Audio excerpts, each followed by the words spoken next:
And now, for one last time until we get very desperate and start doing unfinished drafts of things. Do do do do do do do. Welcome or welcome back. I am Jacob. And my mic button doesn't work. I'm Webby. And I'm Aiden, and together we are Butterfly.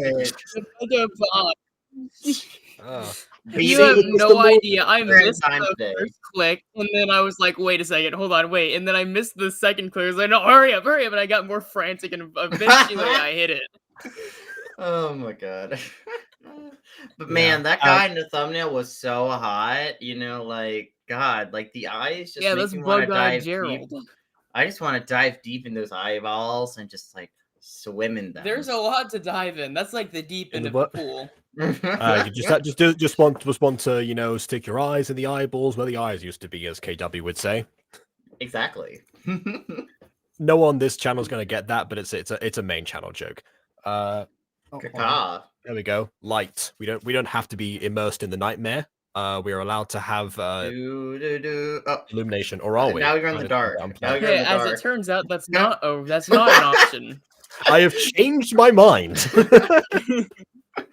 Or actually, the dark place became a gremlin, guys. Has decided to change the rules on us. Whatever. Oh look. Okay. We've got a comment from somebody just before I switch to share screen, so I can't see it anymore. Yeah, Yellow Jacket, yay! Yeah, I know. At last, all three of us are here. We were waiting for a week where we could all be together again. Yeah, because, the main reason why I'm able to be here is one, my parents are out of town. Two, I'm still recovering from the fact that my job, the place I was working, closed down, and I only had 4 days' notice. I'm sad. I am very sad about it. I can honestly see why. Losing my job that I had for like 2 years. Yeah, I was gonna say it has been a while. Yeah, you've definitely had an arc with that movie theater. Dude, that's crazy. I have never had a job for a whole 2 years. All my jobs suck. Well, get a job that sucks less. I think that's the idea. I think that's why she hasn't had a job that's lasted 2 years yet, because she keeps determining that they all suck and therefore changes to try and find something better. That makes sense. Anywho, Yellow Jacket time. Okay, so there's some people in the chat. Quality. So we have someone named Latias Blue is in the chat, and they say Yellow Jacket. Woo! And then Yellow Jacket woo from Latias Blue. And then we have Bon over here who says, hello, ladies and gentlemen. KW, Emily, and I are all on VC observing. We're going to have a whole separate stream watching our stream, which is exactly what William used to do for 5 years later, actually. When that was still live on YouTube, William actually used to stream my own streams, and I was never sure how to feel about that, honestly. I mean, I think it's kind of interesting, but I don't know. It's like, yeah, that we should have started the chain. Someone just like streams his stream and then their stream and their stream and their stream, and they just do a whole thing like that. That almost happened on, one time on your channel, I remember. Wait, I got a question. When are we gonna do like Minor Demons reviews again? I want to do some Minor Demons reviews. I don't remember doing Minor Demons reviews at all. I did. I did Minor Demon reviews. When are we? Yeah, I remember yours. Yeah. When are we gonna? Oh, okay. I guess if we're talking about other people's projects, when are we doing that book review? I mean, that's not other people's, but that's still ours. But yeah. No, seriously though, Minor Demon but that is my thing. Okay, well, I mean, I'm back and I have book now. When has Minor Demons become 5 years old? I don't know, but I specifically called the series My Street 5 years later. I did miss the date for the remake, so that one's going to be late. Obviously, that's going to be a 5 years later plus. But for the most part, I stuck to My Street specifically because I knew that by 2022 specifically, there was just going to be streaming every single day otherwise. And at that point, that was a bad idea for me. I ended up doing that anyway for Gacha Review, but that was my intentions. So I never planned to do any other AFMAL roleplays specifically at the 5-year mark. because Oh. that would have been a logistical. Well, I think we should do what's it? Oh, I think we should do Minor Demon reviews at some point because honestly, Minor Demons was actually pretty fun. I like Minor Demons. That is true. Although if we're doing that, we absolutely have got to do yeah, I'd do our video essay plan in Ultra Nova specifically. So I don't know if I would. I don't know. I always thought Ultra Nova wasn't very good, if I'm honest. Like Ultra Nova was just like. It I wasn't seem my to cup be of tea either. Yeah, I seem to be alone at being my cup of tea. But either way, I'm saying that mainly because that was something that I would also consider. If I'm going to open up to other Aphmau roleplays, I'm not going to just single out Minor Demons. It's going to be there's be most of the others. I don't. But then again, that also opens the door to diaries because and then that becomes even more concerning. Okay, it's just like, oh no, I've told you all the diaries now. Okay, Diaries is good though. Diaries is so good. Okay, here's the thing. I'm not saying it's bad. I'm saying that it would be just very, very time. To be fair, I think if you really count all of the My Street stuff, I would say Diaries at this point probably is less than My Street. You might be right. I'll have to do an actual count, but there's a possibility. But I will say, when it comes to Diaries, I guess the only real problem with reviewing it, besides the obvious episode count problem, would be the fact that especially early Diaries and even mid Diaries, a lot of those episodes had unnecessarily filler or random survival shenanigans in the middle of the episode, which is gonna be kind of hard to react to in the way we would react to My Street or react to other stuff. If that makes any sense. Another reason that I was hesitant to start reviewing other Aphmau role plays, because again, if I specifically, because the My Street tagline, because My Street the show already has taglines for each season, so My Street 5 years later was a natural name to have. That was part of why I singled that one out. I'm just gonna quickly go because I realized I've forgotten something. Sure. Wait, but I will say... Yeah, keep talking about My Street. I'll hear you, because I'm a weapon. The one thing we could probably do is single out certain Diaries episodes that either are really beloved or just, like, are just kind of interesting to look back on. Like, for example, there's the war episode in Diaries. There is... there's episode 100 of season 1. There's the one where we learn Aaron's backstory. The werewolf wedding episode. Like there's certain episodes in Diaries that are really well known and really acknowledged a lot. So maybe streaming those very specific episodes would be kind of an interesting avenue to take. And so, yeah. I don't know. I think we could do a whole review on it. Like, calling it unnecessary survival or filler isn't necessarily fair because it was intended as survival initially. Okay, it just evolved. And I think because we have the context of what comes later, I think we can make something out of it. I feel like we could do, like, at least for those early stuff, we could be like a compare and contrast. Be like, hey, this is where kind of the seas were, right? Because MCD was kind of a genesis for quite a bit of Aphmau. Well, MCD was also kind of a mess because I think Aphmau partway through MCD changed what she was going for. My Street was a mess because she changed what she wanted to do with it. Shirts is back. That's what I was getting. Yeah, but at least with My Street, you had different seasons, so each seasons have their own kind of vibe and what each season's going through. Versus with MCD, the series itself evolved and changed rather differently over the course of even just a single season. If you look at season 1 from the very beginning to the very end, they feel like very different shows, so that's why it's a bit different. I've gone on that before. I've gone on that binge before, and I can tell you, if you watch it all, it feels very natural. Now, if you're watching the first episode and the final episode, yeah, those are two whole entirely different things. But that's part of like the beauty of like the journey of shows as well, is that how they actually evolve for better or worse. Okay, I have 3 things to say about this, then we'll move on to the video. First thing to say is, Bond, thank you for being our 700th subscriber, which leads nicely into a call to action. Remember, we're all trying to get to 1,000. I mean, now there you go. We're 7/10 of the way there to being monetized on this channel. Yes, fantastic. Thank you very much. Okay.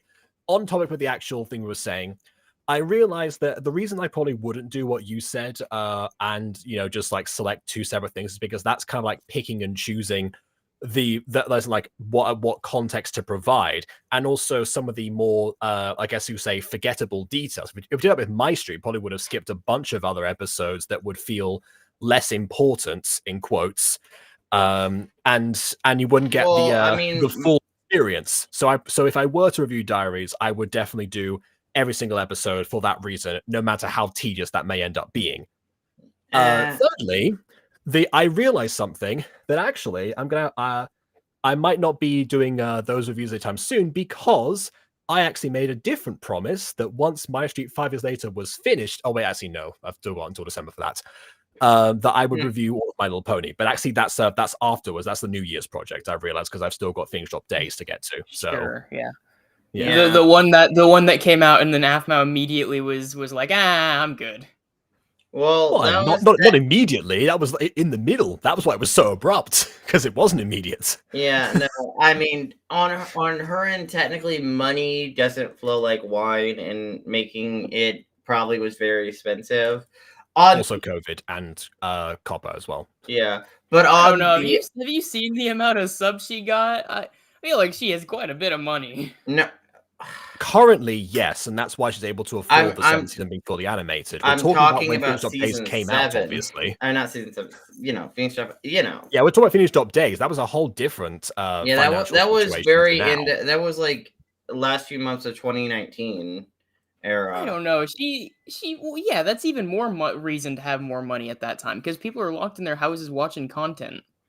That was pre-pandemic. The pandemic didn't. Yeah, so really, the decision to cut the series happened pre-pandemic in preparation for what was going to happen, because of how the studio wouldn't be able to be opened. So the production would have even regardless of whether or not people will still be watching. If you can't make the stuff, then you're toast. That's it. Yeah. Okay, a lot of that stuff did not have to happen in-house. A lot of that stuff could according to AFMAO, it did. We don't know the ins and outs of how exactly everything was put together. Could they have found workarounds? Yes. Would it have been as good for them to do from their perspective? Probably not. From ours, absolutely, but it's like I fundamentally disagree with that decision. I feel like there were good workarounds there. Yeah, well, I mean, you're entitled to feel that way, but even if there are workarounds, the fact that you had to go out of your way to make those workarounds function. Well, I mean, okay, dude, the COVID was gonna happen whether they wanted it to or not. I mean. For the record, I laughed at that not because I disagree with what Aiden said, because of the way it was phrased. Yeah, sure, yeah. But I mean, okay. So say you're making a series a certain way, and then something horrific happens, and then you cannot make it that same way. So then you got to spend days, weeks, maybe even months coming up with ways to either recreate and do something similar to what you did before, or find completely different ways to do what you were just doing, And on top of that, the pressure that AFMAO felt for herself of having to improve on a technical level, and also be consistent, despite the fact that the audience insisted multiple times we didn't care about that stuff. That's just a thing that never left AFMAO's own psyche. So from her perspective as well, it was never going to be viable. I feel like we're blowing the changes out of proportion. I mean, I could name something off the cuff for pretty much any role that she has for those series and how you could fix it for COVID. I mean, so could we, but again, we don't know the exact details, because there could be stuff that we're missing out as to why that would not work. It could just be a group morale situation. Well, yeah, to be fair, without being a fly on the wall, it's impossible to precisely say, and it's not like there's ever going to be a full.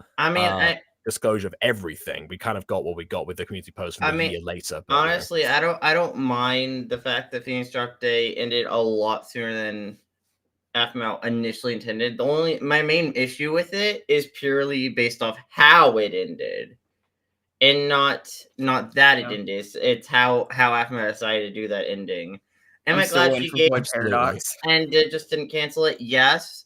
But at the same time, well, there's another example, by the way, BB. Void Paradox. Again, if we start picking like, oh yeah, do Minor Demons, do Ultra Void Paradox, etc., etc. Again, it opens up the whole wide array, and suddenly it's like, I mean, it does give you a lot of content, though. To be fair, actually, this is true. Actually, this is true. And I should consider it for that reason. Actually, in my opinion, I think it's advantageous to cover Aphmau stuff still, or continue it till My Street comes out. Purely because it keeps your audience having My Street in mind constantly. So when My Street Season 7 comes out and we start inevitably doing those streams and those sets of stuff. Well, are we going to do streams? Because you have to this is the whole point of this discussion, BB. Are we going to do the streams or not? We may do streams. We may do recordings. We're definitely, I would say, we're gonna cover. Well, the way that it works now is that I stream them on Twitch and Facebook Live and upload the VODs to YouTube. I would do that. Then we'll do that. Right, but that's what we do for 5 years later. Remember, prior to 5 years later, Jacob did a very different thing for My Street. I don't know if I was under the assumption that he was going to return to that afterwards once the 5 years. Oh, I see what you mean. Yeah, so you're talking about my old school reviews of My Street when it was not finished, when it was actually just coming out. Yeah. So like my season 6 stuff. And I guess Aiden technically also did the same thing at the exact same time on his channel. But I mean, back in the day, neither of us really had many people to review with, so this is true. It was different back in the day for us. If we open it up to guests, I would much prefer to do it the same way that it is right now. If it's I'm considering we can always also do Siskel and Ebert style reviews as well for your channel as well. I guess. Siskel, Ebert, and more Eberts and more Siscos. Siscals. Actually, you know what? That will work for Diaries because then we can cover multiple episodes with. Actually, you know what? Actually, yeah, let's do that. Let's do that. Okay, fine. So for Diaries, we'll keep that idea. For the rest of My Street stuff, probably for the rest of Aphmau stuff, probably the same methods done currently, not the one that was done before. I might consider bringing that back for when Season 7 comes out in 2025. There we go. I think we've covered everything. It's been 23 minutes. Our watch time has successfully gone down the drain, and now we get to actually start the video. So it's not a good Butter Bunch stream without it. People watching the VOD will just fast forward to this part. Anyways. I need to put like chapters or something on these videos, I swear. Oh, I mean, you can. It's relatively easy. Anyways, Yellow Jacket, the final official Nightmare Time before we get to the technical unput together version of Nightmare Time. the unreleased season 3 that might come out one day. The scripts exist. Maybe they exist, kind of. Can we wait for that to happen if there's a possibility? I don't really know. I hope so. I love Nightmare Time. Nightmare Time's like one of my favorite projects from Starkid as a whole. I guess we could wait for the next pandemic, and then they'll come out.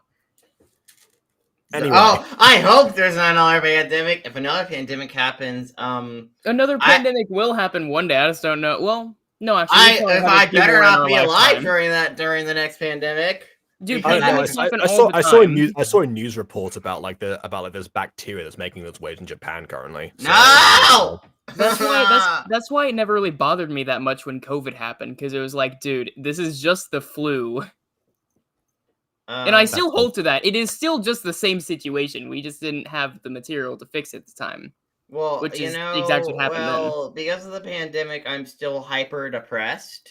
So, and none of that has gone away. My hyper depression accelerated a lot during the pandemic, and none of it has disappeared. So, if another pandemic happens, that's literally just going to repeat again for me. Probably will. And it's going to get worse. And if I get much worse, I won't be alive for very long.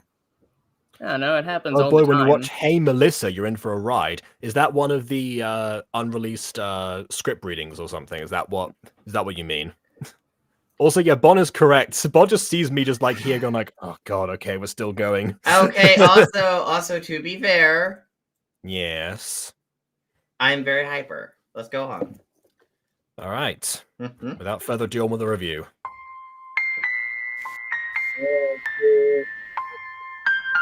You like singing songs, don't you? This will be a good point for your energy. In fact, you know what? Oh, something's on. Good. Okay.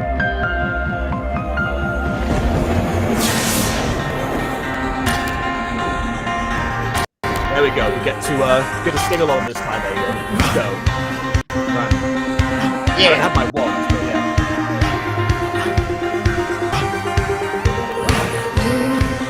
No need to run away. Run away, 'cause the nightmare will kill you soon. No need to contemplate how deeply that you're afraid, 'cause your life isn't waiting. It's a matter of time, a matter of time. Don't need to look far to find it. Every story you tell, we're in pursuit. It's all in your mind, it's all in your mind. Look behind you. Hey, what was that? You can run, but are you fast enough? You can hide, but I will find you. Close your eyes if you don't doze off. Hold your breath so I can hear you. The trail of tears that you will leave me will lead me straight to those that fear me. You can run if I don't catch you, but that time is gonna get you.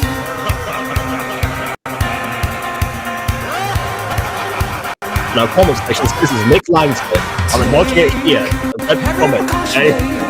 Get out the caution tape, 'cause the timer is ticking down. Do you even understand? The danger that you are in, you're standing on shaky ground. Victim this crime, a victim Victim this crime. I'm in your hand, nothing that you do about it. It's all Oh, by in your design, all by design. Where'd he go? Yeah, delayed. I never left. Oh. Run, but are you fast I enough? must you. You can hide, but I will find you. Close your eyes if you don't doze off. Hold your breath so I don't hear you. The trail of tears that you will leave me will lead me straight to those who fear me. You can run if I don't catch you, but nightmare time is gonna get you. Just run away if you want, if you dare. The nightmare's gonna get you. Just run away if you want, if you dare. The nightmare's gonna get you. Just run away if you want, if you dare. Daddy's gonna get you. You can't run if I don't catch you. But the nightmare time already caught you. There you go. That is so good. I love that song. Honestly, I could see making like a parody of that, like our reviews, like in a review or something like that. The rest That'd be cool, but do we have the instrumental? I don't think we have the instrumental in Nightmare Time. No, but I've been playing around with BandLab for Quest of the Rising Sun. So I mean, might be at some point where I'm able to somewhat do a recreation with different instruments, and that might not get us copyrighted. Oh, that'd be cool. Nightmare Time. No promises though, but I'll consider it. That'd be cool. I gotta finish that. Float like a butterfly, sting like a bee. Started like a honeymoon, but now I see you never ever had my best interests. Oh my god, drinking the energy drink. I like the way you just still had to like sing during that portion, but it was like, my bad, like that. Well, okay, technically, I'm pretty sure the silent is mute. The footage is muted, and she's not actually singing at the actual studio recording. Okay, well that makes it even funny because you just have to go like that. Yeah. Sticks and stones never broke my bones, but the things you say always got in the way of my own very existence. Okay. I feel like that's gonna stay in the drain. That's gonna clog the plumbing. Oh god. Okay. You were so convincing with your hair. I thought you were talking about her mother for a second there, because I'm pretty sure this is Lex, but considering that, trying to be convincing with someone's hair or something like that, it implies it's Ethan, actually. Highlighted hair. Yeah, highlighted hair particularly. But also, fantastic use of stair lift here. Those things... In fact, you know what? Actually, my nan had a stair lift like that, and it was about half the speed. Where did that model come from? Now My it's granny your also turn had to one when she was display. live. Was it like half the speed as well? I'm pretty sure it was very slow. I don't think I wrote it much when I was like 7. I don't think it's been years. It might Yeah. just be an older stair lift. there is a possibility, but at the same time, it's like, is there no way? Come on. Sure, they have changed.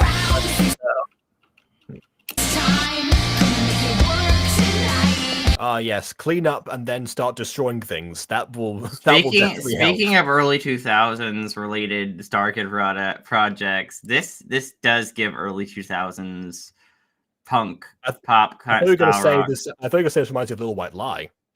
Yeah, Which, well, it is similar, but you know, I was okay. thinking about that. I was like, dang.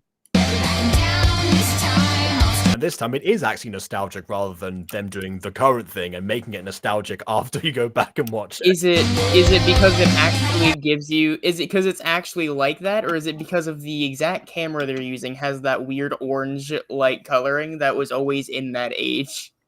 It's the filter, it's the editing, it's the music itself, it's everything. It's not just the orange thing.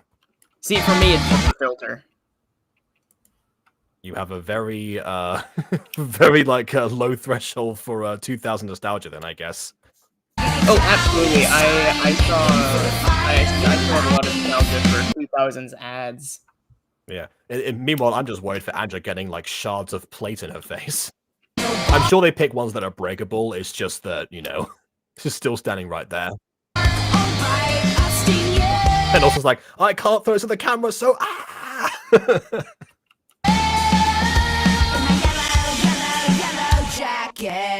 Yeah, they went like yellow, yellow, yeah. That in the early 2000s, a lot of singers were told to sing in a very specific way. That was never how people actually talked, but for some reason that was like a common thing. That's where you get stuff like, you know, it's gonna be me becoming, it's gonna be me. Like that's the reason.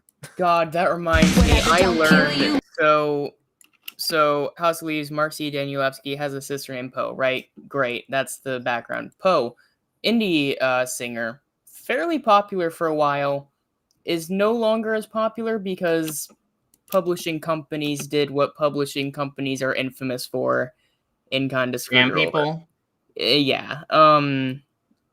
She was not allowed to make like any music for many years. It wasn't until, funny enough, Alan Wake 2 that she got a new role.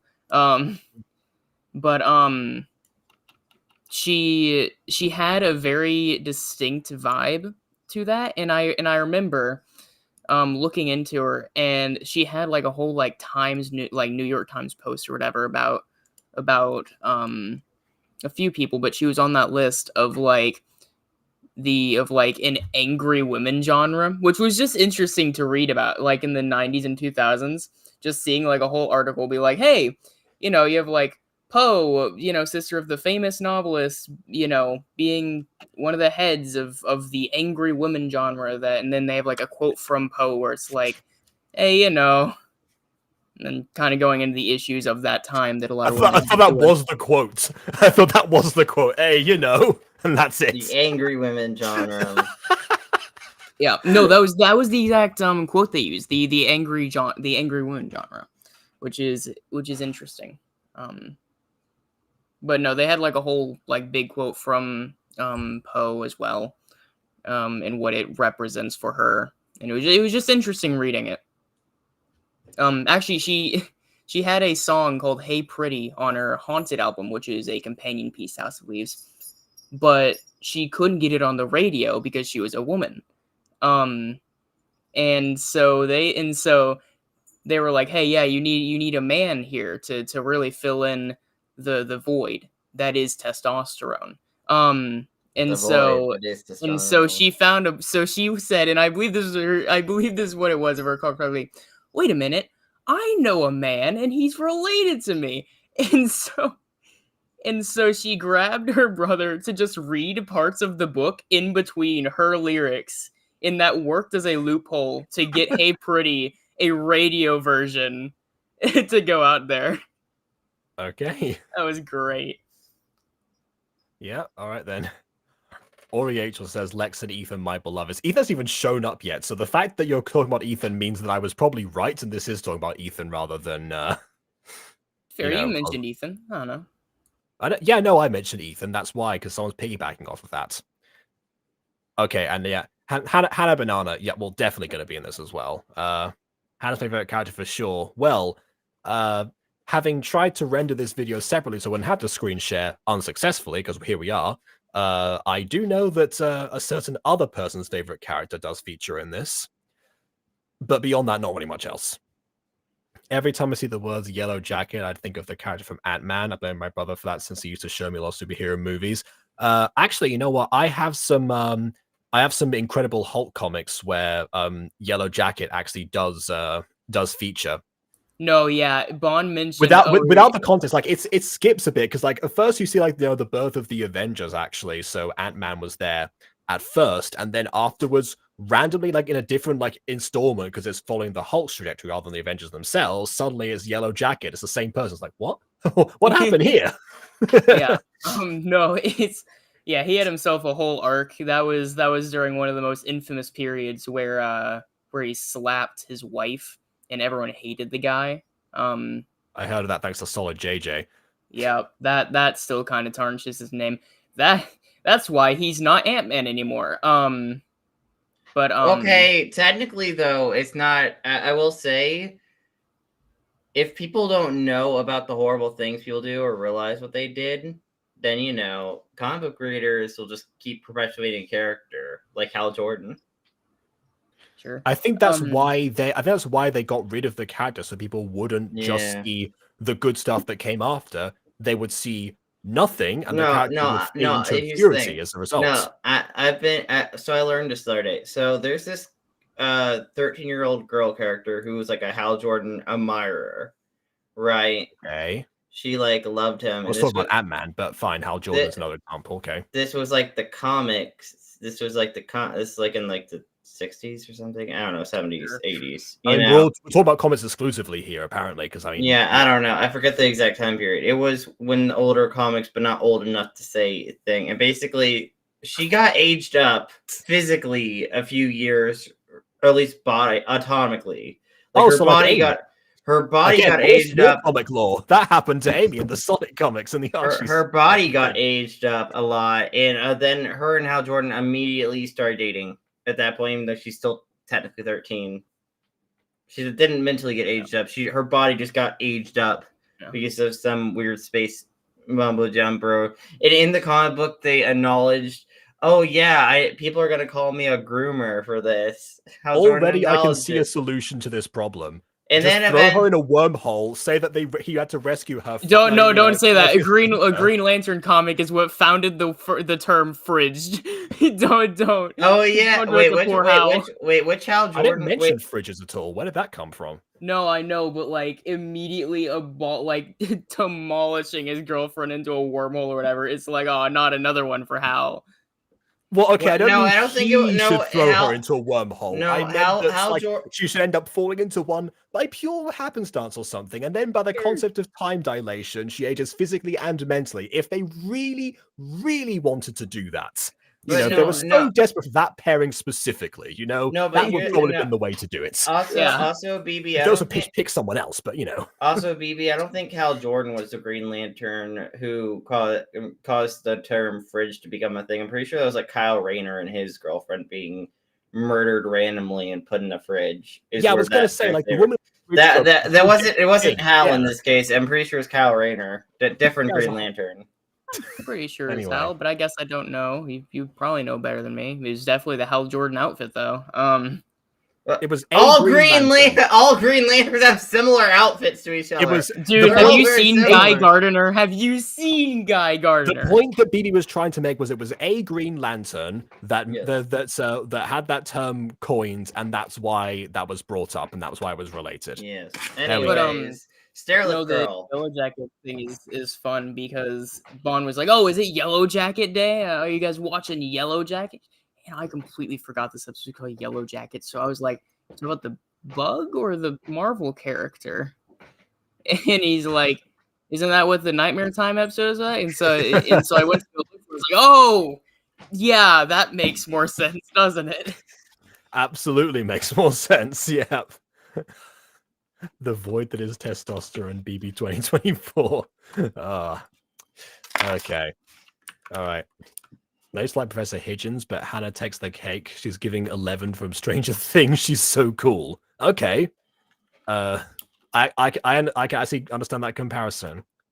Do you like the the wig Ogurath though? I mean, you know, all hail Oh my Wiggly, god, I is suppose. that the Demigorgon? No, Wig Ogurath is Wiggly. Remember? Hello, friendly wens. That one. My favorite Hatchfield characters overall are probably Lex, Ethan, and Pete.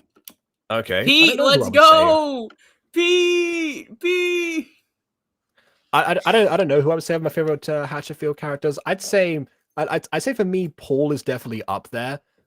Just because, you know, kind of, you know, the guy who started it all, you know, and I also like the people who react to the chaos that unfolds around them rather than having to take part themselves. That being said, John McNamara as well. I don't know who my favorite Hatchfield character is, purely because based off each story, each character has slightly different roles, and you know, each character has slightly different roles. What do you? Then in each universe, like in each okay, yeah, that's which also makes true, it yeah. which makes it kind of hard to have a favorite. Like I think my favorite in, or at least in one of the night, I don't know, because I like what's her name, Linda.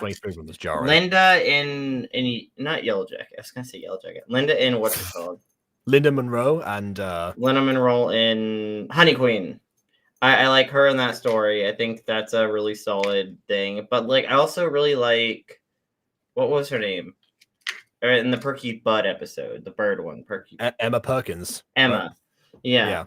I was gonna call her Perky, but I'm like, that sounds kind of weird. I shouldn't. Well, that's the nickname. She's Emma Perkins. She becomes Perky. She sells weed, so she has Perky's buds. That was the motif. Or at least case of Perky's buds, because like it's just such a good story, and she's yes.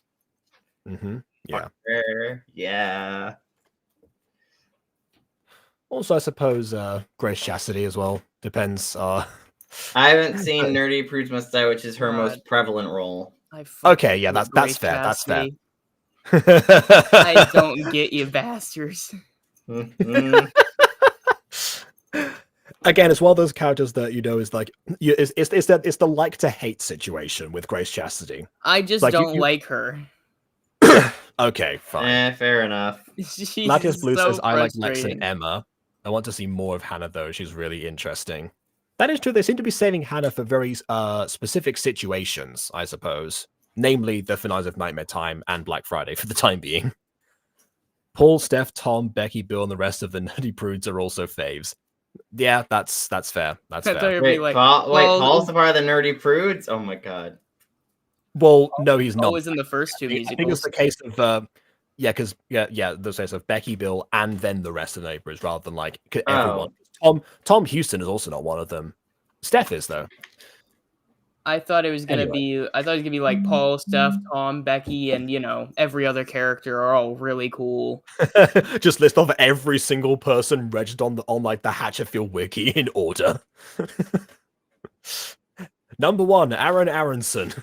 I don't know. Aaron. Aaronson. Exactly. Aaron. Now I'm just thinking of Mean Girls now, though. Why? That was a Key and Peele quote. Nah, that was in Mean Girls. I think it's Mean Girl Club. Both can be good. That's that was sworn that came from Key and Peele substitute teacher. I'll have to look into this then. All right. Anyway, just seeing Max Jaegerman is really good too. That is fair. Once we meet Max Jaegerman, that's gonna change a few things. Yeah, and also again from Paul here. Please God, I just want a black coffee. Black coffee, I'm your coffee guy. No. God, that reminded me of Mick Jagger. I'm surprised it's not a meme format for, like, you know, when people are watching like a random thing that's not meant to be a musical, like they break out into a song randomly, and it's like I feel like that should be a meme format where you just like cut to Paul going no or something like that. Anyway, let's see. The Bible. For Yellow Jacket and Ethan to Black Friday, Lex and Ethan. Well, I guess we'll see then. They're the best in Yellow Jacket. Well, Lex is already owning the stage, so let's continue to see how that progresses. makes you strong. I don't know about Now we you, know but I think Ethan's that's in it. wrong. I plan on Yeah. Also, I like how like each stanza seems to start with a popular expression, whether it's a Muhammad Ali quote or if it's like a a term of phrase. It's it's a case of like I'm rebelling against like everything that seems to be in our social conventions because it's the 2000s. keeping you living. And once I roughed you up, go back to your boys and say you're tough. And immediately, I get proven wrong by the fact that that's not a turn of phrase. Great. Okay. I get the tea will be spilling. You may be the champion. There's the subtitles for this, by the way. I would have definitely put today like a different line in brackets or something. Inside your head. Your stupid head. But if you were smart, you'd play dead. Going 15 rounds. I like the idea that she tried to light the candles twice and she got so mad it's like, forget this cake. And that was it. That was the straw that broke the candle. I was not able to light the candle. It's like, yeah, this is actually pretty good.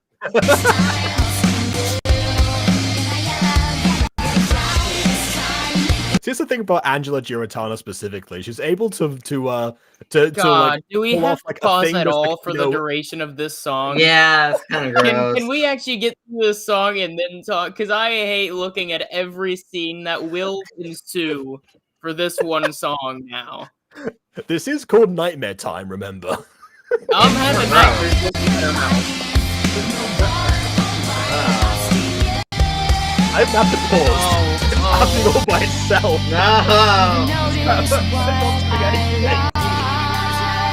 Oh, the Bowser. The lips again. Hey. Ever notice you got caught?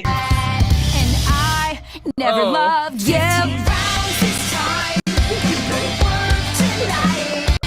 I hate it all.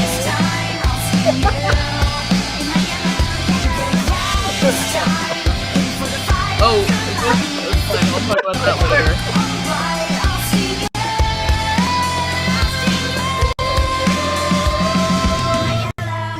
Yellow jacket. Okay, now I can This pause. is a good thing to pause on. No, just saying, if I ever like get into like actual like acting and stuff, and they want me to smoke a cigarette, I'm gonna just say no. I ain't smoking, even if it's just for a second, for a shot. Gross. I'm pretty sure nowadays they in some cases they do actually do like fake cigarettes. I know it's Good, real see. some of the time as well, but Good. yeah, I have heard that. I ain't ever smoking a real cigarette. That's gross. Also, knowing me, if I smoked a single cigarette, I would somehow develop cancer immediately and die. Because I have terrible luck.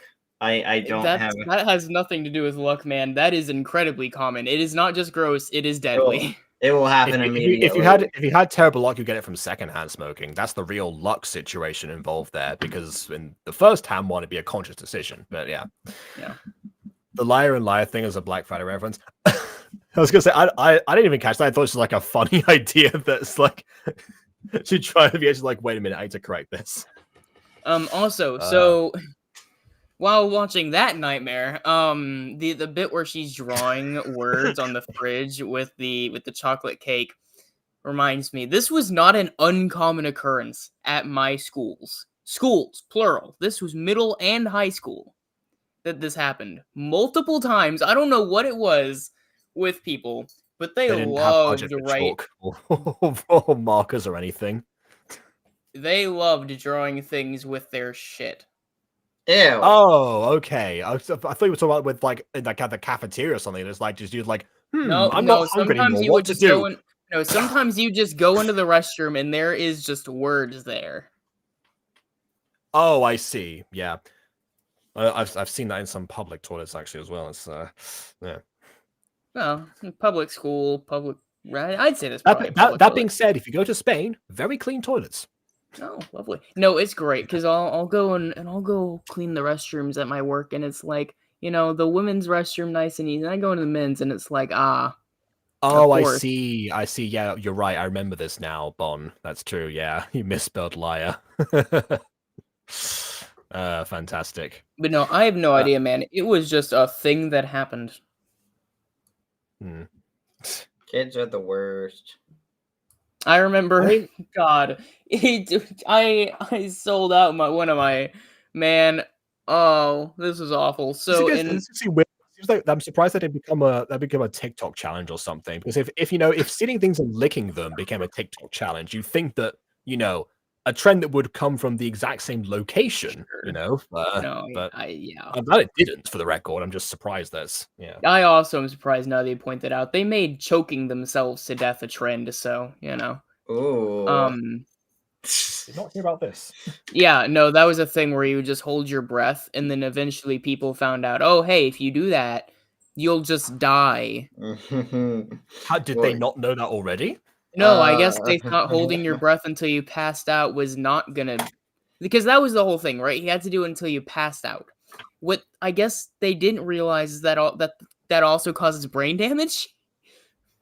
Well, I mean, I think if you're attempting that in the first place, you have brain damage. But what do I know? It's true. So it probably doesn't help in that situation. Yeah, You're not doing yourself any favors there. that is brain rot. That's the definition of brain rot. It's the literal definition, I suppose. No. God, no. Fuck. What was I gonna say? Shoot. I don't know. What I was saying before about Angela Giratana, before I was asked not to pause anymore, was that she's able to commit to the idea of a persona, but also find a way to make that funny at the exact same time, just to make something seem absolutely absurd, but also genuine in one go. Also, I remember now. So it was in middle school. This was, I want to say, the first occurrence of shit writing, which is what I'm gonna call it from now on. It's We're not talking like the kind that we see in some gacha shows. No, certainly not. God, certainly not. It might be more entertaining if it were, though. No,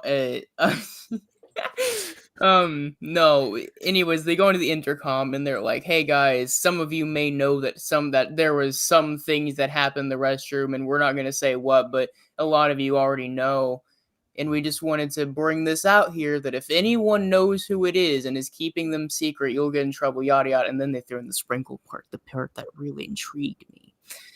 Why they offer some sort of reward? A chance to know who it is or find out, and you bring it to us, we'll give you money.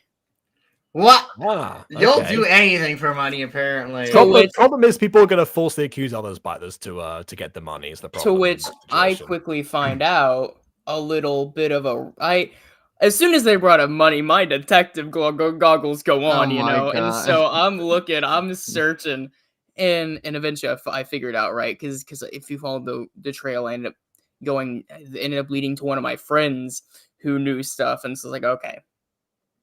So I was like, okay, you got, and so it took a lot of weaseling, to be perfectly honest with you, to get this information out of them, but eventually I did, and I got it, and of course I ratted them out because I like money. And they said, "Oh, thanks for that, Chris. Here's $5 or something." Yeah, and here's the thing, that would have been great if they gave me my fucking money. What? I see. They didn't even give you your money? No, they didn't give me a cent. Not even a gift card. It's like, I did detective work for you. Right? Oh my god, I threatened one of my friends just to get $5 from you, and you didn't give me anything.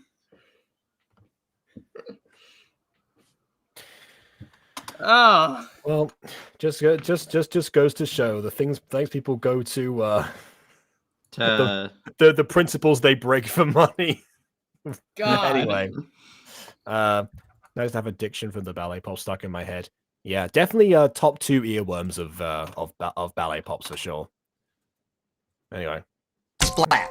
A spitball slams into the back of Hannah Foster's head. Touchdown! Behind her, in the shop classroom at Hatchetfield High. Oh, shop classroom. Speaking of Tom Houston, I guess.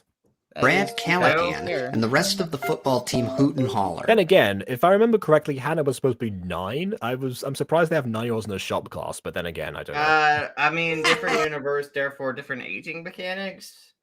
I suppose.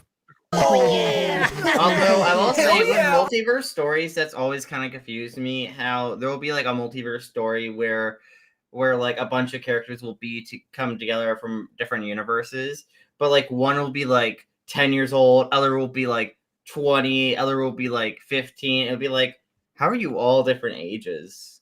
Which I always find because in the many worlds, their parents met at different times. I don't know. It's just always one of those weird multiverse things. Like Ben 10 did this, like with like Ben 23, who's like 13 canonically, but Ben met him when he was like Ben met the guy when he was 16. So it was like, dang. I actually don't hate that, to be honest. I feel because you always hear this in media where it's put like time and time at any space. different point. But Ben also met a version of his cousin who was still 10 years old with the Omnitrix at one point.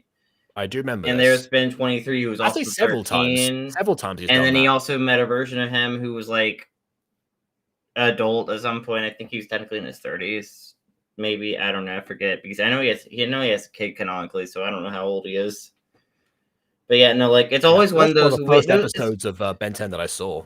It's always one of those weird things with like multiverse and like multiple timelines where like ages will be different between timelines, or like when timelines or multiverse shenanigans happen and like they start crossing paths, everyone's at different ages. I always find that kind of weird. Well, the easy reason for that is that you can put a rift in time at any time. And if you're converging into one specific point, you're going to get people from different times by default. Is what people were saying before about time and space. Yeah, it's weird because a lot of media does bring up that classic quote, right? Time and space. I feel like a lot more media focus more on the space than they do the time aspect. So I actually quite like it whenever it's like, hey, they're different ages. Because it's like it's kind of like the Guardians, actually. If you think about it, the Guardians does that too with the past, present, future dimensions that are all set like different points, I suppose. Yeah. But no, it's just I don't know. I like there's so much cool stuff you could do by addressing, hey, there's both of these sides to the coin, but whatever. Maybe it's too highbrow for she was 13 in Black Friday. She was 13 in that. I thought she was 9. Okay, so Tim was 9. Okay, right. Hannah and Tim acted like they were the same age. Okay, fair enough. They changed the age in the script because Kendall Nicole was 13 at the time of Black Friday. But who cares? You can cast people to play different ages. What are you Starkid's aware of that. Remember Harry Potter musical. We're 12. Exactly. Just do that. It's like 20-year-old dudes. Reason Anonymous playing Hannah LaJux's Cole's taking a break from acting and going to school. Fair enough. I was going to ask about that, but yeah, I was hoping that there wasn't another cancellation or dismissal within the group. I'm glad it's an innocent reason this time. Anyway, I like to read wikis in my spare time. It does help out, and people who do comment these things, even if we don't reply, we do tend to read what people say as like information. Wikis are very helpful, unless it's the Alan Wake wiki, which is why my current order is all wacky, because I was trying to give the comment section credit to, it was like, they're as good as the wiki for us, but okay. Yes. Right. No, wikis are great, usually. Go Nighthawks! At a nearby desk. Okay, so, because Go Nighthawks, they're in Hatchetford. Okay, Stephanie Lauder's here. Wow, again, the idea of, like, Hannah and Steph being roughly the same age, that just baffles me. Anyway, Stephanie Lauder rolls her eyes. You're such an idiot, Brad. Oh yeah? Then why am I the QB? Hannah reaches back. I'm assuming QB stands for quarterback. Yeah. Okay, just checking. It's either quarterback or quantum break, and I get the feeling it's not the latter. I mean, it's Hatchetfield, so it could be both. But yeah, we'll say quarterback for now. I do recall that quarterbacks are the people who tend to, they say that they're the position that requires the most intellect to pull off or strategical thought. I think that's about. Yeah, I mean, not those that sentences alone. Maybe he's only good at actual sports. Maybe he's bad at everything else. Well, the reason he brings up being the QB in this case would be if it requires the strategy and intellectual thought, then he must be smart enough to pull that off, is what he's trying to say. Well, I mean, it's had to find the small town, you know. There aren't really many options. they didn't have any options. There are no Sticky options. thing clumped in her hair. Yeah. She turns and glares at Brad. Oh, it wasn't me. It was Webby. Oh. It's my girl! It's my girl, baby! It's my girl! I'm just thinking of DuckTales 2017 when I hear Webby.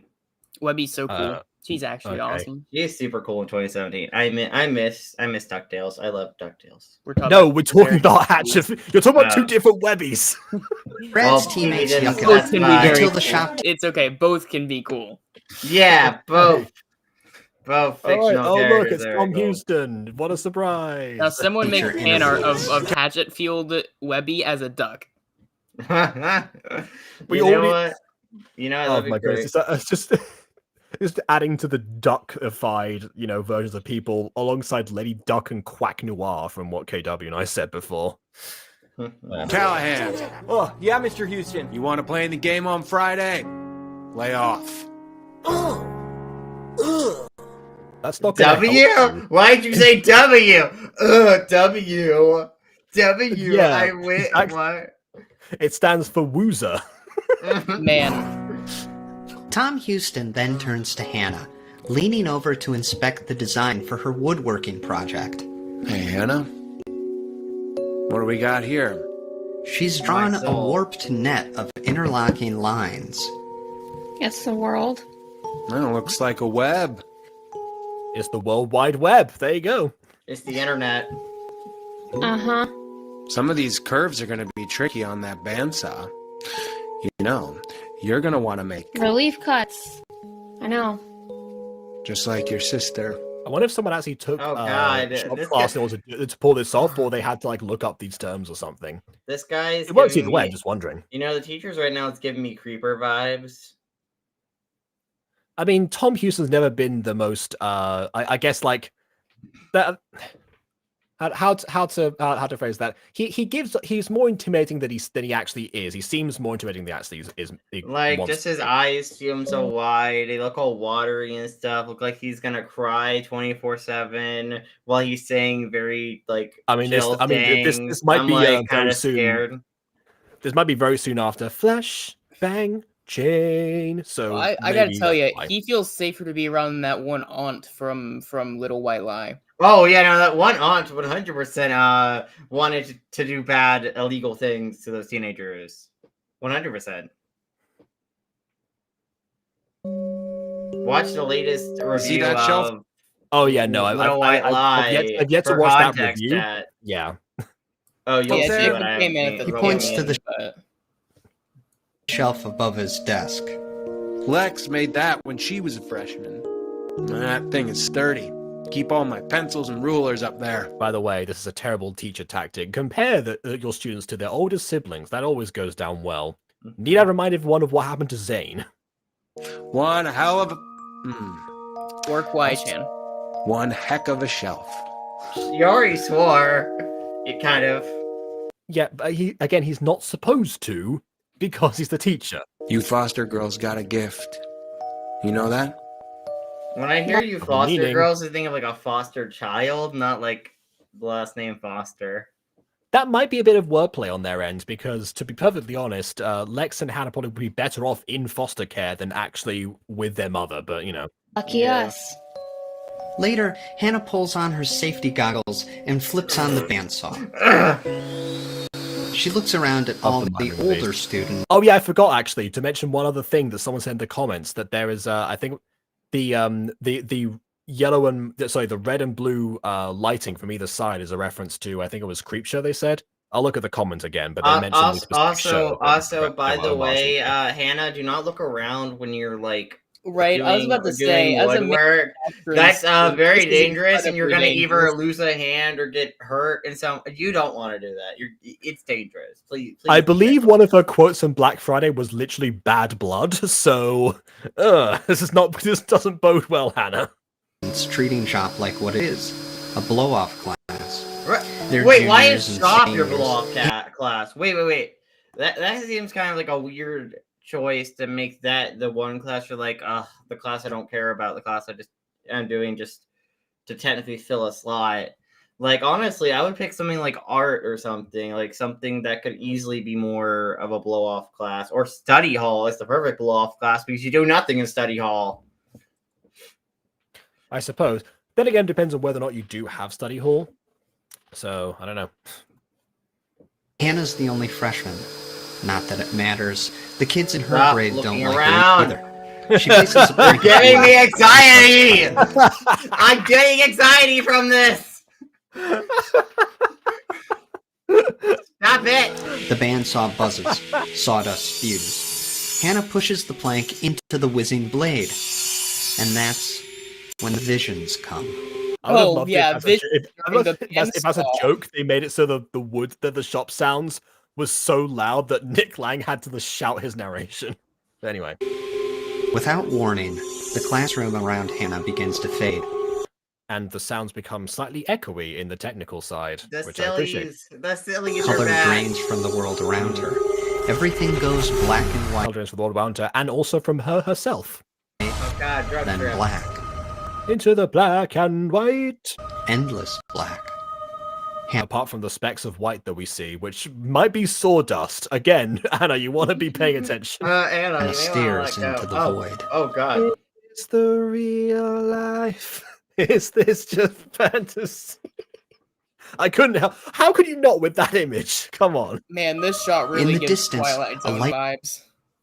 Okay, Twilight Zone as well, but I mean, specifically, if you've seen the video for Bohemian Rhapsody, I mean... It flickers, grows. Hannah finds herself floating toward it. Then she's there, standing in the middle of a platform encircled by ropes, posts, and turnbuckles. Whop! A boy crashes onto the canvas-covered mat, face first. She is going to wake up from this trance with all her fingers missing. Blood sprays from his nose. All around, an unseen crowd cheers. You're the yellow jacket girl. It's like Black Panther. There's like generations, and they all inherit the title. Man, that reminds me, dude. It's been a while since I've had like a proper like session of meditation. Right? It's one thing that I frequently think Is about. that what happened? I'm sorry, BB. If that is the much of meditation, you're doing it wrong. That sounds horrifying. I disagree. Actually, No, I disagree. No, that's actually why I quite like it. It's so exhilarating. Like it's meditation. It's supposed to be calming. Yeah, but there's something so exhilarating once it becomes so metaphysical, you know? Of course, and note that I am honoring meditation sessions in the name of gods that I believe in, so that could possibly be altering things. Crowds, they are cheering. The monster is feeding. Here's the thing: I honor my meditation sessions in the name of gods at times, so I don't know if that alters anything. But echoing sounds of the bow, so it rings. But no, I mean it was so nice because I finally meditated after so long today. My cat was laying on my chest, you know, we were cuddling, you know. She was looking your cat was guiding you, inhale, exhale. No, she was looking at my little nose, and then I pet her and everything, and then I just got that sounds distracting for meditation.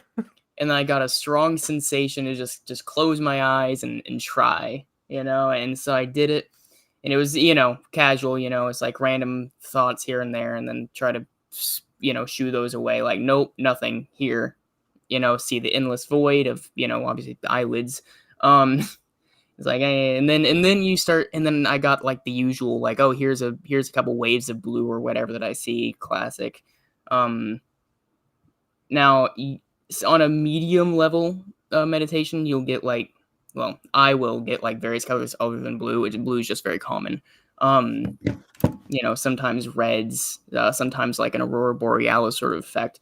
But on a particularly powerful one like today, oh, it's so nice. Oh, it's so nice. I swear to God. I saw like a golden orb, like the sun or something, dipping below the void, like it's dipping below like a horizon. There was like this weird gold like winged creature, a bird, butterfly, something. I couldn't make it out. Up in the corner, just flirting by, you know, and then the details started to seep in, and there was this weird gray like brick structure, and there's a golden bandana banner that like Are any faded. of these images similar to what Hannah's just described now, or what Hannah's just seen? No, it's well, the feeling I how does imagine this- is quite sensational. Or sensational. No, similar. You know, and then banner goes away, and then, you know, then I saw like a large expanse of something. I couldn't tell what. I try not to focus too much on what's happening, and I just kind of go with it. Otherwise, I get out. You tried not to focus, but you're telling us in great deal everything that happened. Yeah, that's the only way to remember it. And the only way for it to keep going, because you have to keep it at a certain middle point of neutrality. And then, you know, it just kind of felt like I was floating. I must have subconsciously been focusing on my brain, because then I felt something shift, and that was quite cool. And then it felt like I was floating, and then I opened my eyes. He was like, yep, that was nice.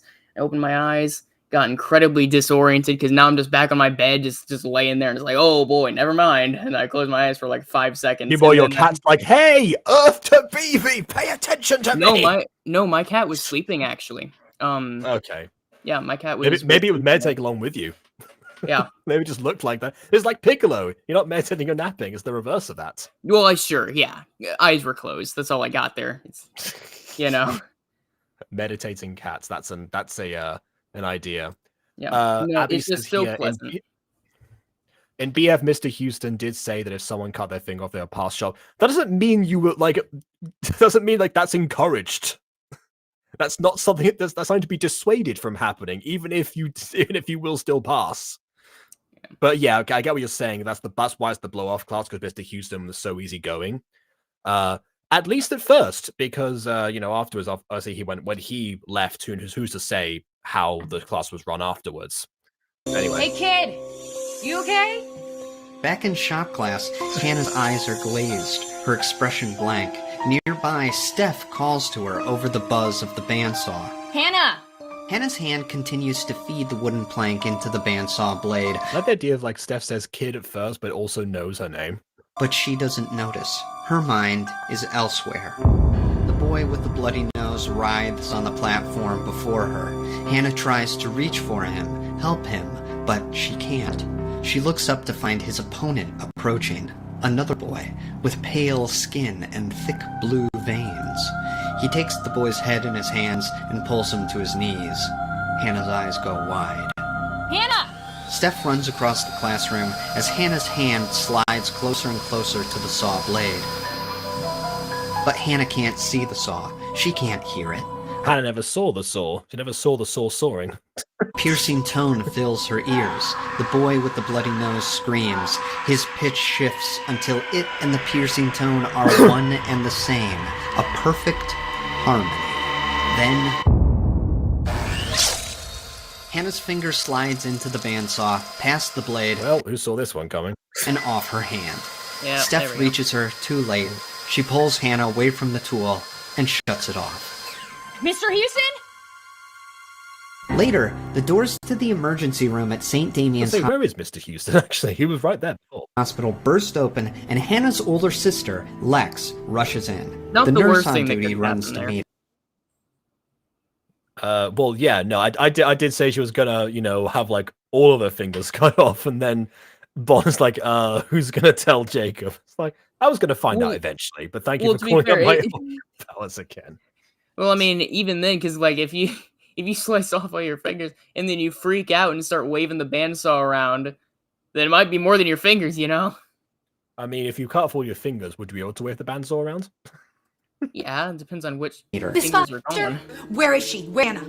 Becky Barnes takes Lex's arm and tries to calm her. It's okay. She just got out of surgery. She did great. She'll be out of it for a while, but Dr. Laszlo's confident the finger will heal beautifully. Oh my god. Oh my god. Oh, Lex, don't worry. Now, about health insurance. Everything's gonna be just fine. Yeah, are you a millionaire? Fine. How much is this gonna cost me? There we go. Too much. Too much. Becky shuffles through a clipboard full of paperwork. So, you don't have any kind of insurance? I mean, she never actually asked that question, but yeah. Not through your work or... Lady, I work at Toy Zone. What do you think? That is true. We met the boss of Toy Zone several times. Yeah, he's not going to give that stuff out. Okay. Please don't tell me it's something astronomical like $300 bucks. Oh, well, it's more than that. $3,000 or something like that. Yeah, add a couple Well, zeros. we can set up a payment plan so you can pay less than $300 a month. A month? Yeah, for how many months is the question. Give me that! She grabs the clipboard and flips through the pages until she finds the final bill. There it is. Okay, go on. What is it? What? I can't breathe. I can't breathe. Do you want me to get you a glass of water? No, don't you dare get me anything. Yeah, because he'll charge me for it. If I have a heart attack right now, you let me die, understand? Where do you people get off charging $24,000 for a finger? There we go. What, did you sew keys to a new car at the end of it? Dr. Mike apparently said that the rise of healthcare prices is mostly due with, like, the birth of administrators for the most part. So poor Becky here is gonna, is bearing the brunt of that. Well, it wasn't just the surgery. It was the ambulance ride and... What's this? What's a Murray scan? What is that? MRI. Hannah has... That took me a second. It's like, I thought it was like a type of scan because it said Murray in the subtitles. Yeah, MRI. It's like, that's a very common thing to like, anyway. Some kind of blackout that led to her accident, and the doctors wanted to see if they could find the cause. Scars, lesions... Normally, you do have to get someone to sign off to get an MRI, I'm pretty sure. If the person's a minor, but... Thank God they didn't. So that's $10,000 to find nothing. That's on you guys! Lex, calm down. No! I am taking Hannah out of here I'm surprised a medical professional thought that saying calm down to someone would actually work. before you charge me for anything else. Thanks for ruining my life. Later, once she's been stitched... They need that, they need those $7,000 from that Webby. Not Webby, Wiggly. bandaged, and released from the hospital, Hannah sits on the bed in her room. A tiny room, in the tiny apartment Lex pays for with her boyfriend, Ethan Green. Ah, that's why Ethan was on a mention before, because she doesn't live with the mother. Okay, I guess they did run away in this case. Oh wait, no, they didn't, because they're still in Hatchetfield, not in California. Ethan, finally home from a long day of work at his father's garage, takes a seat by Hannah's bed. Some of the comments said the recasting of... Well, yes, of course he looks different. I think we know exactly why he looks different. All right. That being said, some of the comments of this video, not our comments, but like the actual Starkid video, said that the recast of Joe Richter as Ethan Green makes a lot of sense, or they really liked it. So we're in for something good here. Let me see it. Hannah holds up the massive splint and wrapping around her. Of course, it's the middle finger.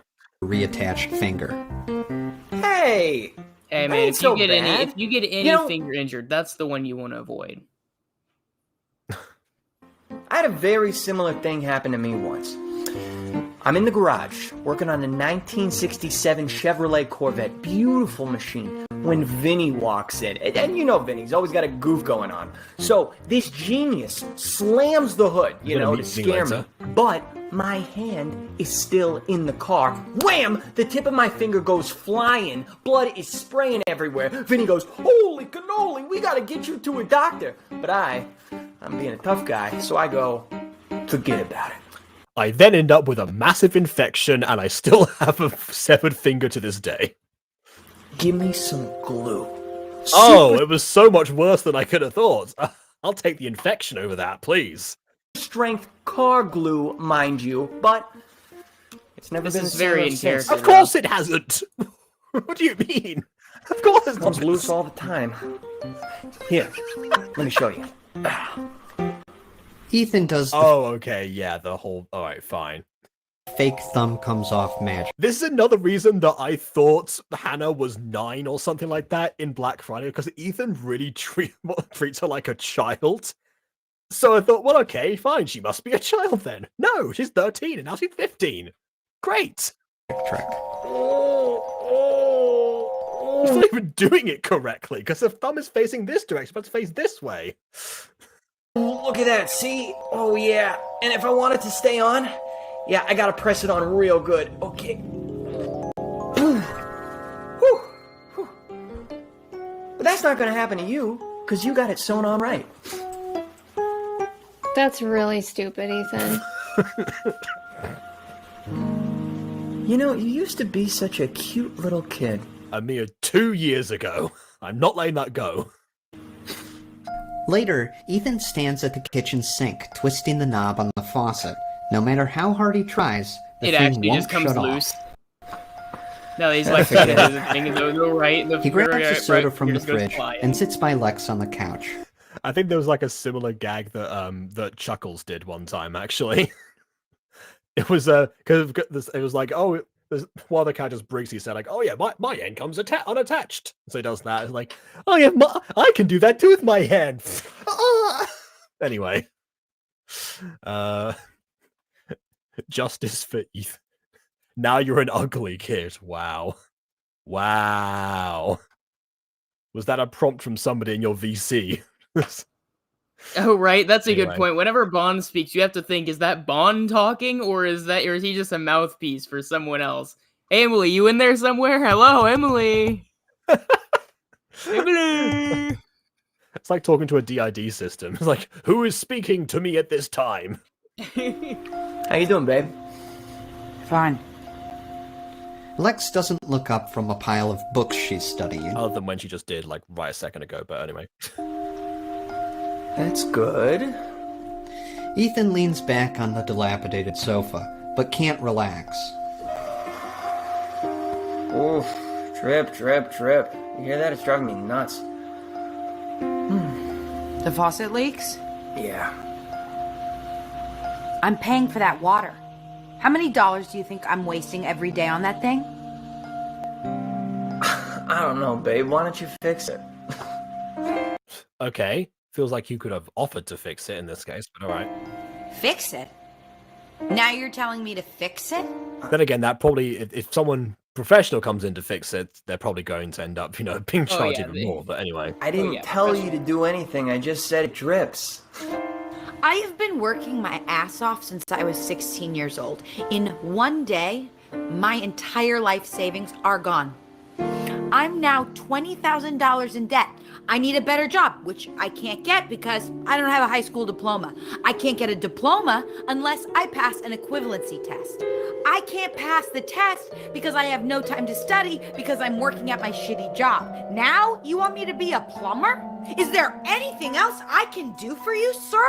Do you have any more shit for me? I wonder if she's going to go back to Mr. Houston's class now that he set that up again or something.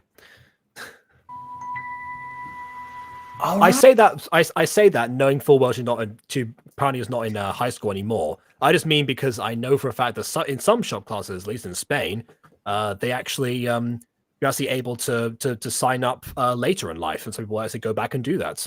I found that out very recently, actually. Right, I'll fix the fucking faucet. Dang. He gets up and heads for the kitchen, turning back to ask, Hey babe, you seen the wrench? Lex grabs it from the tool bag and throws it across the room. Yeah, you don't want more blood. That's not going to go well. Ethan ducks. Bang! It punches into the wall. Well, now you gotta fix that. Fix that. Exactly. Thank you.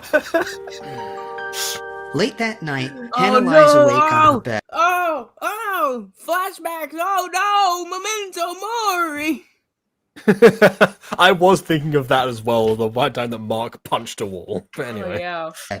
Staring down at her bandage. Ethan pissed him off in real life, and then it started the classic "Don't Tell Amy" bit. It's an Ethan in both of these cases. All he has to do Oh, is it just, all he has to do is just like stare down at Lex while she's studying, going, "Oasis! Oasis! Come on, The boy! pain throbs. She focuses on it. Stop. Stop hurting. With immense mental power, Hannah isolates the sensation in her hand and forces it from her mind. Man, if Lex Furniture can do this, it's like, you could heal the whole time. I'm $20,000 in debt. The pain subsides. With that out of the way, Hannah looks around at the with that small detail taken care of. And I felt like by the time you get to the finale of Nightmare Time 2, the supernatural stuff is so ingrained in people's minds, no one even questions it anymore, even the narrator. It's like, now that's done, you know, on to the next thing. small room. Electric lights twinkle overhead. A map of California hangs on the wall. Outside, Lex and Ethan have stopped fighting. It's quiet. Hannah whispers. Webby, I need to talk to you. The electric lights flicker and hum.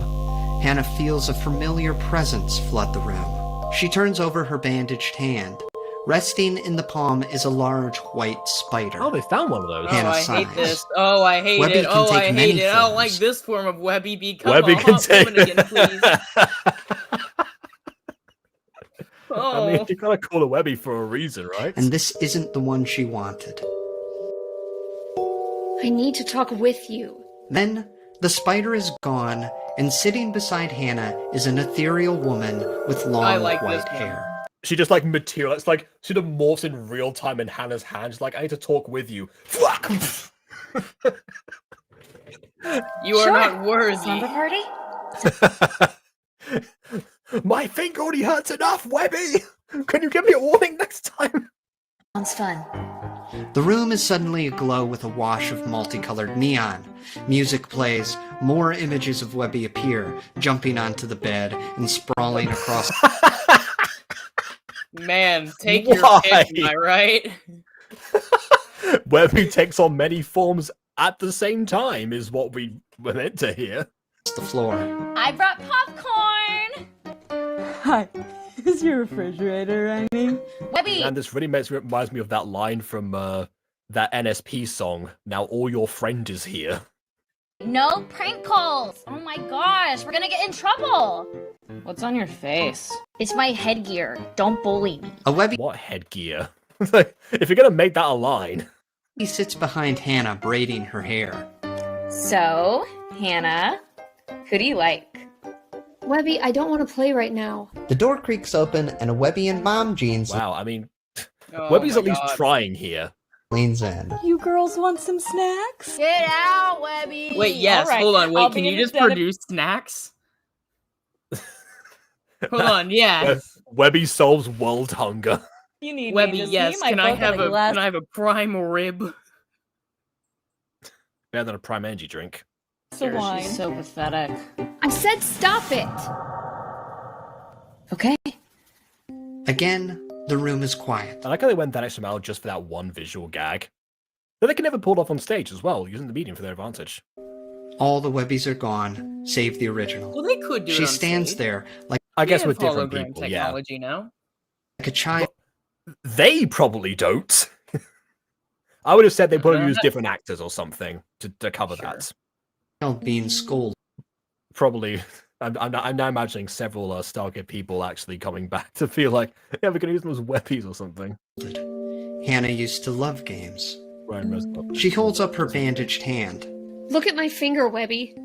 Look what you did to me. I didn't mean... You tell me things.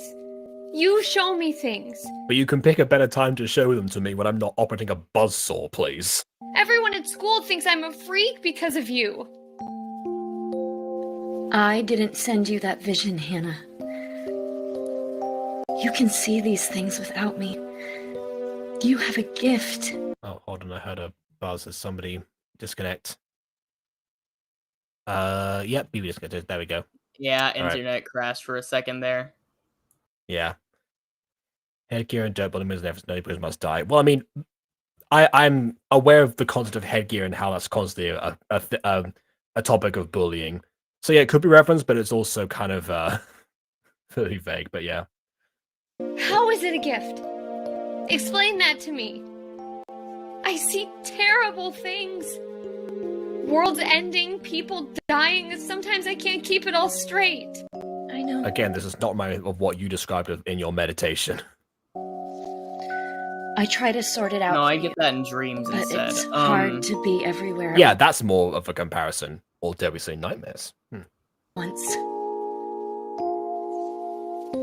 If it's a gift, then when's it gonna help me, huh? When are you gonna help me?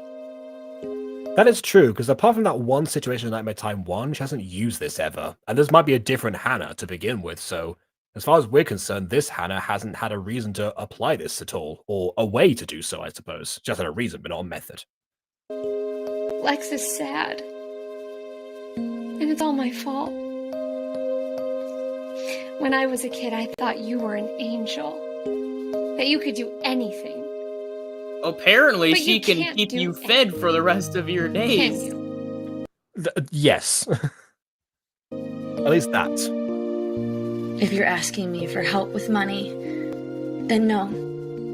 I mean, food works in this, but yeah. Can't do that. Then Wait, what hold good on. are Make you? a form of you that has a great 401k job and is getting like $30 an hour. No, All here's a thing. You know, start a food business. If you can provide snacks, then you know that's a starting point. I'm sorry. I wish it wasn't like this. I wish I didn't have to be here. Yeah, me too. Webby stops. She used to know what to say. It was easy when Hannah was young. 2 years ago. Webby turns from the girl and goes.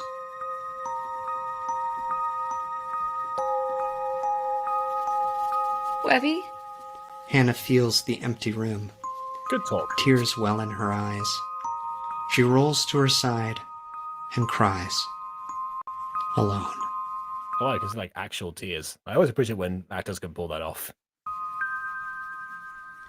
Weeks later, the sun rises over Hatchetfield. Lex starts around the apartment, scrambling to gather herself for the day. Ethan follows her, handing her things she's missed. Okay, I open today, I get off at 6, then I gotta haul ass to the community center for my high set. I feel like the quality is descended on YouTube. So, oh no, still tasty. Never mind. Leftovers are in the fridge. Mail that rent check. What else? What am I forgetting? I'm forgetting something. Babe, you focus on the test. Anything you forget, I'll handle it. Yeah, this is the Ethan that I remember, because that scene before seemed a bit out of character for what we saw in Black Friday. That being said, it seemed like it was what they sort of almost... They presented Ethan as he could have been, but he had Right, I like don't one know. scene of his like rebellious, I guess, carefree moments, and then afterwards he was the caretaker for Hannah, and then got murdered. So, kind of just all round good guy. Yeah, the who just Finger happens to story like a bad definitely boy. felt like Ethan. Yeah, but then afterwards we get the scene of like the implications like, oh yeah, you should fix the faucet or something, and then it's like, well, where did that come from? So I did forget something? Now I'm gonna fixate on that and chemistry's gonna be gone. Babe, listen to me. If I can graduate high school, anyone can. You're right. Are you gonna wish me luck? Don't, you'll jinx it. Lex heads for the door. I love you. Mail that check. And she's gone. Down the hall, the door to Hannah's bedroom creaks open, and she pokes her head out and looks at Ethan. She forgot, didn't she? Did she forget? Or did she send the party animal? Da-da-da-da! I guess I thought it would have been like an anniversary, but no, it's a birthday. Yeah. Happy birthday! Oh, we have Happy Birthday on the piano as well. That's great. Right? Very good, right? You want one of these? Later, Not now Hannah you've used them both. What is wrong with you? Of course not. and Ethan stand in line at Pizza Pete's Family Fun Zone. All around, Again, I mean, he's a birthday bad boy parties archetype. rage. He's probably used to sharing cigarettes with his best buddies. That's the new version of the Danny Gonzalez song or something. Oh wait, I can actually pull that off now. I can actually do the "I'm a bad boy" with the microphone. Kids scream and arcade machines clatter. We don't have the money for this. Hannah, of course we have money for your birthday. I'm just getting $20 worth of tokens. 10. Come on. One last hurrah for Pizza Pete's, hey? Next year you're gonna be too old for this place. You're gonna want a pool party with all your friends. Huh. What friends? All the Webbies, of course. Every single one. They're all gonna show up. Hannah wanders to the glass display cases where the prizes are, and there, laid out among the cheap toys and stale candy, is a genuine, bona fide iPad. Wow. Holy smokes, is that an iPad? Wow, a whole iPad in this current year. Who's ever seen one of those? I've never seen one before. I mean, that's probably because they went out of style a while ago. In real life, that is. Huh.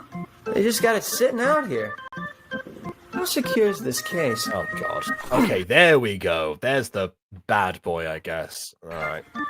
Ah, it's too secure. I want that. Oh, yeah. You can watch video. The way that they framed us, like, I want that. Give it to me. Videos on there, or play some games. She knows what it is. She just says hasn't seen one in real life. She obviously it caught attention because she's aware of what the device does. Or sell it for money. Ah, yeah, but it's 20,000 tickets. I think we gotta set our sights a little lower, Banana. Look at this. Runts? Okay. Stickers? Yes, please. You like Hello Kitty, don't you? Hello Kitty sucks. Whoa! Someone turned 15 today. Let's hit those games. Yeah, fair enough. Also, when you said before about like, you know, like the angry woman trope in music, I thought of Avril Lavigne instantly, and now I've got Avril in my head again because of Hello Kitty. What a terrible song that was. Woo, woo, woo! Lights flash on the arcade game Ethan's just lost. It's a machine called the Cyclone, where like Hannah should be playing these games if you're gonna try, like, you know. Light travels around in a large circle. I'm going to assume that they probably accounted for, you know, photosensitive epilepsy, but just on the off chance, we're gonna, let's see, we're gonna slow this down.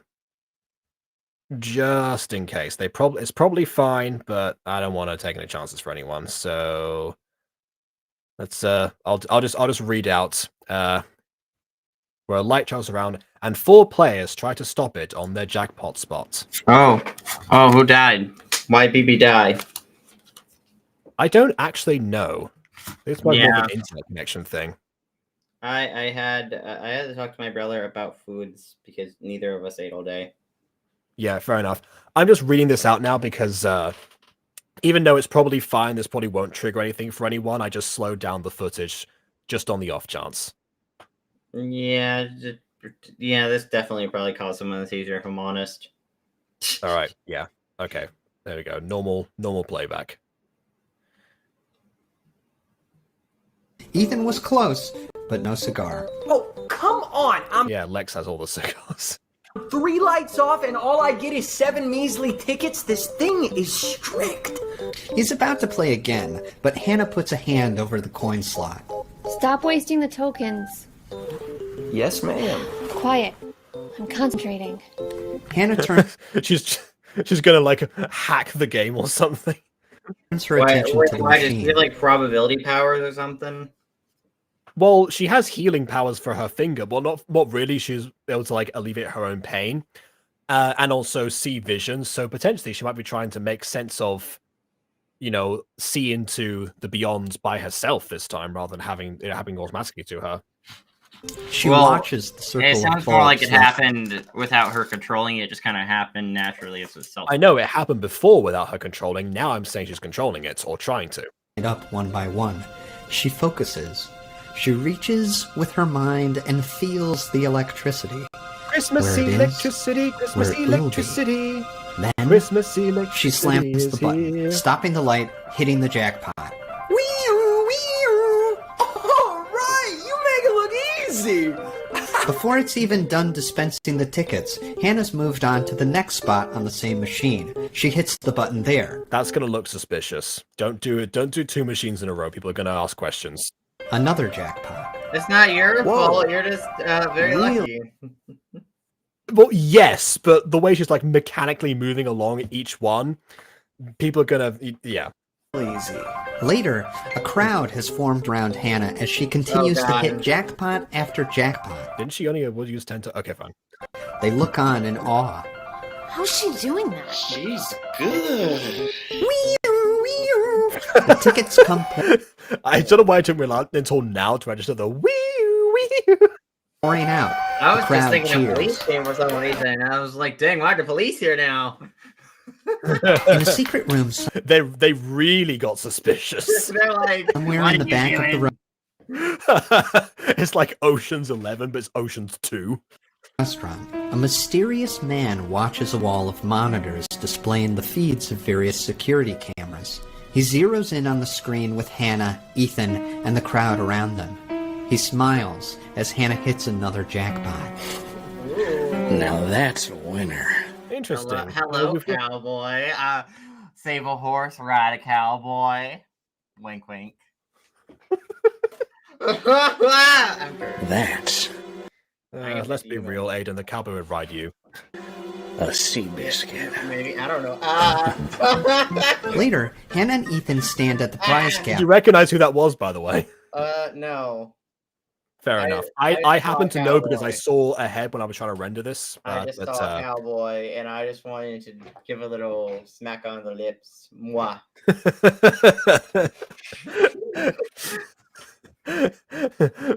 I'm sorry, but we and my wifey are very exclusive. That's my bit. That's my bit.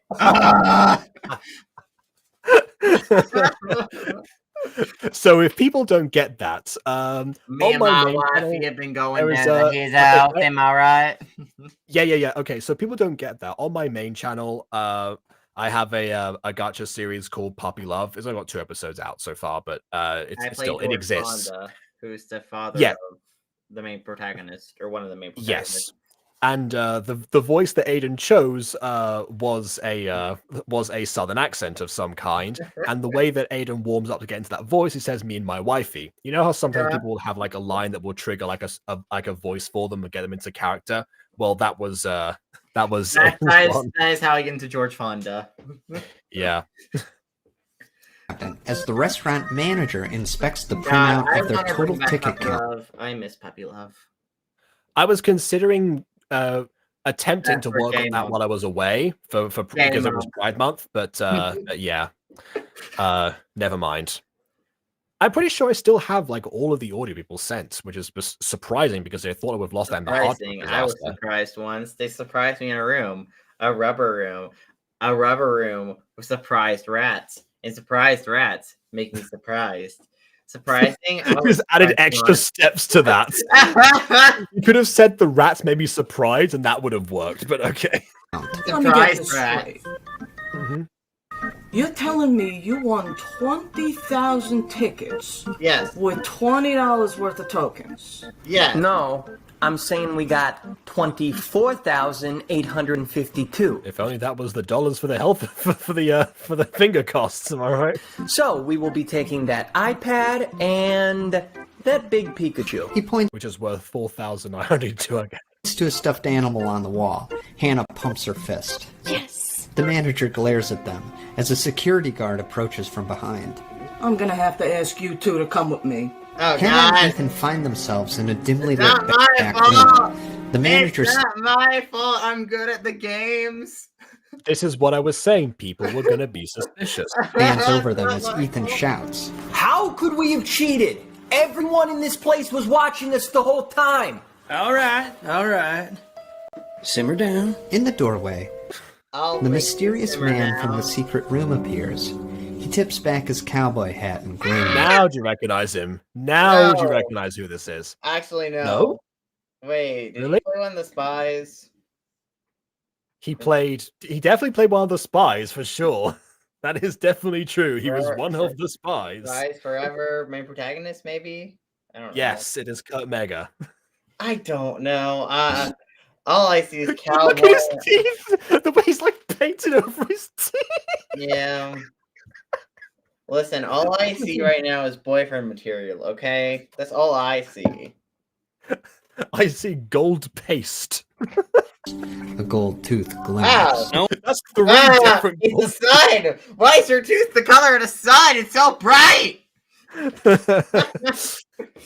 But soft, what light through yonder window breaks? It is Kurt Mega, and his tooth is the sun. No one's in trouble. Hank, wrap up that iPad.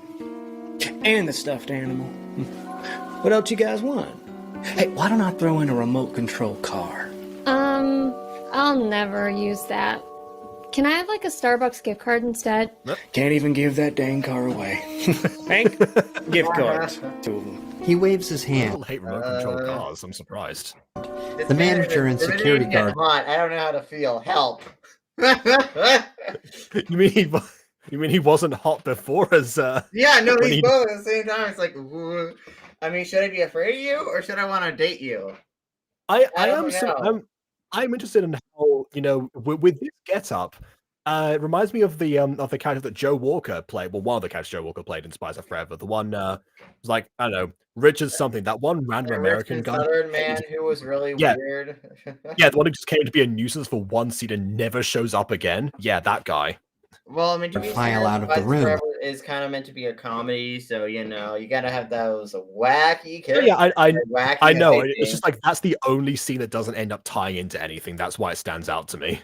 Is he Well, I guess it does reveal that Tatiana knew who Kurt was the whole time, but they could have easily done that some other way. But yeah, takes a seat across from Hannah and Ethan. Thanks. Well, that was appropriate timing there, Hannah. And Ethan. Okay. If there's anything I've learned in Vegas, it's that you gotta take care of the high rollers. Eddie Chiplucky. When you say take care of the high rollers, take care of them, do you? Okay. We're at like a Chuck E. Cheese ripoff here, okay? Listen, it's not that serious, fam. All I'm saying. I take my job seriously. Dare I say, very seriously. Wait, shoots a little toy Nerf gun in the air. It's like, oh, dang. Can't even give this dang gun away. Only worth 300 tokens. Owner of Pizza Pete's Family Fun Zone. Bought it off of old Pete himself a few months back. Now, some people might Dang, say it's still named his Pete? father or something. Still named Pete? No, he Hey, bought it. Well, I mean, I wouldn't imagine he bought it off his father. I mean, it sounds like he bought him off someone named Pete. Well, no, I thought he was going to say that he inherited it, not that he bought it off. That was it was a bad investment. And they'd be right if I was looking to turn a profit on this old dump. Oh. What I am looking for, however, is you. You're right, Hannah Joel. Foster. Hannah Foster's a teenager? No! Aiden, think about how Hatchetfield works. If he's realized that somebody has some sort of, gift, and Hannah's been described as having a gift Supernatural ability, before, yeah. he's most likely looking for Hannah Foster as a result of having that gift, not for any other reason. I know, but like, you're definitely a grown man, and she is definitely not a grown woman, so all I'm saying is it comes off as weird. Wait, don't touch me there. This is my no square. although this cowboy could touch me there. It's not a no square to him. You just had to add that, didn't you? Okay. Eddie Chiplucky smiles at Hannah. Me? Oh, I just realized Chip Lucky, because Lucky Chips, because used to be in Vegas. Okay, I see now. That might be a fake name, actually, considering that's... Well, not you specifically, but someone with your unique set of skills. And I happened to pick this precise establishment, knowing full well it would pay off eventually, and not some other place. She probably has the same abilities as a character in Marvel called Domino, who has the ability to edit probability fields. The Scarlet Witch also does that sometimes, but like Domino's really famous for it. So basically, she can edit the probability. Like for example, the probability of her jumping off something but landing on something soft to break or fall, or, and make that 100%. Or the probability of someone who's charging at her to trip and fall and hurt themselves. in the process, which I gotta actually look this up. That's actually one of my favorite concepts for power that I've heard in a while. But also, she also would be really useful in the casino. She just has to edit the probability fields of like each slot machine, or when someone's drawing the hands of the probability of her getting all the best cards and everyone getting horrible cards.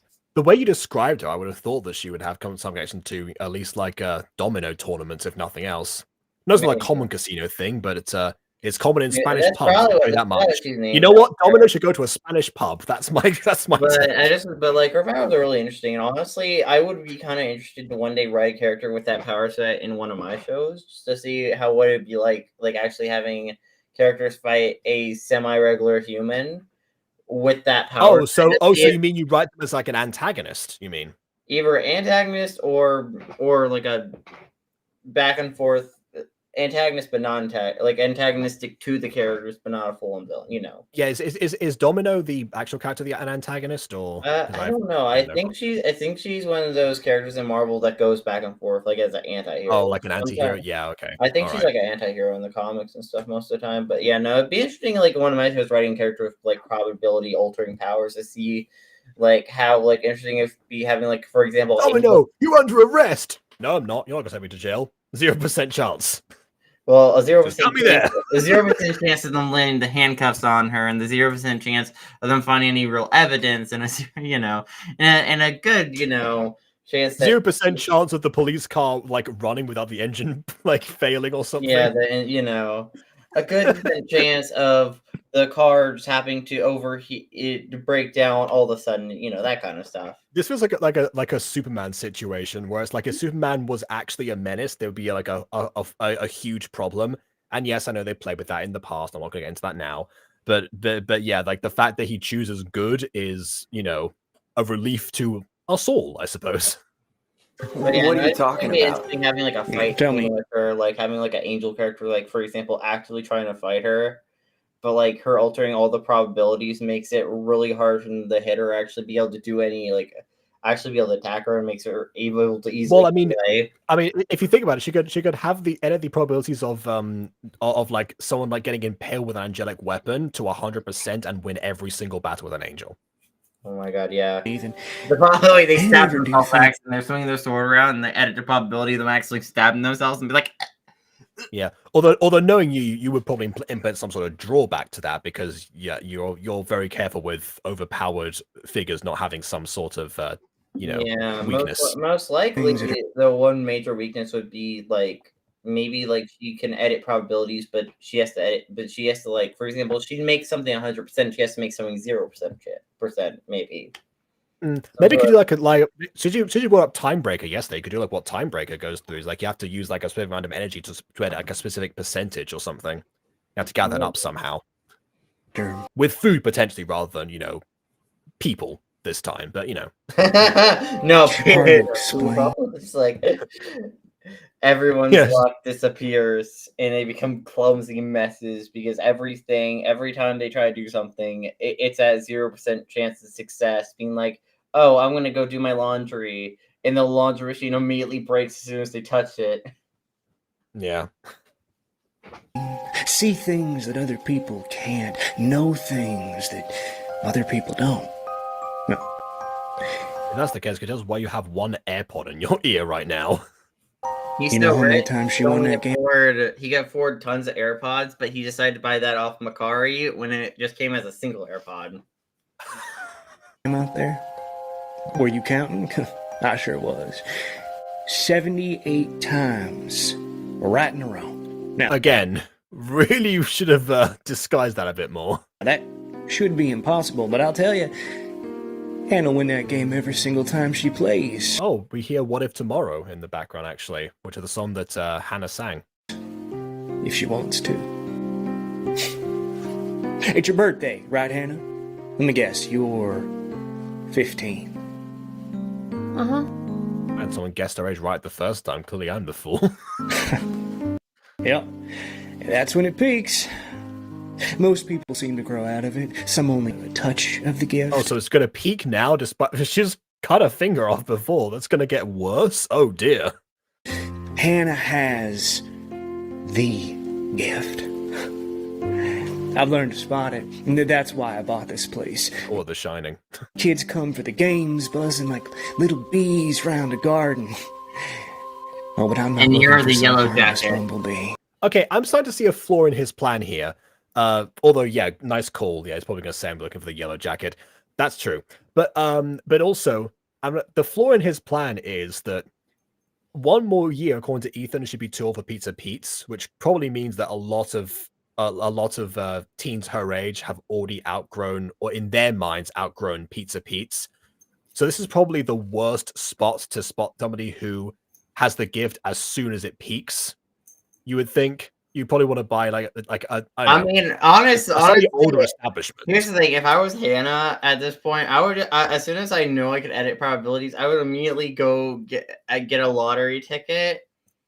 I mean, she might not be editing probabilities. She might actually just be able to like slow down, I guess, like the flow of time for herself, or actually really like tap into if you said feeding electricity itself, so she knows where the signals are going to go. People can't see. She's more likely to be able to get something with pinpoint accuracy. So it could be that instead of editing probabilities.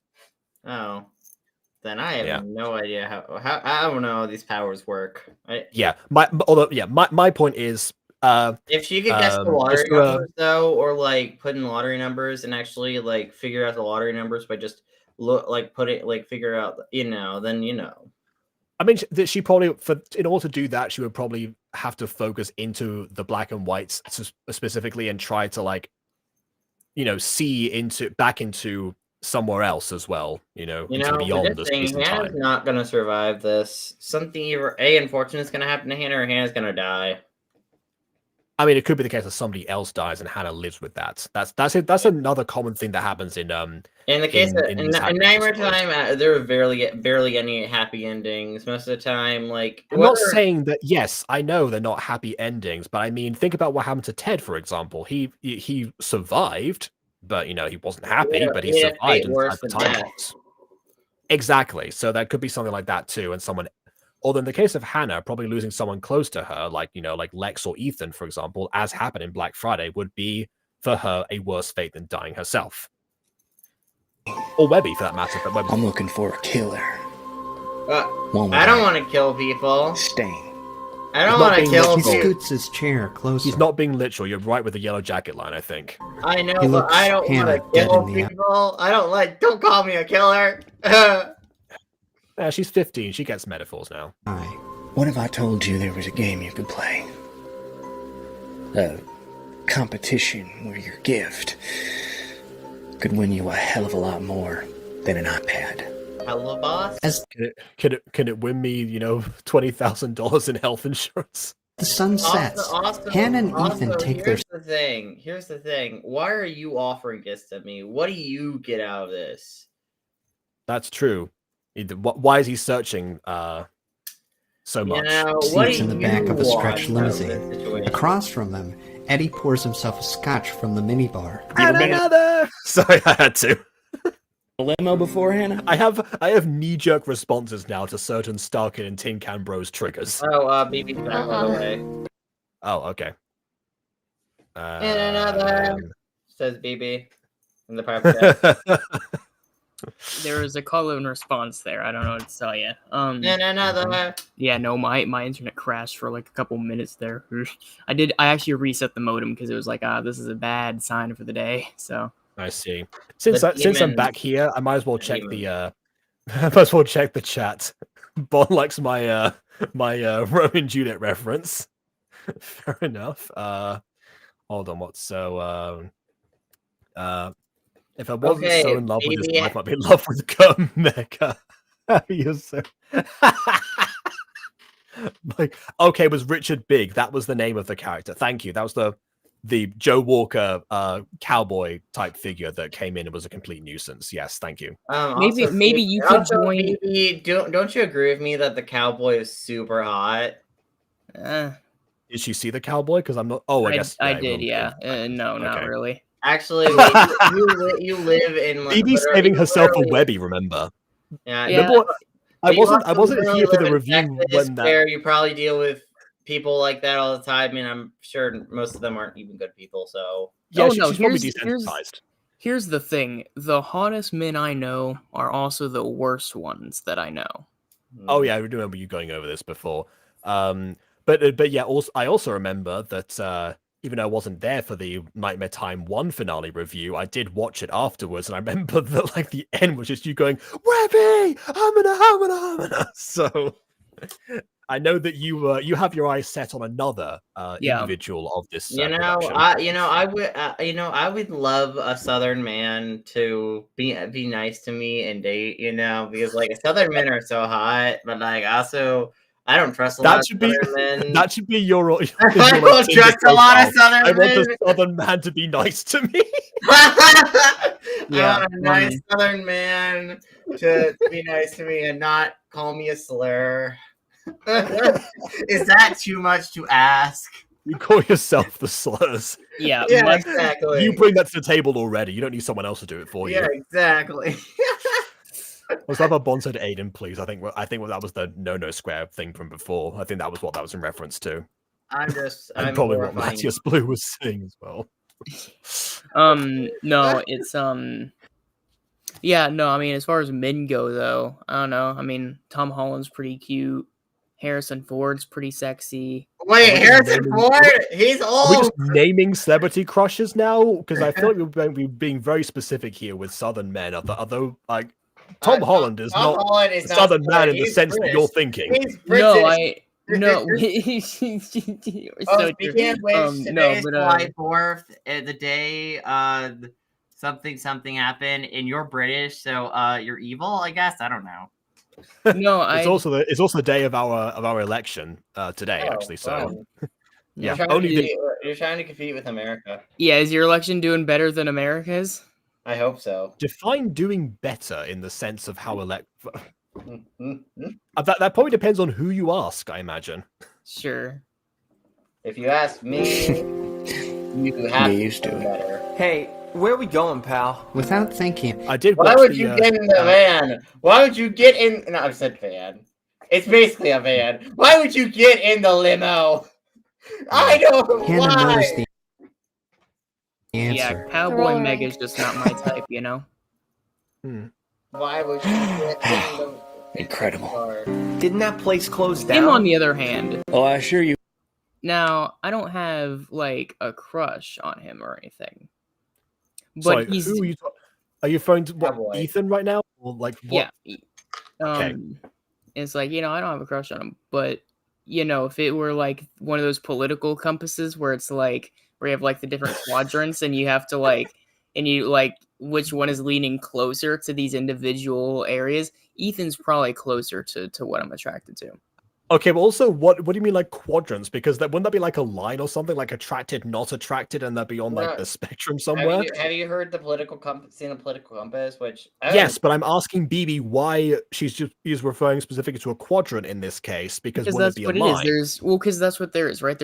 It's the four different things, and you have the four quadrants, and then you okay, have but what are the four? Have you got four defined things that you're into? No, I don't have a quadrant prepared for you, Jacob. That's what I mean. Why is it a quadrant then? Because that's the analogy. Okay. I don't have a whole. I don't have doesn't get analogies for you. I do get analogies. But I'm questioning the use of this analogy specifically. And his facial hair is so hot as well because like I'm not like ultra attractive facial hair all the time, but like that just like little bit of like a mustache hair, it's like oh, so you're not into Kurt Mega's beard from Spice of Forever then? Yes. Actually, you know what? You guys make me a political compass except for BB's crushes. You guys get to decide what those four are, because I think that'd be actually quite a fun challenge. So to try like guess what you're into from watching these streams and your streams and other from watching just the videos and streams that we've done. Yeah, if you figure out what BB's into and make a quadrant. That's exactly. Also, by the way, we got Webby, we have Harrison Ford, we have Tom Holland, and one person I'm forgetting. Brennan Lee Mulligan. He's up there. Who? Brennan Lee Mulligan. I've never heard of that person, but yes. Are you? So are you listening like more just specific people, or do you mean like those are the like on different parts? No, those are people that I'm into, and you get to decide what those recurring themes are because I've never put any thought into it. But I'm sure you guys could make something, and I'm really intrigued in seeing what people latch onto with that information. That's a fair point. How does one define Brennan Lee Mulligan? That's a challenge right there. It is. But yes, I want this man to kiss right now. I want to go moi. Moi. Moi. This is booming. In a classroom of the Hatchetfield Community Center, a small group of hopeful adults are in the middle of their high school equivalency exam. The silence is broken when a disheveled Lex hurries through the door. Hi, I'm here. Sorry I'm late. Yeah, don't yell that if people are in the middle of the exam. Wait, Lex. Lex Chastity? No! It's wrong. Grace Chastity you're thinking of. Were they related or played by the same actor?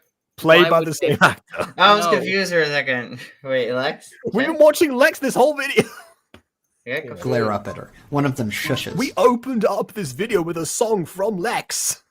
Shush. Lex approaches the test facilitator at the head of the class. Sorry, I got held up at work. Alexandra Foster? Yeah. The facilitator hands Lex an exam. Lex Luthor! Test started 20 minutes ago. Okay, can I stay 20 minutes after so I get the full time? Probably not. No. I'm not staying after. Oh! Okay. You don't have to say it like Lex takes a seat, drops her bag. I was gonna wait. I actually swear. Never mind. I was gonna say you don't have to say it like a bitch. But I was like, wait. The anti-Jacob swear aura started to get me for a second. Yeah. No. And readies her pencil. At the top of the exam, she fills in her name and date. What's today's date? Easiest question on the exam. Not a good sign. I am sorry. It's not my fault. I don't know the date 24/7. You heathenist bitch. Lawrence... I don't even know what that means. I don't even know. I was gonna say, what is I don't even know what you said. I don't know. Did you say egonism? Heathenistic bitch. I don't even know if that applies here. Heathenistic? No, are you? That's the people that you're referring to. Is it?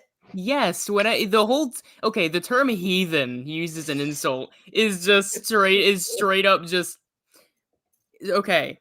Christians. I heard hedonistic rather than heathenistic, but yeah, I don't even know what I was saying. No, well, that's why you shouldn't be saying words you don't know what they mean, Aiden. You think I know that? You think? No, just actually Okay. Anyway, I was gonna say Lauren's channeling her in a Linda Monroe right now. It's October 5th. October 5th. And now she realizes she's gonna realize it's Hannah's birthday. Now she's like, she's like, it's Hannah's birthday. Get out the exam or something. She remembers what today is. Hannah's birthday. Of course she does. Oh shit! Shh! You shh! Shit!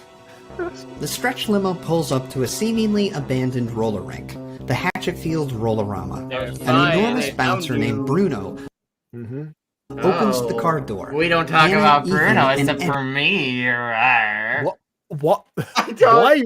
Where did Bruno come from? I don't know. What has Bruno got to do with anything? Is that the name of the bouncer? Yes! Bruno bouncer named Bruno. Yeah. We don't talk about Bruno. By the way, Aiden, just to clarify, a heathen is a pagan. Welcome back, Mr. Chiblucky. Evening, Bruno. Wait, why you...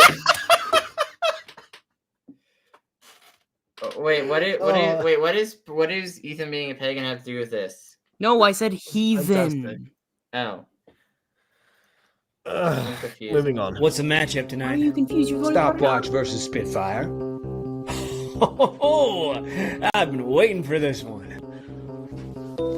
Bruno leads the trio to the Rollerama's back entrance. He opens the cracked glass door. From inside the building, music thumps and voices chatter. Eddie motions for Hannah and Ethan to head Dang, it's in. so loud in Then here. he What's slips the a $100 soundproofing in this bill building?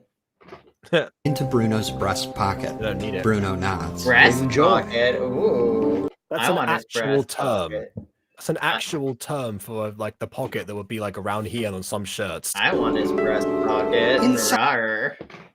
You have a breast pocket. You just don't have the estrogen to make it pop. Well, I mean, I could also work out and get giant pecs. Not that I have the willpower. So yeah, you can have your own breast pocket. Actually, I'm pretty sure I do have one. I'm pretty sure I do have one. No, wait. What are nipples except breast pockets that squirt? What? Right, That one I'm going to disagree with you on because pockets things you put things in. And I You don't put think things I'm putting in your things nipples, I those. guess? Yeah. I don't know. Maybe BB's. I guess that's where you well. put that into other people's mouths. What? Which doesn't count because that would then make the mouth the pocket.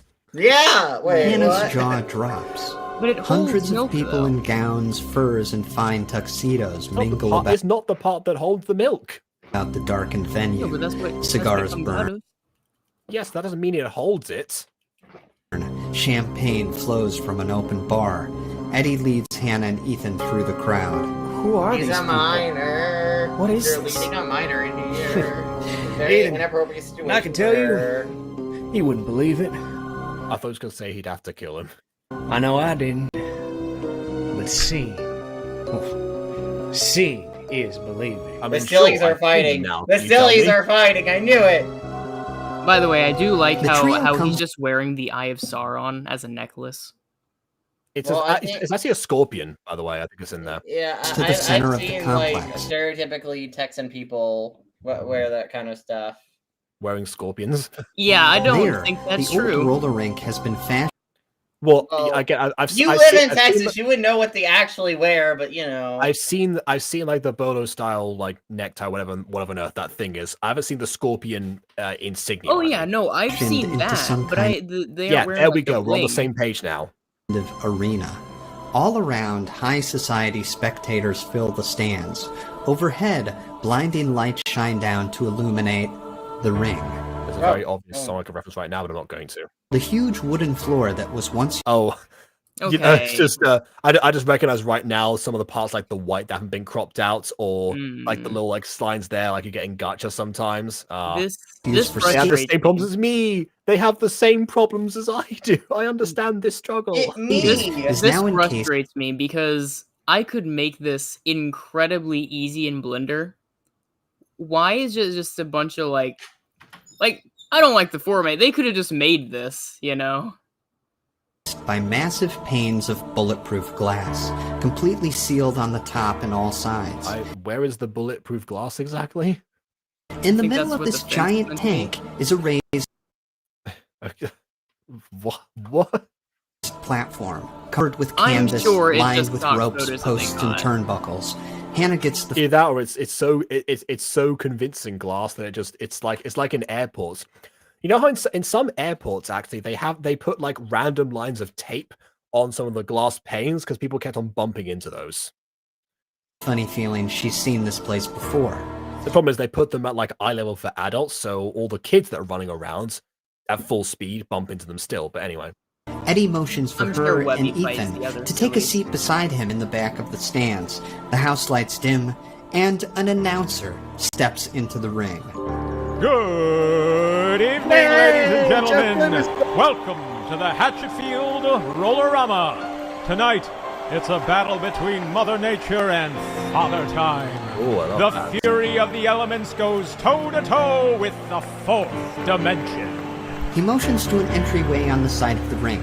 Security guards pull open the double doors. A small, hooded figure steps into the arena. In this, when you get I love the idea. I love the idea that the sillies leave the black and white just to come in here to do random ring fights for shits and giggles. Why not? corner, that titan of time, he takes a licking and keeps on ticking. It's Stopwatch! I was going by a different name this time. It could be that these people, you know, like they have this is as like their patrons or something. Yeah, I was about to say these are like warlocks, and those are like the patron deities. Yeah, there we go. The crowd goes wild as Stopwatch removes his robe. He's a kid, no older than Hannah, dressed. Which you've established how old Hannah is right now. Anytime I can get to reference Hannah's age, I'm gonna bring up now. In a strange, colorful costume with an hourglass symbol on the back. Which is great that we can see his front. Thank you for that. The announcer points to the opposite end of the ring. And in this corner, the hot-headed human inferno. If you can't take the heat, get out of her kitchen! She's Spitfire! It's like a toddler. From a second entryway, a teenage girl saunters in, her costume covered in orange and red flame So designs. that's what it would be like if Lava Girl and Shark Girl collided with Spy Kids. Lava Girl and Shark Girl. Sorry, Shark Boy. Maybe. I was thinking more Katniss Everdeen, the girl on fire, but yes. And also, this is most likely the fighting that Hannah saw before when she cut her finger. She climbs up the platform and hops over the ropes. Maybe a year or two Hannah's senior, Spitfire bounces back and forth on her heels. In his corner of the ring, Stopwatch gulps nervously. Let the metaphysical mayhem begin! Stopwatch and Spitfire meet in the middle of the platform. They stare each other down. Oh yeah, that's a good idea. Take off the glasses. They'll get broken. Breathing heavily. I didn't even think of that. A bell dings and the fight begins. Where'd she put them, by the way? They're just on the floor. You wouldn't hit a girl with glasses, would you? I guess Stopwatch wouldn't. Springs into action, diving at Stopwatch, flipping forward. I just like swipes the screen. It's like Cat Noir's transformation. It's one of the things I can never take seriously. If anyone's watched Miraculous, where it's just like they have the transformation and they just goes like on the screen. Dude, it's like, man. why did you do that? See, for season 2, I'm sure these are all pre-recorded and just put in to make it look like Zoom, which is almost a shame for this exact scene, because if they could see each other, they could get themselves at a good angle, and it'd be like Mortal Kombat. They're like, you can see like a side view of them just going boop, boop. Yeah, if they were in front of actual green screens instead of like the walls, and they didn't have the lighting from either end of them, they probably could also chroma key themselves onto these backgrounds and then actually be angled in post if you couldn't get them both at the same time. The back of her sneaker comes crashing. And again, down. one singular AirPod. Maybe they just consume like the narration instructions from there. Stopwatch dodges, running for the edge of the ring. Spitfire's gaze. Not much metaphysical stuff going on right now. It's mostly just, regular combat, which is fine. Maybe they're going to amp it up in a second. Follows him. She takes a deep breath, focuses her energy, and closes her eyes. In the stands, Ethan can feel a shift in the air. It surges through the crowd. They fall silent as Spitfire tenses. Her eyes burst open, her arm thrusts forward. A red glow ignites in her chest, shoots down her arm, and leaps from her hand in the form of an enormous fireball. The fireball solves everything. Shout out to XP level 3. and it burns the script writer. Heading straight for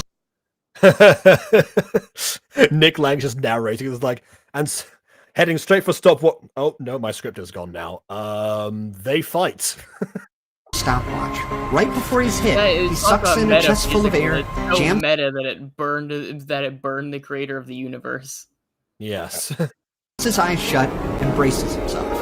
The fireball roars past, exploding against the glass barrier. What a stupid transition. He seemed to glitch out for a second. The fighters and the cheering crowd. Ethan winces, but to his utter shock, Stopwatch hasn't been burnt to a crisp.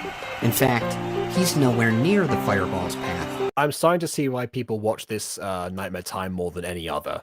Like, this is just a fun concept, nightmarish or otherwise. Somehow, miraculously, the kid has... Speaking of which, I still wish Nightmare Time were scarier. That was a thing that I thought of while I was resetting my modem, where I was like, oh, because Bon was talking about, BB's scared of spiders, and I got to thinking, I wish I were scared of a lot more in this series. No, there you go. Sometimes they get you. Switch from one side of the ring to the other. In the blink of an eye, Stopwatch has traveled 10 yards, narrowly escaping Spitfire's attack. The person named after time travels through space. You know, you're right, BB. They do focus more on the space and the time in media. Ethan is mystified. You know what they could have done, actually? He could have, like, you know, he could have, like, moved in time about, like, 10 seconds or, let's say 20 seconds into the future, so he re-emerges at the exact same spot as if he hasn't moved at all and the fire has dissipated. That would have been a way to move in time. Sure. Kid just... And she just... And he just... Whoa. Spitfire Hannah's into this. Kicks, and the red glow Here's the bolts thing, down it her won't leg. work for Hannah because Webby's gone.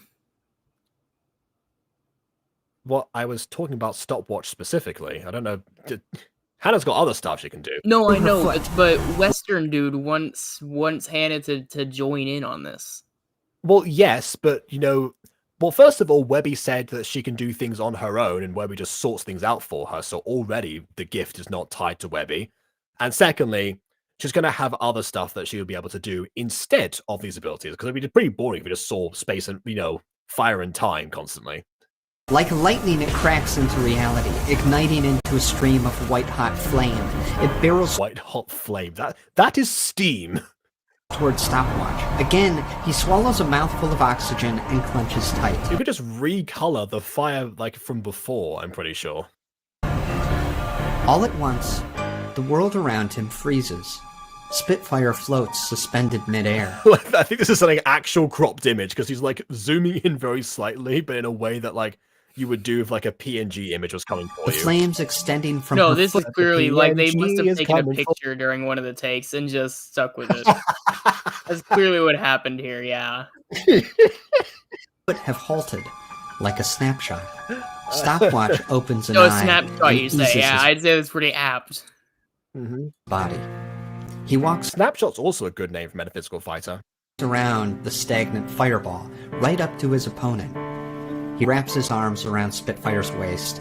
She's a foot taller than he is, but with some effort, he starts to drag her toward the edge of the ring. Of course, all of this is imperceptible to the audience, all except Hannah.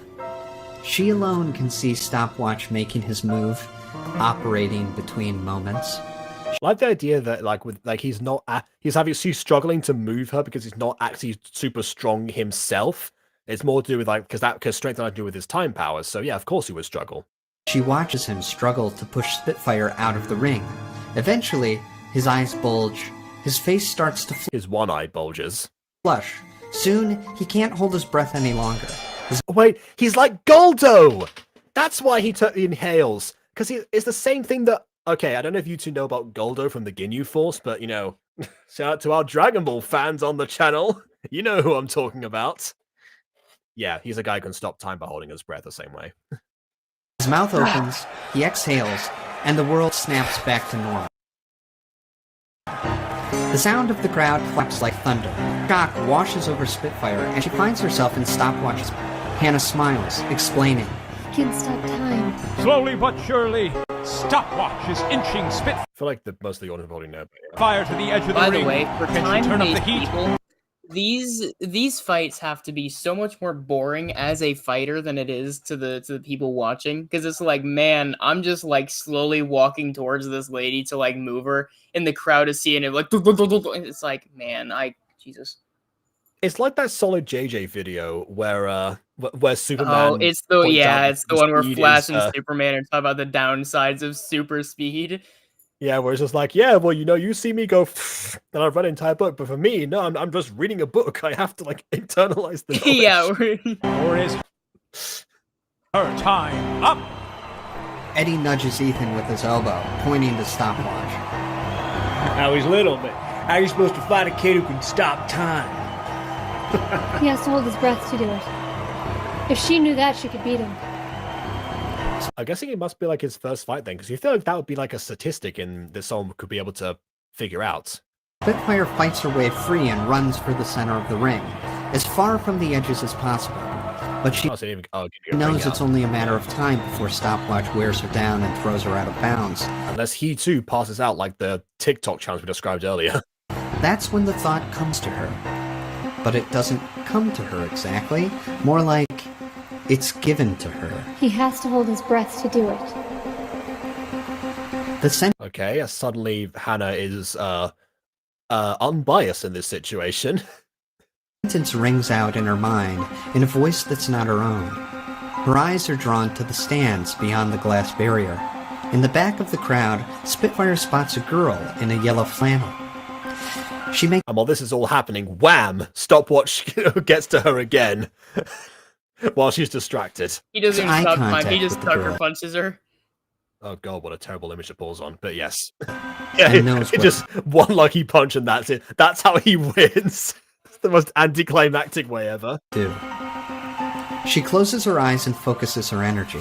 The red glow in her chest ignites, but rather than expelling it all at once, she lets it seep from within her in streams of smoke. Oh, don't you mean white hot flames?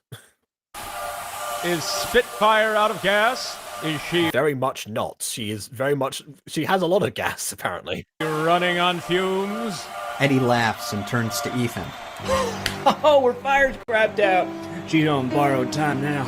But her plan becomes clear as the air around her turns cloudy. Ah, she's going to make sure that Stopwatch can't breathe in clean air, so he's going to end up coughing or something, so he can't hold his breath. That's nice. That's a good tactic. Smoke. I feel like I am actually watching an almost an OG Dragon Ball fight, but I guess more of a My Hero Academia situation, to be honest, with how many tournaments they have constantly, like every 2 arcs.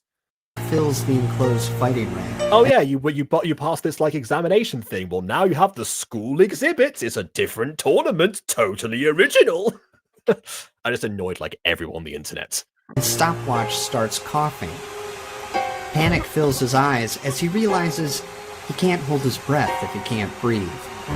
With the ring full of a sooty haze and Stopwatch's powers neutralized, Spitfire marches over and grabs the back of his costume. She yanks him toward the edge of the platform, hoists him over her head, and tosses him from the ring. Stopwatch hits the... And this is why, again, having the physical strength in this case helped her out too, because once their advantages were neutralized. Then again, she could use her fire in this case too, but yeah.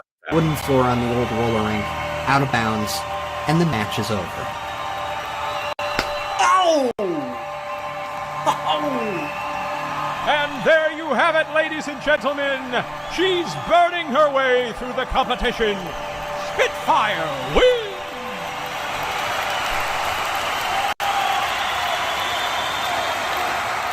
Later, Ethan sits at the bar, still shaking. What did I just see? Eddie hands him a glass and takes a seat next to him. Here, have a drink, Ethan. Look, I know it's a lot to take in. These kids can do incredible things. Is it magic, psychic ability? Who knows? Once you get past the initial shock, then hey, you can sit back and enjoy the show. It's freaky. Now, it's profitable. Eddie motions to the upper-class crowd around them. You see all these people? These are high rolls. Lots of money changing hands. That girl you saw tonight? Spitfire? Yeah, they found her living in some dump. Family could barely afford to keep the lights on. So she turned them on for them by using fire. Now, that kid's a millionaire. Now, if you ask me, yeah, I think Hannah should be pulling.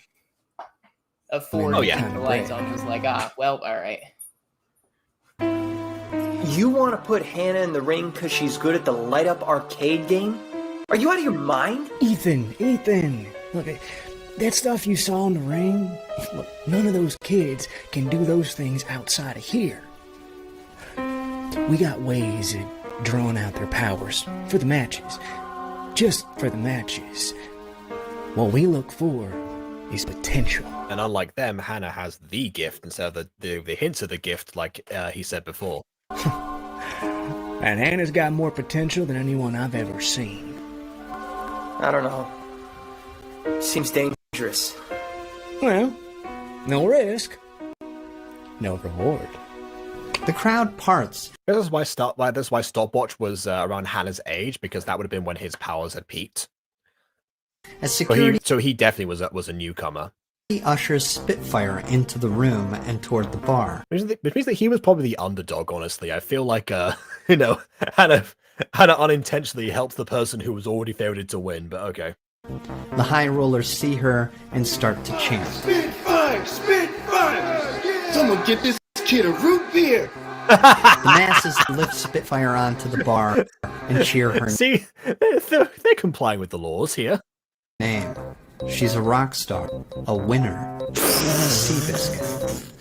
Hannah looks up to Seabiscuit. Okay, fine. her. This girl with a gift.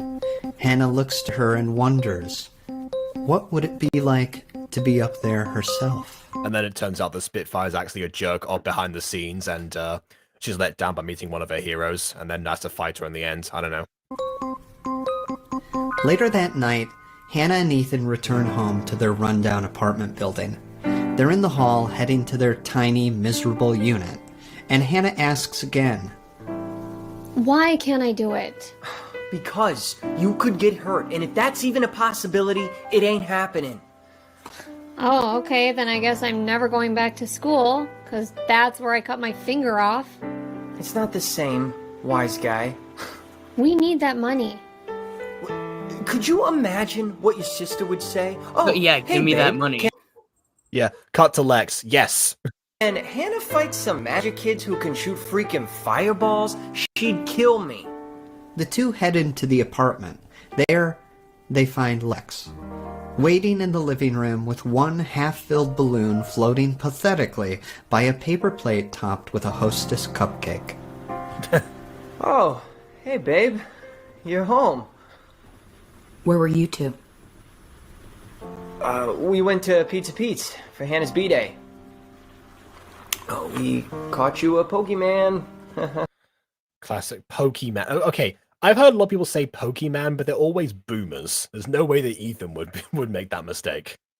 He holds up Which the is stuffed crazy animal. because Pokemon was around during their time. Well, they were alive to see the rise of it, but they weren't really concerned about it, let's say. Yeah, but they should Lex still sees the bundle pronounce of it. Yeah. Prizes in Hannah's arms.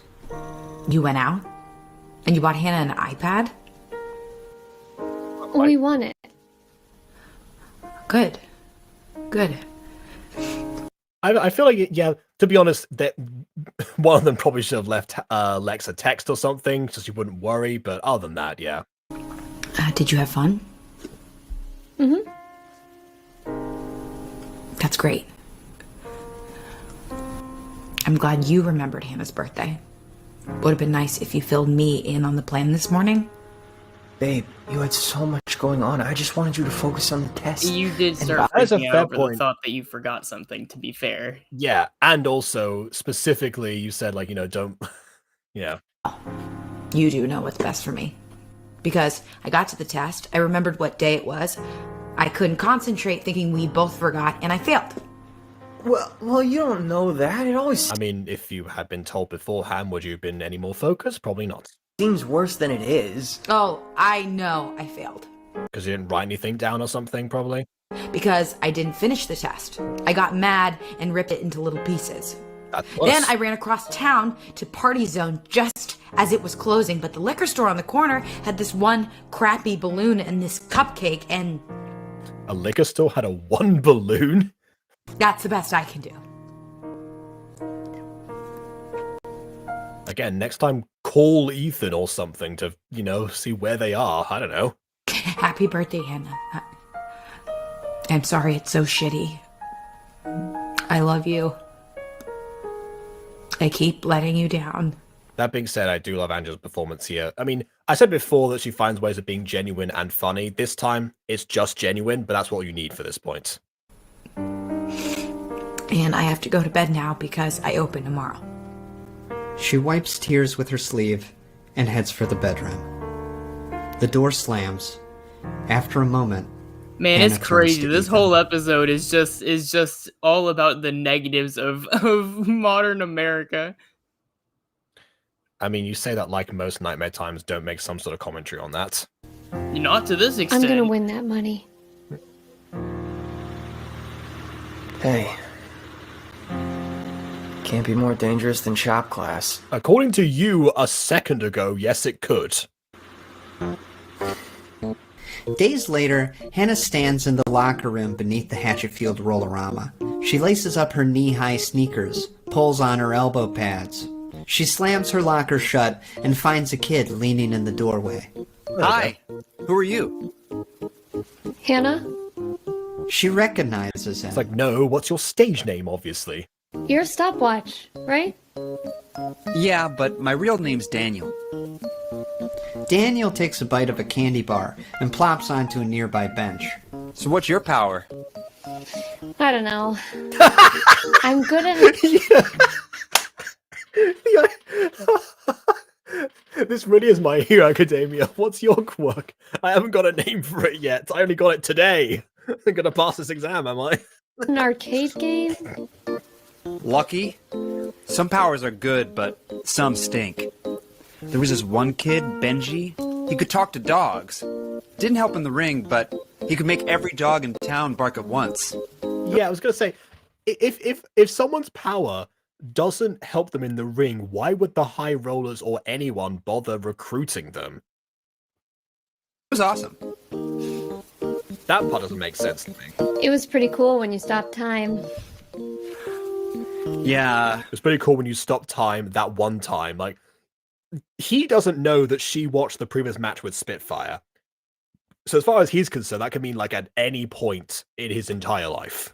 Is that cool that one time you stopped time 8 years ago? I used to be a big shot around here, but now I apparently just get my butt kicked. Sorry. I don't mind losing to Spitfire. She's the coolest. She'll probably kick your butt too. Want some of my chocolate bar? He offers it to her. She shakes her head. No. I thought that he was going to say, when she said sorry, I thought he was going to say, oh, it's not your fault. And then Hannah was going to be like, oh, yes, actually, yes, it is. I accidentally telegraphed that. Although I guess no, she doesn't know that Spitfire was able to like read her thoughts or something. But Spitfire has fire and telepathy. No wonder she's the big shot around here. Okay. Nice to meet you, Hannah. He gets up and heads for the door. She calls after him. You too, Daniel. Hannah smiles. What I That's the missed? first time any kid said it was nice to meet her. What was the last thing you remember? They just entered the building. Oh, you missed everything of importance ever. Okay, so what did I miss? Tell me. So apparently there's other people with different powers, and they're all pinned against each other in a ring with high rollers betting on them. One person can stop time, another person has fire and telepathy, and basically she has luck powers. Well, okay, yeah. Well, we're about to see her power because she's just got here for the first time. This is the first time she's put on this particular outfit. Wait, why is she okay with this though? Is she being forced to do it? Because, well, no, because she wants to win that money. You know, she wants to help Lex out. To die or kill someone. Either way, it's not gonna go well. Remember before when I said it'd be worse for Hannah specifically if someone in her life died that wasn't her specifically?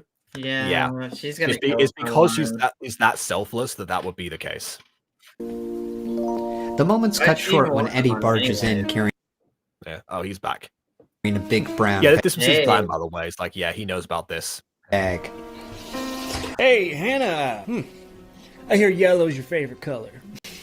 And now that I see you in a yellow outfit, I can confirm that for myself with my own eyes. From the bag, he retrieves a yellow biker jacket and offers it to Hannah. She spins it around and reads the name sewn on the back. Yellow jacket. Yeah, wait, you know the yellow jacket, you know the literal jacket that he just had isn't the same shade of yellow as the kind of jacket that she has. Obviously, they're not in the same location. Yeah, I was gonna say, same shade of yellow.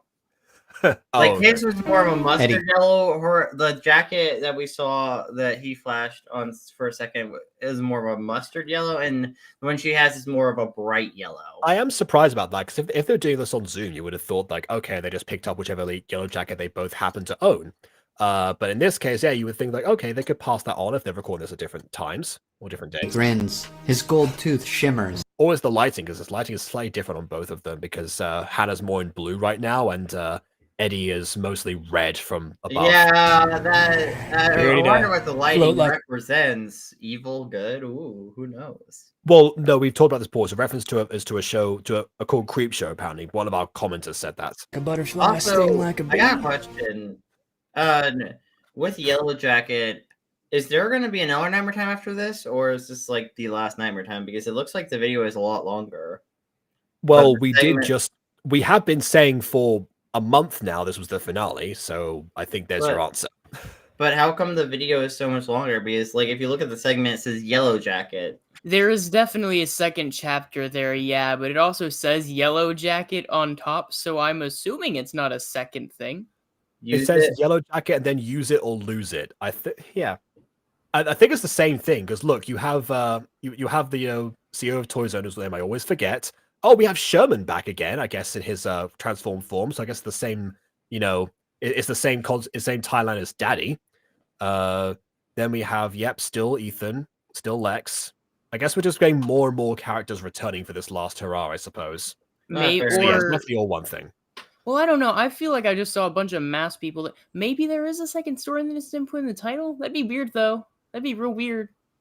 It definitely would be, so I don't think that's what happens. I don't know why it's segmented. I though. guess. It's the same story, though. Mr. Chip Lucky, I have never I been could in a see it fight being before. like a game or something. Do you have any but- pointers? Don't get Yeah. hit. Drink this. From his bag, he takes out a tall glass jar filled with blue liquid. Okay. Something like a milkshake. Okay, listen, sir. Tell me what this is, because I'm not drinking some random liquid that someone gives me. That's how you get roofied. Is all I'm saying. Although, if He you hands want it to to roofie Hannah. me, just you yourself, just you and me. If you want to roofie me, maybe I'll consider that. Well, okay, but Aiden, think about it. Think about it. You wouldn't you rather be conscious and aware? Oh of, yeah. yeah, exactly. Darn it. See, otherwise you miss everything that happens. I would miss everything. What is it? Oh, they cook it up in a lab somewhere. It's Okay. called mind milk. It's got electrolytes, vitamins, and all the things your brain craves. I would love to see the nutritional information, please. It's gonna help you unlock your potential. Oh yeah, they did say that. He did say beforehand that they have ways of unlocking like the potential of the kids before they go into the ring, because they can't use their powers outside. Even though Hannah can, that most of the other kids can't. For about 30 minutes or so. You may not feel like you're ready now, but drink this. Oh, you're gonna feel like Rocky Balboa. Man, this reminds me so much of that one moment in Heathers where Quoted, he said Rocky Balboa, but he quoted Muhammad Ali before. Was getting his fighters crossed. yeah. But no, this reminds me of Heathers where JD is like, hey, yeah, my father had these really, really cool bullets. They're just gonna put you to sleep. They're called like Igloo bullets or whatever, and then it's revealed, oh no, they're actual bullets, and it's No, they're real ones. This is like, oh no. And then Veronica was traumatized that she just shot someone or almost shot someone. That is what I think in the stage play she didn't shoot anyone, but in the actual movie she did shoot someone. Oh no, they shot in the stage play. No, like was she the one who actually did her bullet actually land on someone in the stage play too, or was that just a movie thing? No, they both shot at them, and one of them hit, and then the other one I think just fell off. I don't know which one was which. I don't remember. It's like the three-way duel with Grindelwald. I want to see a live showing of the Heathers. I love that musical. It's such a good musical. It's so good. Okay, but actually, you know what? While we're here, I've checking the chat. So, illegal superpower children's fight club still doesn't allow minors to drink. Pick and choose which doors you want to follow. Well, at least there's not alcohol in the blue milkshake. That's what I can say. It's blue milk from Tatooine, of course. Lex and Ethan were born in 2000. They were definitely watching Pokemon. So, well, but yeah, most likely. I mean, I was born. Also, this is just a lighting thing, like a background lighting thing. Since her outfit has a lot of black on it, it makes it kind of hard to see since it kind of blends in with the background sometimes. So personally, understandable. I was still reading comments, but understandable. I would have had the background either be a very dark blue or like have the background be more of a grayish black. So her outfit.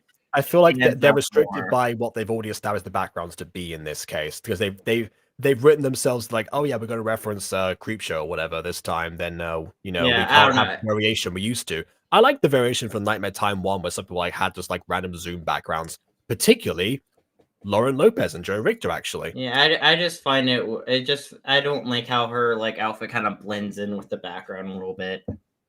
Yeah, no, we know you said that. Angela Giratana is one of the best actors I've seen. Not saying this because I'm a fan, but she really is incredible. I feel like you wouldn't be a fan if she weren't incredible, so that kind of goes hand in hand, I suppose. But I do agree, of course. Hand in hand. Okay, it was Hannah that cut off her finger before, not Lex. Anyway. Yeah, Hannah. Who? A crew member.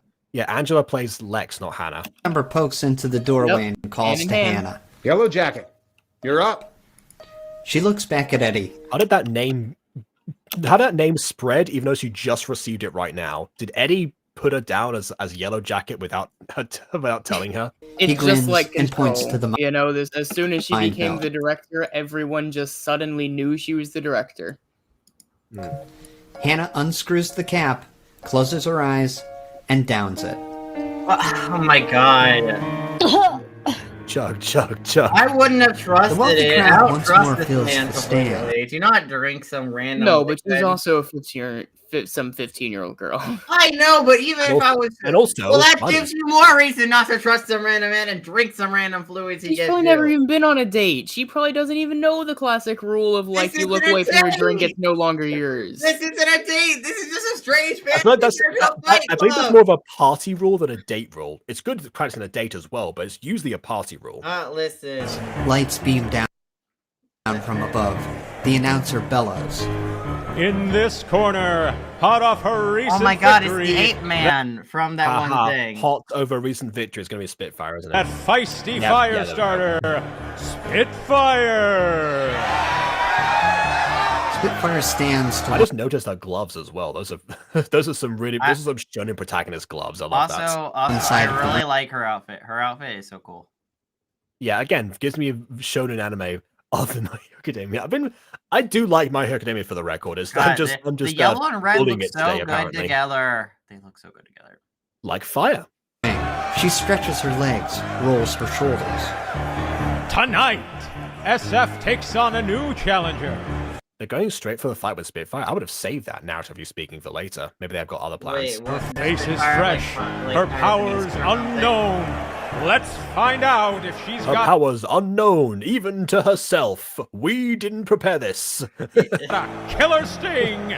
It's Yellow Jacket.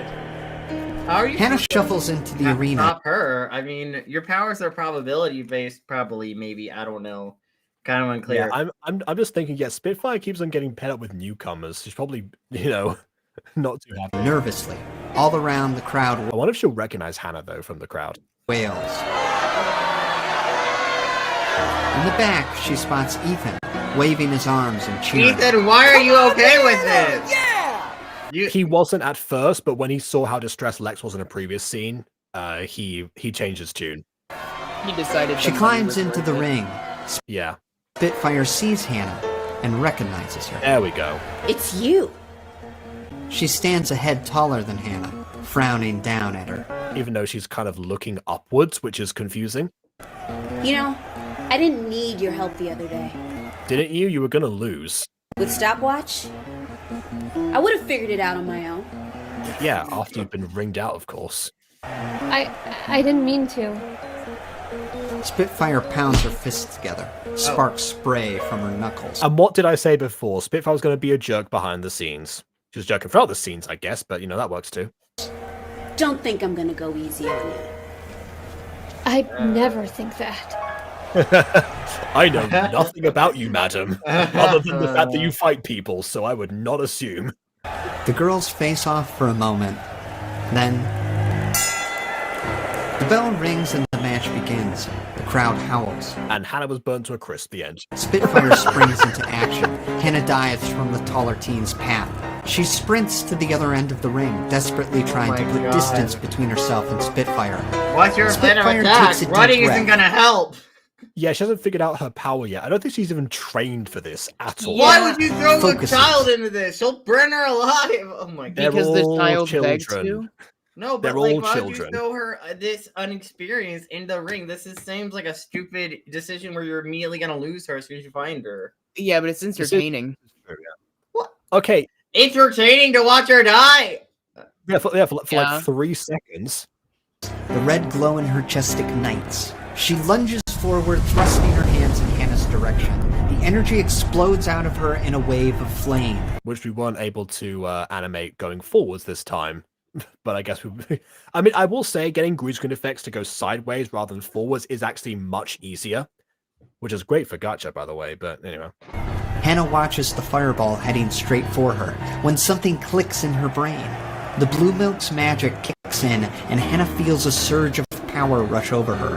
And while she's standing there, she gets burned to a crisp. All at once, locked doors... Hannah really has a habit of standing still when she really shouldn't. Be moving, Her mind girl. burst open. Mental limbs she never knew were there shake off unseen cobwebs and break their invisible binds. sounds Hannah gross. turns to the approaching I mean, it sounds more like a spider's power than a yellow jacket, but I guess they do have 6 limbs, so yeah. inferno and holds up her hand. No! When the flames reach her, they split down the middle. They bend around Hannah and harmlessly pass by her side. Like her finger hasn't healed yet. That's, good detail. The fire hits the bulletproof glass surrounding the rink. It burns and dissipates. Hannah stands it's bulletproof unscathed. glass, but is it heat proof? Because I don't think most bulletproof glass also is fireproof.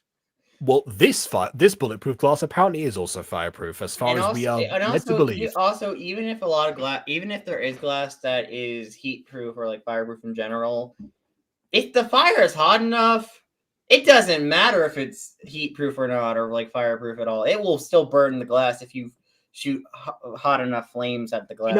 I bet graphene is good for this. At the edge of the ring, she looks down at her hands in disbelief. You're Jean Grey. Not hot enough for you, huh? I'll see what I can cook up. Spitfire leaps into a spinning kick, sending another blaze in Hannah's direction. Hannah recoils. The flames burn against the psychic shield she's formed in front of herself. Oh, good that she doesn't have to keep her hand there. I thought she'd keep her hand in that position. Fair enough. I guess it's just there. Spitfire's onslaught continues. She leaps and twirls, unleashing a burning barrage that Throw her! flies Throw at Hannah her! from every Throw which the way. girl and knock her out, or knock her out of the ring or whatever. Because Again, psychic shields. She probably wouldn't be able to touch her if she tried. That being said, I was going to say that she should probably try from a different angle. Think like an airbender rather than an earthbender, even though she's bending fire, obviously. But I guess she is doing it every which way. So fair enough. Hannah struggles to keep up as the heat intensifies. Yeah, also there's a problem. There's a problem with your plan of just protecting as well. If that smoke starts to build up, the smoke's gonna fill the area, and it may potentially even, start to affect you, and you may start to lose oxygen, which is gonna stop. Actually, she did this with she did this with stopwatch before. The reason she said she didn't need Hannah's help before is because Hannah accidentally telegraphed into her mind that stopwatch could only stop time when it was holding his breath, and therefore she filled the arena with smoke and made sure that he wasn't able to breathe properly, and she was perfectly fine. So she's immune to her own fumes, I suppose. I mean, she still needs oxygen. Hannah's survival. Yes, we saw it before, Aiden. Trust me. Things take over. She lashes out with her mind, shoots a mental thread. In utter panic, she reaches into Spitfire's brain. I am speaking to you through your mind. This is Morning Frost. Oh God! And flips His a mind is switch. holding her. The flames suddenly cease. Unsure what she's even doing, Hannah watches Spitfire realize her powers have She can gone. turn off and on people's power. Ooh. Yeah, so she's not 11, she's a Razorhead. She throws a punch, but no fire comes out. She spins, Oh, wait, kicking into remember, the air. there was a version Nothing. of the Freddy v. Jason movie where Razorhead was going to be in there and fit into that universe too. I was referring to My Hero Academia as a Razorhead. Huh? What is So, you know, Aizawa. going on? What did you do to me? I don't know what I'm doing. I took away your bending. You're in my head. Not fair. Okay. Let me try to get out. See, the thing is that... You know it's not fair? You shooting fire at me and almost burning me to a crisp, but you know. That's the nature of the fight, though. You use your Yeah. powers to win. That is the definition of fair in this context. Spitfire can feel Hannah's energy shifting in her brain. I just realized I meant to say Out of my Climax. head! It occurred to me just now I got the wrong name. That makes more sense. Hannah grapples with her own psychic abilities, trying to control them but not knowing how. The mind milk courses through her, her synapses firing, exploding. Oh, God. In vain, Well, I guess mind milk affecting mind powers differently absolutely tracks. she attempts to rip herself from Spitfire's brain. The force flings Hannah backwards, knocking her onto the mat. Hannah's gaze falls to the crowd. Unable to stop, she starts reaching into their minds as well. One tuxedoed man watches the match with white knuckles. Hannah can hear his thoughts. What's wrong with Spitfire? I'm gonna lose my money. A woman hangs off his arm, watching him with disdain. She silently stews. God, this guy sweats like a pig. As soon as we're married, it's... Oh, God. That's someone's the daddy one from the reverse. Hannah rolls on the a ground and her classic eyes method. fall to Ethan, whose panicked thoughts Almost what Toy Store CEO did. echo out. Oh no, Hannah, please be alright. This was a mistake. Lex is gonna kill me. I'm dead. I'm dead. I'm dead. I'm dead. You don't get that yet. Beside him, Eddie glares at Hannah with desperate anger, thinking, Get up, you little brat. Hannah's head whips in the Suddenly he's not so cool when it's in your mind. opposite direction. It's then she notices something she hadn't before. A private viewing box, back behind and above the stands. The windows are tinted, the room inside is dark, but not empty. Hannah can feel a presence inside. Something vast, something powerful. Oh my God, it's the And sillies! the reason, No way! the reason that all of our budget went is we couldn't afford the goggles from earlier. No Something way. No, more my than theory. The sillies are the ones who been giving people powers and stuff, and organizing this event. Oh my God. Well, Beanie mentioned before that it seemed like, you know, that people might be like warlocks whose patrons would be the sillies in this case, but yeah, I guess like them giving the powers themselves, yeah. Yeah, you to know, just a entertain, gift. you know, like troublemaking. That being said, it seems like Webby, who is on par with the sillies, did not give Hannah her gift. She's just trying to help her with it. So it might be from somewhere else. It might be from, you know, all the way back to like the Waylands from back in the day when they like siphoned some power or something. And, you know, now the descendants in Hatchetfield seem to have that. Or just the energy of Hatchetfield, the setting. Oh, God. Unlike the rest of the crowd, it knows Hannah can read its mind, and it beckons her. Hi. Hi. Hi. Otho, okay. Interesting. Huh? While Hannah remains That's a good fixated on the response, private huh? box, Spitfire shakes her head. Punch! Knock her out of the ring! She's distracted! What are you doing, Spitfire? Just give her a beep. There you go. Done. Give her a boop. Done. Perfect. Although her Victory. powers are Fine. potentially gone forever, you know, which is kind of depressing. Well, at least until the fight is over. They can No, they're potentially gone forever. She flipped the switch. That switch may be permanently flipped, and she may have found a way to permanently turn off people's powers, whether she realized it or not. Most switches can be flipped both ways. That's usually how switches work. but when you can't reach said switch, like say it's in your brain in something. So they can try something later. You know, in the middle of the ring is probably not the best place to try and you know, recover those powers if indeed they are gone permanently and not just for the fight itself. If you won't let me use my powers, I'll use my fists! And see, this is the advantage of Spitfire, because once she neutralized Stopwatch's power, she didn't even use her firepower. She just lifted him out and like tossed him out of the ring. There's difference between Spitfire and everyone else we've seen so far is that she actually has fighting abilities and has trained for this on top of her powers, rather than just relying on them for the sake of combat. That's everyone else's mistake right now, including Hannah. As Spitfire marches forward, Hannah I can't... feel like I'm that one character in like every anime who's like got like the shining glass or something. It's like Spitfire's ability is the following or something like that. I'm just analyzing the battle from afar. Look away from the darkened viewing That's a room, lot of characters and in Pokemon. Like Brock will be like, "Oh my God, Pikachu is using Thunderbolt on Wailmer," and it's super effective because the electric type moves are more effective on water types. Like, yes, I know this. Thank you for telling me, Brock. You're real helpful. Ash sure is lucky. He's fighting the world's first flying sand shrew. the presence inside. Who are you? Death. Rebirth. You'll be with us soon. Hannah. I don't want to be dead. Come here. Spitfire rips Hannah out of the moment and No! Don't rip out the moment! Throw her out! Throw her out like she just happened! I have not been this invested in a sports match in a long time, and it's a made-up scenario over fake Zoom. Back into the fight. She grabs Hannah by the arms and starts dragging her across the mat. Use your powers! Use all of your powers, Hannah! Throw her away! There's a video talking about Dragon Ball Super particularly that says like one of the reasons that Dragon Ball is such a universal spectacle is because it actually treats like its fights like sports, but you can also see the story behind them, sort of like what WWE and other wrestling, corporations try to do. Also, BB, do Or not, the edge of- BB, I don't want anyone's arm being thrown off. That would be horrible.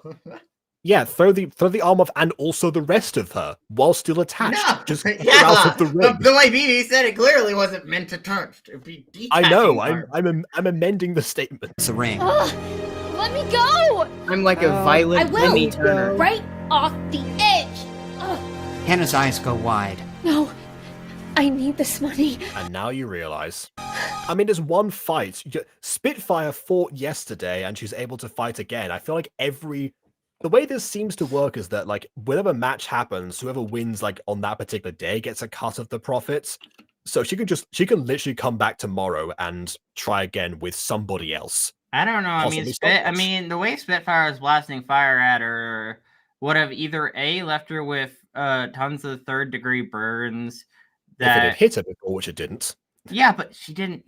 Spitfire didn't know the flames wouldn't hit her. Spitfire Okay, really I'm talking from Hannah's perspective. What she Oh. should be doing right now is thinking she can come back tomorrow. Hannah thinks of Lex, and she knows it's time to start using her gift. Unlike what she's been doing thus far, which is not that, apparently. I think she's holding Sorry. I need to hit you now. She closes her eyes. She focuses. With immense effort, she takes control of her newfound mental limbs. She gathers her strength and strikes. I guess Spitfire must have let go as she's relaxed into this position now. The ground beneath them starts to rumble. Oh no, she's still going. The foundation of the building moans. The crowd falls silent. And boom! A blast of psychic energy erupts from Hannah's mind. Spitfire is flung backwards, tossed through the air. She slams against the glass barrier between the ring and the stands. The bulletproof shielding cracks as Hannah... It's telekinesis, like we saw Abra do before! As a mental wave crashes into it. Below her, the canvas-covered platform bursts to splinters. The glossy floor of the roller rink singes. The earth around Hannah quakes, and all of Hatchetfield can feel it. Thud. Spitfire falls to the ground. The wind knocked out of her. Hannah opens her eyes, surrounded by the remains. She literally partially shattered like she started cracking and denting the bulletproof glass, which could withstand fire. So yeah. I don't know. I mean, I don't think that'd be more than winding you. Honestly, I'm surprised she's paralyzed from that kind of attack. Here's the thing: glass is strong against fire, but it's weak to psychic types. Of the ring. The ropes and turnbuckles lying limp amidst a jagged web of debris. She stands and looks around at the bewildered crowd. For And again, what if tomorrow plays Hannah's a theme? moment, they all just sit there, shocked, awed, afraid. Well- Then, they jump to their feet and howl.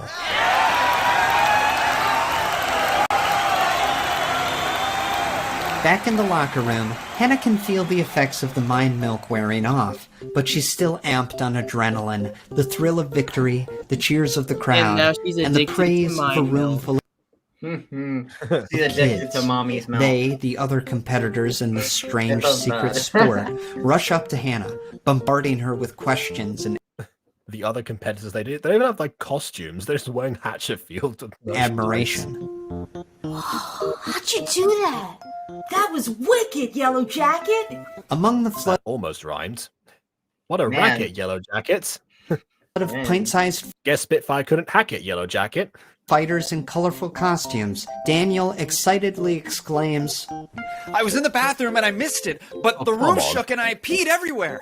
The kids pat Hannah's back and shake. This feels like a Paul line. All right, John Her Chris, I hand. see you. You could be the champ, Yellow Jacket. You could be the champ. Is there But like they a all go belt or quiet something I as the get? double doors swing open, and Well, I mean, this is a fighting thing, so probably. Spitfire walks in. She's bruised and bandaged and shaken from her flight across the rink. She stares at Hey, Hannah. you alright? Hannah swallows, unsure what to say. Hey, sorry about hurting you. Spitfire approaches her. Eyes are up and down. After Oh, now she looks down, finally. a moment, a smirk creeps onto her face. For my respect. That was some hit, Yellow Jacket. What's your name, kid? Hannah? Spitfire juts out her hand, introducing herself. Sophia. Hannah takes her hand. You're one of us now. Got it? Sure. Do you still have your powers though, or are those like permanently off by accident? Maybe she hasn't tried those yet, but the implication is she's fine. Otherwise, I feel she'd be a bit more annoyed than she is currently. Now, we work hard, but we play pretty hard too. What do you say we go for a root beer or some other non-alcoholic beverage in this establishment? Yeah, because we respect the alcohol laws here, but not the gambling or fighting. How about we go get laws. ourselves some chocolate milk, huh, Hannah?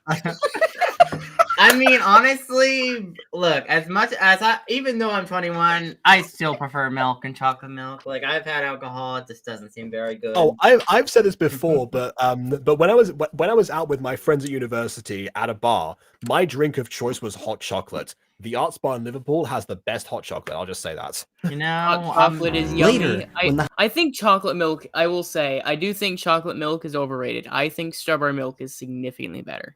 I love chocolate milk. Fair enough. I haven't had it nearly enough to say for certain. High rollers are gone and the arena's been cleaned. Spitfire, Daniel, and the rest of the kids skate out onto the glossy hardwood floor. Can I get a musical Soon number? the old rink is alive with music and laughter and the dull thunder of 100 little wheels merrily rolling along. Nearby, Eddie and Ethan sit at the bar sharing a drink. Ethan's jaw drops when Eddie hands him a check. Here's your cut winnings. Holy cannoli! Her medical bills are paid. The day is won. In debt. Wait, I got a question though. How much of a cut do they get? Because normally in this kind of situations like this, the person who manages you gets like say 90% of the profits when you do all the work pretty much. Yes. Do you think that Eddie Chip Lucky is going to disclose that information at this present moment in time? No. Hannah cautiously approaches the edge of the rink. She's never roller skated in her life, but her nerves melt away when Spitfire, Sophia, skids up and offers a helping hand. This kind of reminds me of like the relationship between Riley and forgot the name of the girl in Inside Out 2, the one that she really looked up to. Oh yeah. Hannah takes her arm. You know, and I joins the do other head kids in- canon that girl she really looked up to in Inside Out 2. She had a crush on. That makes a lot of sense. That is my personal headcanon because just the way she was acting, like she wasn't. I mean, she was kind of acting like she was fangirling, but also it kind of felt like it was more than just. Oh, everyone basic thought that they were gonna be fangirling. dating whenever it was just promo Like material. it kind of felt more like a crush kind of situation than I get what you're saying, and yes, I can see why you'd interpret it that way. No, this is Disney. And This they're is impromptu. Disney. It's not allowed. Even if they want to do that, they'll never do that. party. She falls once or twice, but soon Oh, God, finds everyone's herself transparent. zooming along with everyone else. She's smiling and laughing with kids her own age. Everyone's happy. And for the first time, I can't wait till she actually kills in a one. long- Probably Spitfire. I mean, yeah. See, here's the thing, because like at this point, you know, Hannah's got what she wanted. As soon as the medical bills are paid off, Lex has got what she wanted. Apart from what she's got, wants other things too, you know, to pass her test and to be able to get a different job, etc., etc. Then again, depending on how big this cut is, she might not have to work again in her life. You never know. So yeah, things are looking up right now. So you would think like, okay, this is like a bit of a win or something. You say she's won over the person who seemed to be most against her. You know, this could be like a nice, decent, you know, 1 hour long special. But here's the thing. We're only halfway through the video. So we all know what that means. Yeah. We continue. This thing's gonna be so long. Hannah Foster. Right, it's is crazy. truly This is gonna be the first happy. 6 hours stream on this panel. I honestly hope not, by the way, because I can't stay up that late.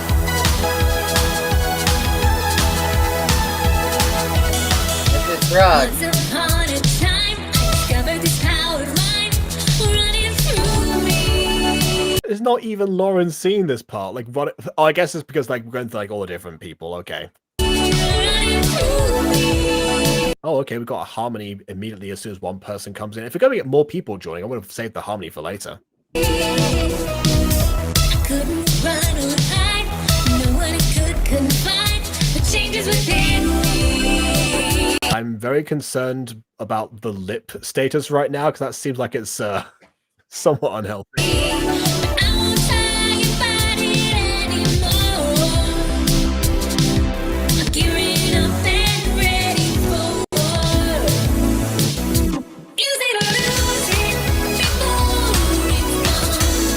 Before it's gone, do they lose their powers at some point in their lives?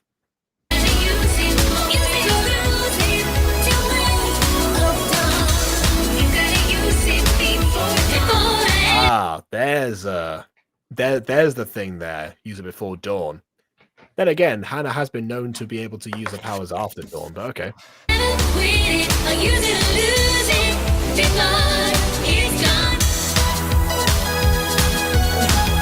That's what it's like being on a drug trip, Jacob. I think this was like being on a drug trip. It's what BBCs were meditating. No, it's not.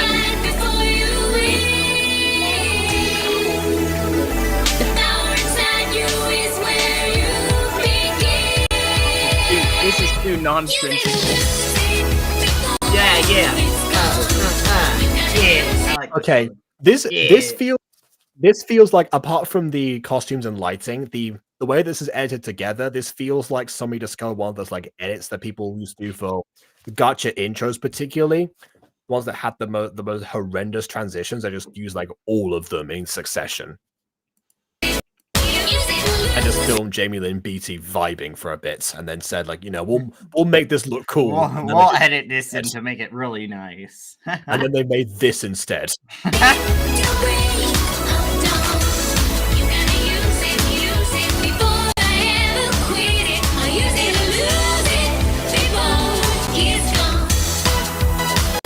This definitely would have been a better chorus number with like other people coming in with like some of their powers or something, rather than just, you know, one person the whole way.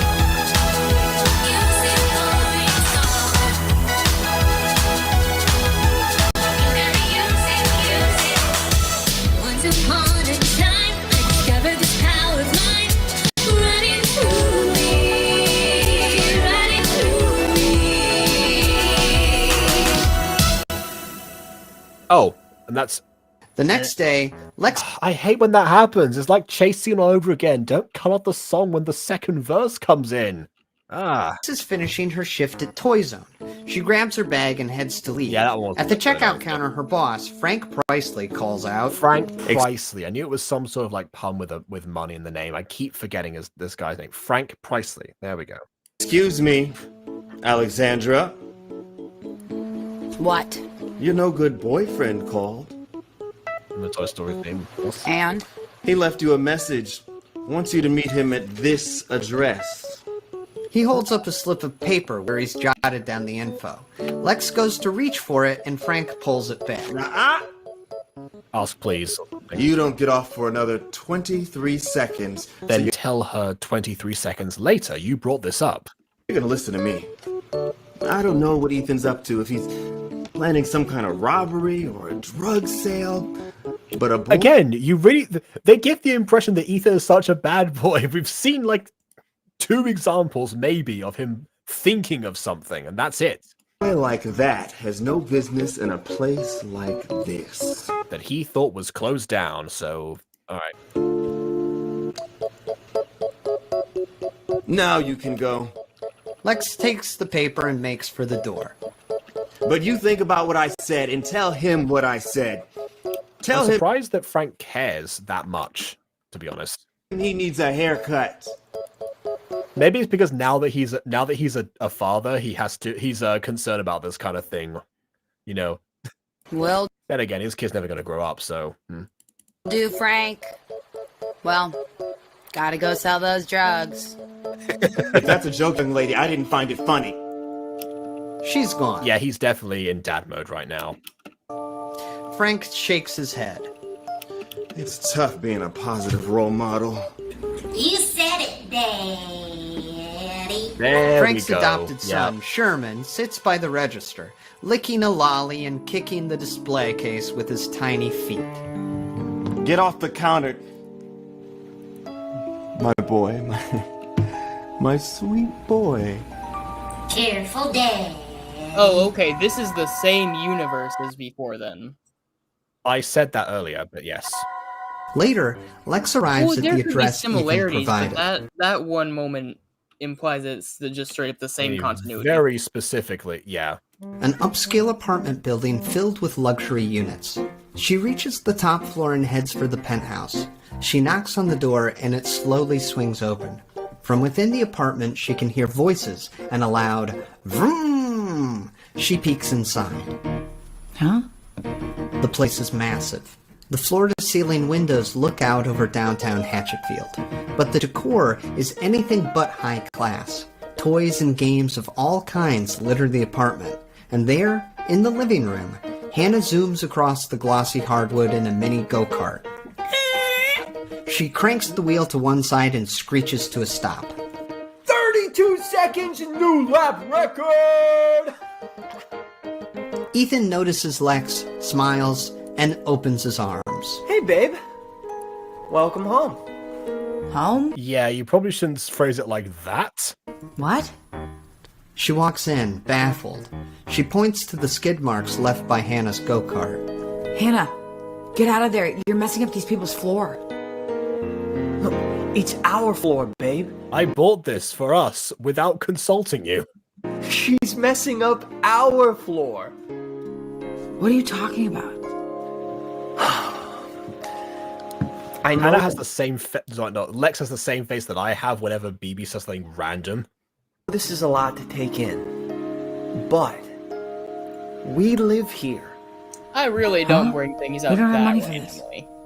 Babe, I made $100,000 yesterday. There you go. That's your that's the cut.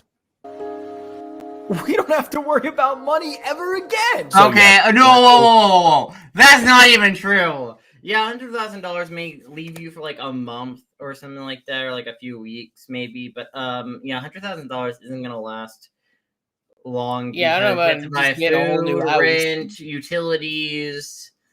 Remember, this is after one night, after one single fight. If Hannah's going to continue being Yellow Jacket, then they're going to get the same payoff potentially over and over again. With a Or little bit they of give variation. them, or it's one of those things where they get a higher cut, so that way they keep coming back. Maybe. Well, yeah, I mean, you know, or like the cut could probably diminish over time slightly. Then how did you make $100,000? Oh, well, we joined a fight He's club. anticipated this question and crafted the perfect cover. Ah, so they're gonna. Okay, I see now. Oh, sometimes you gotta The lie. stock market, babe. It split. My shares went through the roof. What shares? When did he ever? I feel like if he bought shares before, Lex would have known. What does that mean? It means we're rich. She looks around at all the toys. Again, I will say rich for relative to them. And games. Is that a bounce house? Yeah.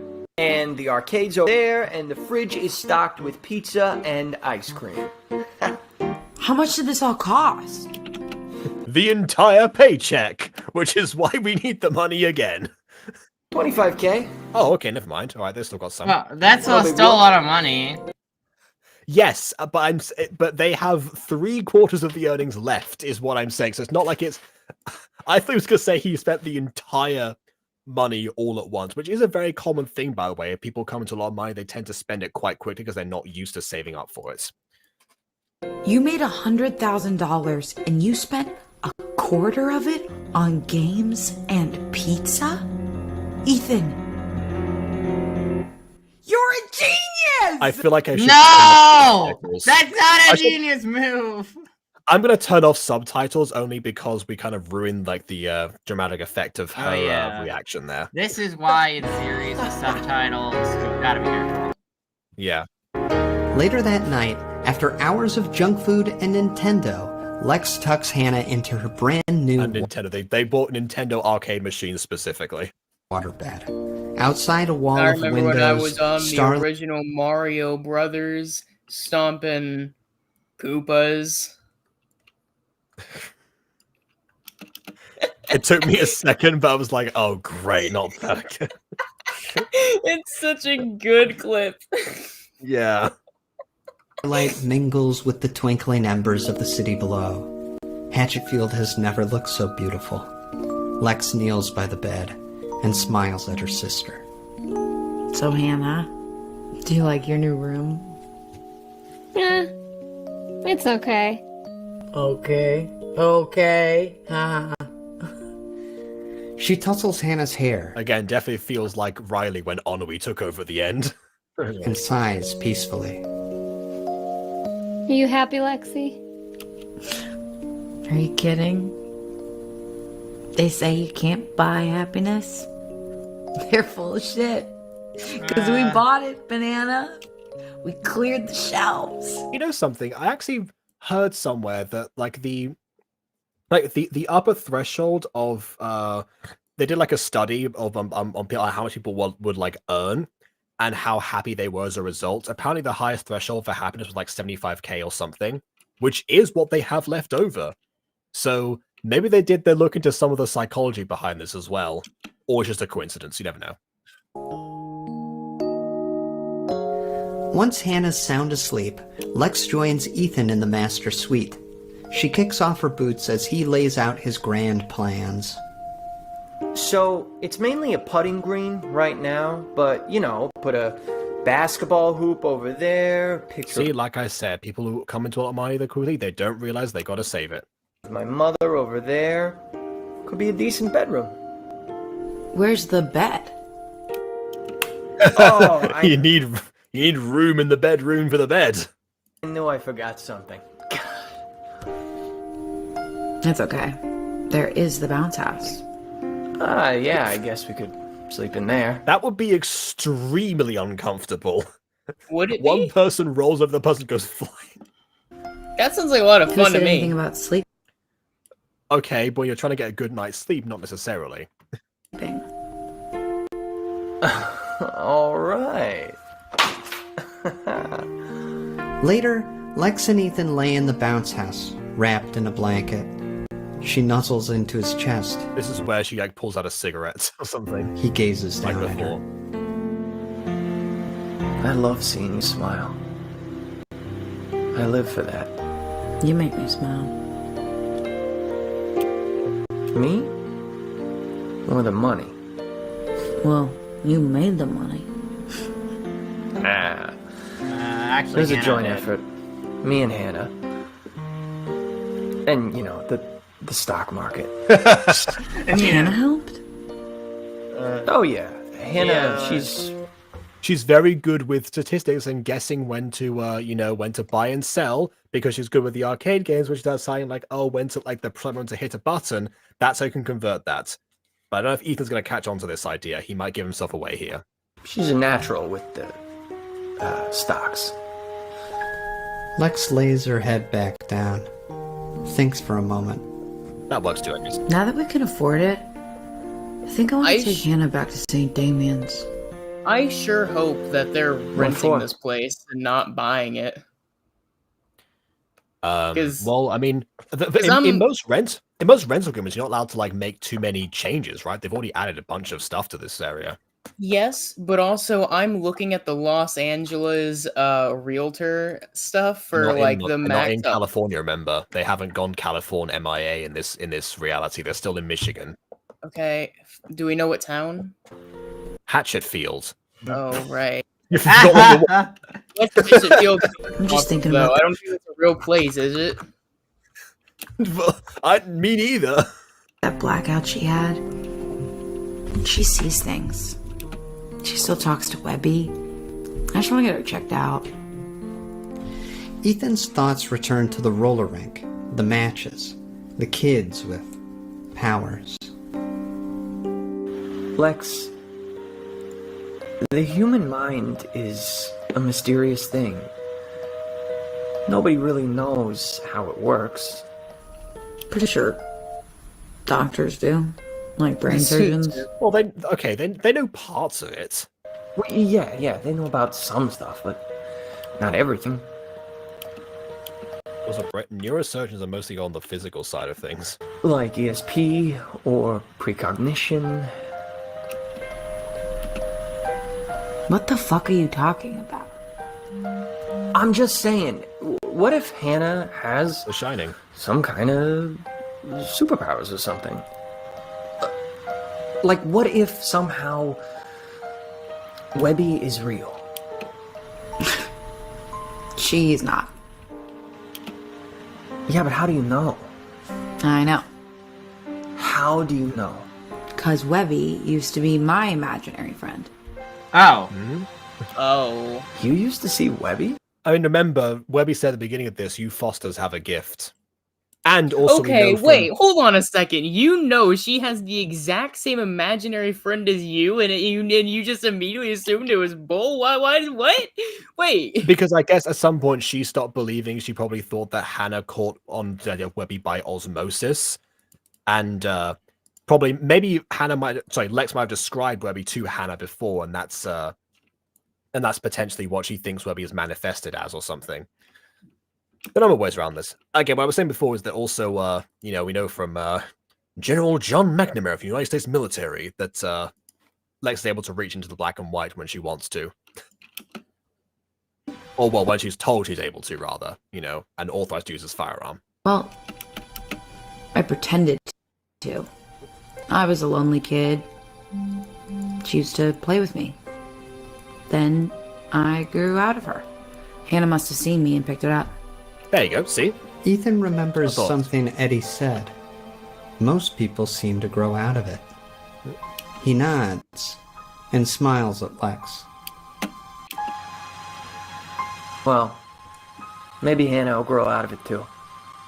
Maybe when we're happy, she won't need Webby anymore.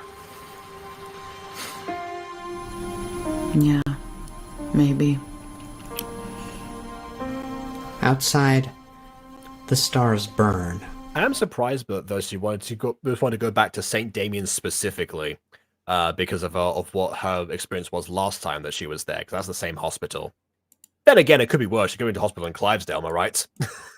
Wow. Elsewhere, in a darkened room. It's always Clydesville. Yeah. All right. Okay, also, by the way, Abby says apparently all of Nightmare Time 2 is one continuous timeline. We might need to, go back into somewhere else. That's a weird shift, but alright. Yeah. Oh, also, yeah, Turnip Crazy is right. They thought it was set to live in California with only 7K in the other reality, of course, in Black Friday. They would never had much money themselves. They probably don't know, the value of everything, I suppose. Room somewhere beneath Hatchetfield, a mysterious presence waits, biding its time. Bang, bang. There's a knocking at the heavy metal door. It slides open, and a sharp-faced man saunters inside. Hey there, champ. How the heck are you? Heard you watched the match the other day. Scoping out the competition?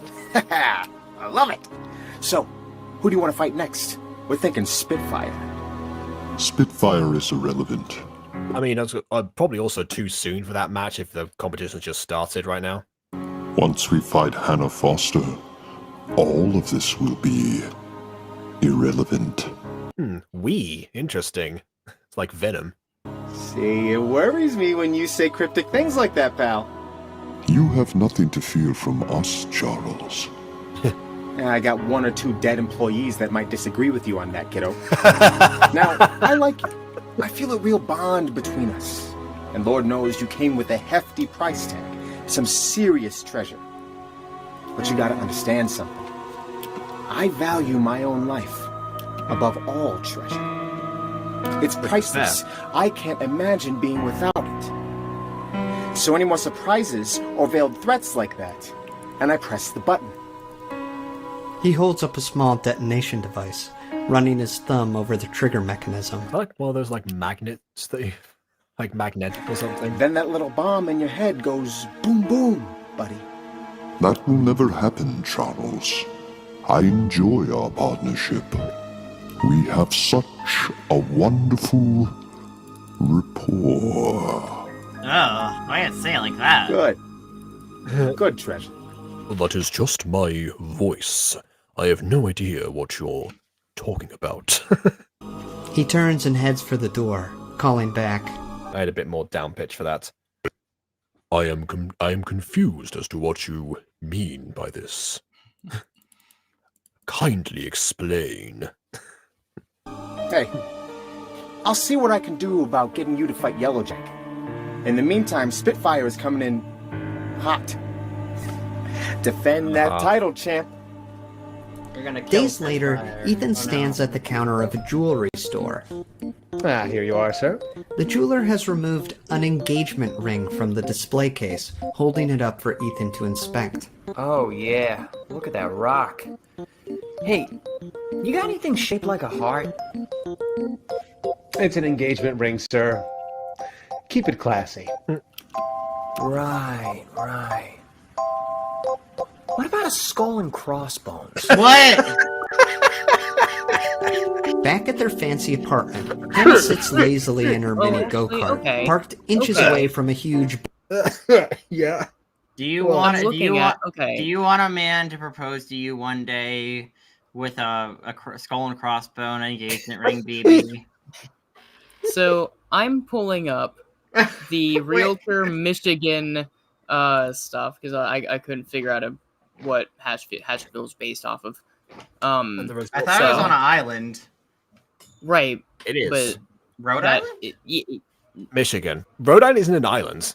It's near a lake. It's not. How am I supposed to know? It says. I don't know. You live in the country. Well, I don't know everywhere in the country. I only live in my state. But I will say, I'm seeing some pretty nice houses for okay to buy in Michigan. There's a small 2-story. It is quite small. I know that already sounds like within the price range that we described in this video. Yeah. Actually, Good. all of them are. I specifically Big set it screen to the TV. max being 100. Lex starts about gathering her things. Hannah, don't sit that close to the TV. You're going to ruin your eyes. Oh, that's a myth. That's not even true. So back it up. Bitch. Hannah rolls her eyes and puts the cart into reverse. Ethan returns home. He approaches Lex, working up his nerve. Hey, Lex. Can I ask you a question? Make it quick. I'm late for work. Okay, sure.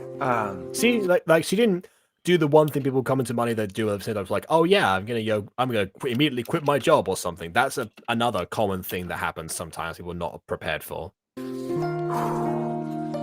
So, I've been thinking about you and me. We've been together for a while, and I don't like anybody better than you. This is probably not the best time to do this, but you know. No, I don't think you like anybody better than me. And if you do, they're dead. So... Did you kill people? He's not being literal. He's struggling. The TV is distracting him. Hannah, can you turn that down? You know what? I want you to remember this. Let's go in the kitchen. It's nice in there. Moments later, they're in the kitchen. Okay. This is better. Okay. Just ignore the dishes. I'll do them later. Because, I'm your man. I love you. Man, he's turning into marionettes quickly. This isn't the perfect moment. It's all wrong. I honor you. So, what would you think if we,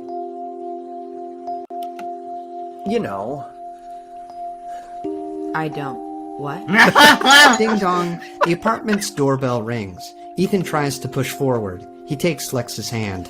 Alexandra Foster, would you make me the happiest guy in Hatchetfield? Ding dong. No! He's trying to propose! Bell Give rings us a again. minute. I'm gonna get that. No, I'll get it. Ethan pulls open the front door. What? Standing in the hall is Eddie. He tips back his hat. His gold tooth sparkles. Hey, big spender. Spend a little time on me. Hey, Eddie. 1 second.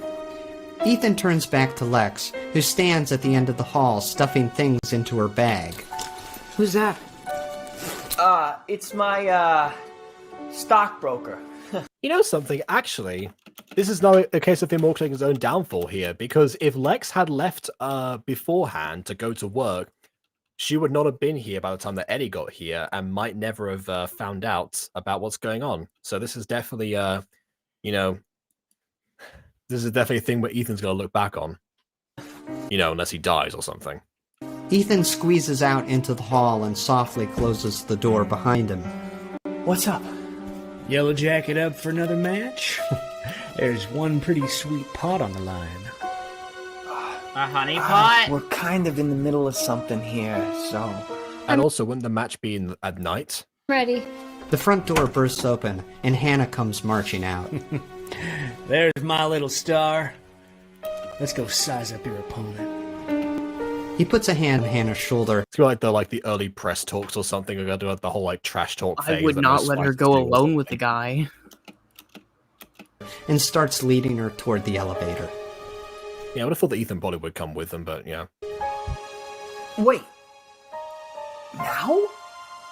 Now. Ethan pokes his head. She's gonna go to work. It's probably not a good moment anyway, so you can do this later. Back into the apartment.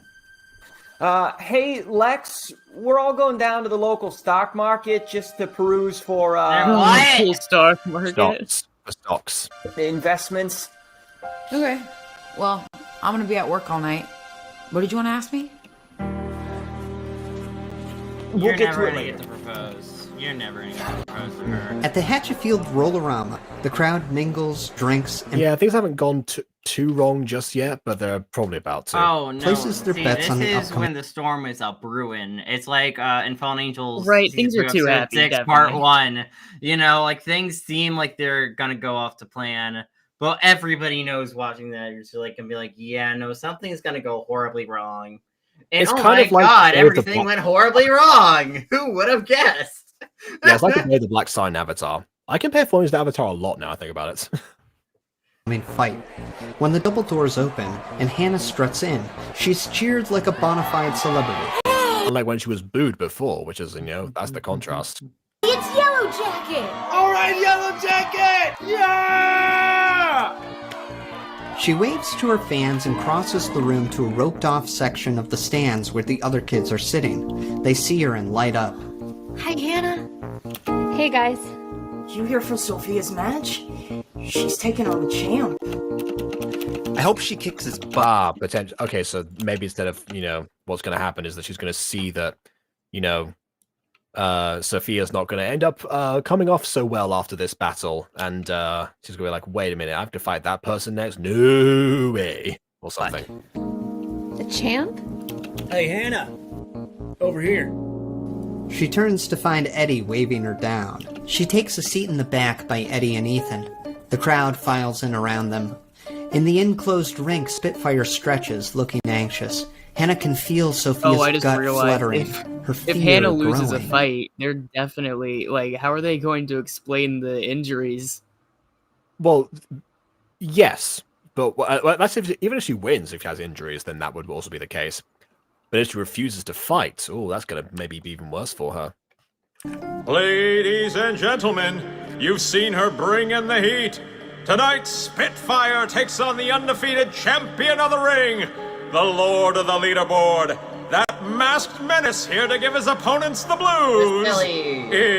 It's Otho!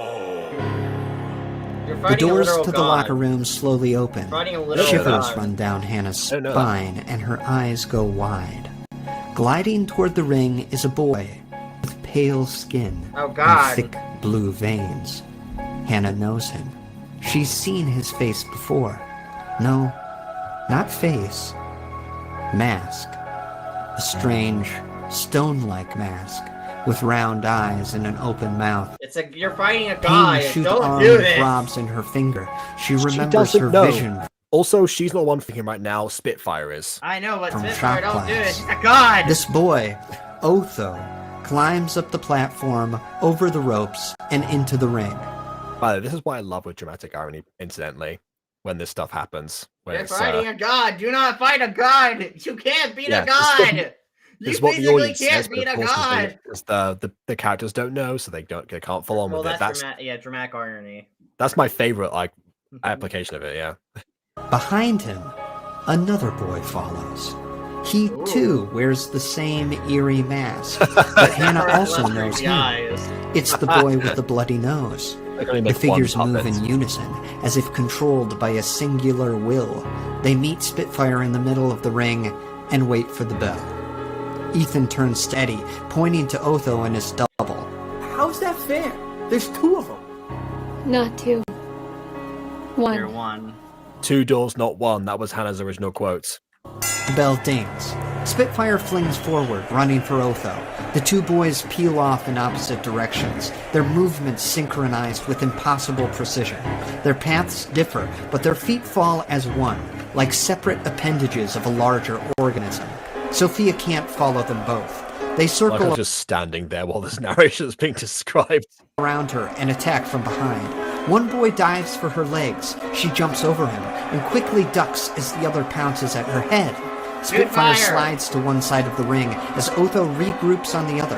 Sophia breathes, focuses her energy. If she's going to win, she has to take out both of Otho's bodies at once. She crouches, readies herself. As the two masked figures take off in her direction, Spitfire twirls. I just realized something. They could have literally just copied this image and flipped it on the other side. That would have been able to be a good use of the puppet twice. Do you think the eyes were like actual CGI'd, or do you think it was just a really creepy mask they made? A really creepy puppet like last time. Yeah, they've been upgrading that. The eyes are so creepy. She thrusts her heel. I can't believe during the entire duration of this, Hannah's not once gone to Webby to be like, hey, sorry, maybe I messed up. Well, as far as she's aware, she hasn't messed up. Everything's been going swimmingly for her until possibly now. Into a roundhouse kick. Red glow explodes out her foot. I don't know how she could, and I feel like they both seem pretty aware that each other's feelings were hurt there. I don't know how neither decided to come back. Crashes across the ring. Beating on the glass barrier of the arena, the crowd shields their eyes from the burst of light.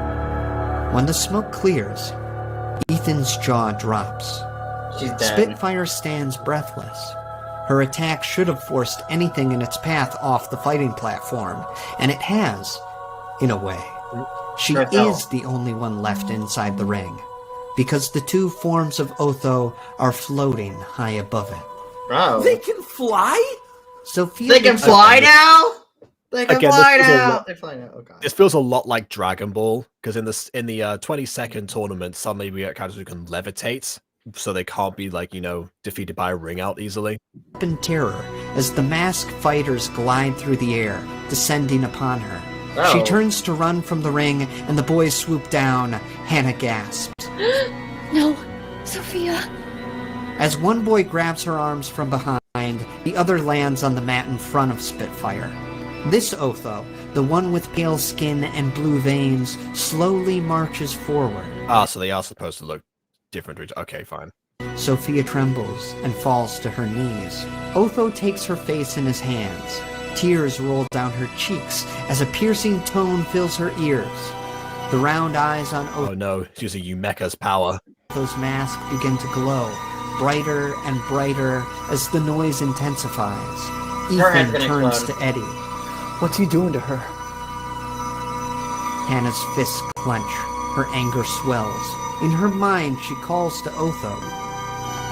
She's my friend. Don't you dare take her. Otho turns to Hannah and cocks his head. Stop me. Oh. But Hannah can't. Despite all her effort, she can't push Otho from Sophia's mind. He's too strong. If only she could access the power she had had the other night. She's gonna go full carry eventually. Mind milk. She must drink the milk. When she had the mind milk, when she made the earth itself quake. Now, all she can do is watch as Otho turns back to Spitfire. Sophia screams, her pitch shifts until it and Otho's piercing tone are one and the same. You know, I wonder if if people like return fighters, obviously because Otho's a defending champion, how many people have seen Otho do this before, or whether or not he is pulling out all the stocks this time because he knows how dangerous Spitfire is. Perfect. Which also makes you wonder what's he got in store for Yellow Jacket over here. Well, he's not doing this. Sophia's expression goes blank. What? Yeah, this isn't for Spitfire. This is clearly just to get. This is just manipulation tactic to get Hannah. He doesn't care about Spitfire. Yes, I know. I'm not saying he's doing this for Spitfire. I'm saying he's doing it to Spitfire. I'm saying sure. I think we've done it with anyone. Have people witnessed this kind of attack from Otho before, where he's been saving this ability this whole time he's probably been saving in this area for? He probably goes at kid gloves most of the time, but since he found Hannah hasn't and been really here wants before, Hannah, he's taking off the kid's gloves to enrage her, so she'll want to fight him, which will inevitably either A, cause him to take control of her or use her or something. He wants something out of Hannah, which is unclear, but you know. Yeah. So not only is he on a league of his own, but he's also, you know, so it's unfathomably stronger than anyone else seems to even give him credit for, including probably his manager from before. Which, now I think about it, another Dragon Ball comparison, Paragus and Broly. Her eyes glaze over. She's not Sophia anymore. She's Otho. Otho lets go of her head. She slowly stands and makes her way to the edge of the ring. In his seat, Eddie sinks. Why are you? What? There goes another one. Another one! Spitfire. Okay, so he has done this before. So again, I'm surprised that... Oh no! If you think that any of the fighters in this place would, you know, figure out they're going to fight Otho, they would definitely not want to be part of this. Or Otho's third form, hops over the ropes and out of bounds. Game, set, match. Otho wins. I wonder if this is their The boy version turns- of growing out of it. Growing out of what? The powers and the visions and all that. Remember, the manager was like, "Oh yeah, they grew out of it," but now it's like, "Oh, there goes another one." So maybe they meant this. No, well, her mom grew out of it, so... Well, Lex grew out of it in the sense that she no longer has the powers. In this case, it seems like Otho has added one more to himself. To Hannah. You know, because the narrator just said Otho's third form, so that's clearly referencing, you know, Sophia right now. The glow fades from his mask's empty eyes. Without speaking, he tells her, I'll take them all. I'll eat them, Hannah. I'll eat them right the fuck up. That's a Wiggly quote. Or At the empty bar, Eddie throws back a shot of whiskey and explains to Ethan. They say he's some kind of experiment. He's a Scientists god! Went into space and landed on a meteor, brought back something with him, a substance. And they spliced it with human DNA, grew him in a lab. And at first, they splashed him with human DNA. Why did they do that exactly? Why are they prompted to be like, you know what this thing needs right now? Human DNA. Well, you see, it was feeding it some of the adult male substance that grows in place, if you know what I mean. That only carries half of the genetic material required for a human Well, being. I don't know. I mean, I guess you could go into like a woman and cut out her egg and then fry it on a skillet, for crying out loud. But I don't know. Man, I love how little information you have about the human body that you think that's how egg donors work. I don't know how the human body works. I think we've been over this part. Evidently. Okay, I mean, I personally would have, I personally would have thought they would have used embryonic stem cells or something. Maybe You know, with that. the I don't potential to know. grow You into, think like, I know anything. about this stuff? I don't. No, I assure you, but the fact that you think a skillet is involved concerns me. It can be a skillet, maybe. I don't know. Don't ask questions. Control his opponents, mess with their minds. I think you need to ask more, actually. I think you need to. I don't even know. Also, RVH is saying, yeah, join us and die here. Oh, okay, so well, I mean, this is probably a bit of a spoiler, personally, considering that we haven't heard about the nose kid from earlier, but sure. Notice how they got it from a meteor. Well, we're told about the kid from before, we didn't told about the, that he specifically was the second form of Otho. The dog next to me started barking when you rang the doorbell. Oh my goodness. And yeah, like I said before, Ethan is trying so hard. Yes, absolutely. Yeah, this puppet's really insane. This puppet is fully functional with the eyes. Nick's shown how he creates puppets that can blink like Otho's mask, so that answers the CGI question from before. Anyway. Oh, also, yeah, I mentioned Clivesdale, and I forgot to read this out. Every time I say a Clivesdale joke, this happens in the chat. I like people to pick up on this stuff. This is what I told you guys. The Starkid fan base is, is a unit. Okay, back to the video. He pulls out this Otho is the fan base. finishing move. He absorbs him. Okay, so I kind of said it. Okay, I missed that. He kills them? Well, not technically. Their hearts are still beating. They eat. They eat. See, like I said before, there are other things that happen at my time despite death. But nobody's home. Just Otho. What would ever possess someone to let their kid into the ring with that thing? Treasure. Good treasure. And great coin. Approaching, flanked by bouncers and bodyguards, is a sharp-faced man. Like Bruno the Bouncer. His suit's expensive, his smile's unnerving. He grabs Ethan's hand and shakes it fiercely. How you doing, Ethan? My name's Charles, but I want you to call me Chuck. Is that all right with you? Hey, love the jacket. I'm gonna get one myself. We'll be twins. Who's this clown? Ethan, watch your mouth. Hey, he didn't mean anything by it, Chuck. He's just a dumb kid. Hey, Eddie, could you do me a favor and get your nose out of my ass? It's uncomfortable. Go take a walk. I thought we were going to talk business. Ethan and I have business, Eddie. You found me a good one, and now I don't need you, so take a walk. This is a good way to introduce like how much power a character has. If we've seen this a person who's previously been in full control before, in like any case of before they've shown up, suddenly cower or shake before somebody else. That shows, that's a good way to imply the hierarchy, actually, without having to like directly state it. And also implies to somewhat how much of a threat he is if someone's saying like, Ethan, shut your mouth, like immediately. Like anything can put Eddie Chiplucky on the back foot has got to be something quite impressive. So that puts things in viewers' minds. Then there's of course examples like Shira that do this like multiple times and it gets repetitive, but once or twice, it's a good technique. Right out of town. The bouncer places a huge hand on Eddie's shoulder. Let's go, Mr. Chiplucky. Bruno! Ethan, say goodbye to Eddie. Where are you taking me? Bruno and a few armed They bodyguards. could have said, take a walk, honestly. I mean, why do they need bouncers for that? You can voluntarily take a walk. This feels unnecessary now. Lead Eddie outside. You'll never see him again. Now, Ethan, I know. Well, okay.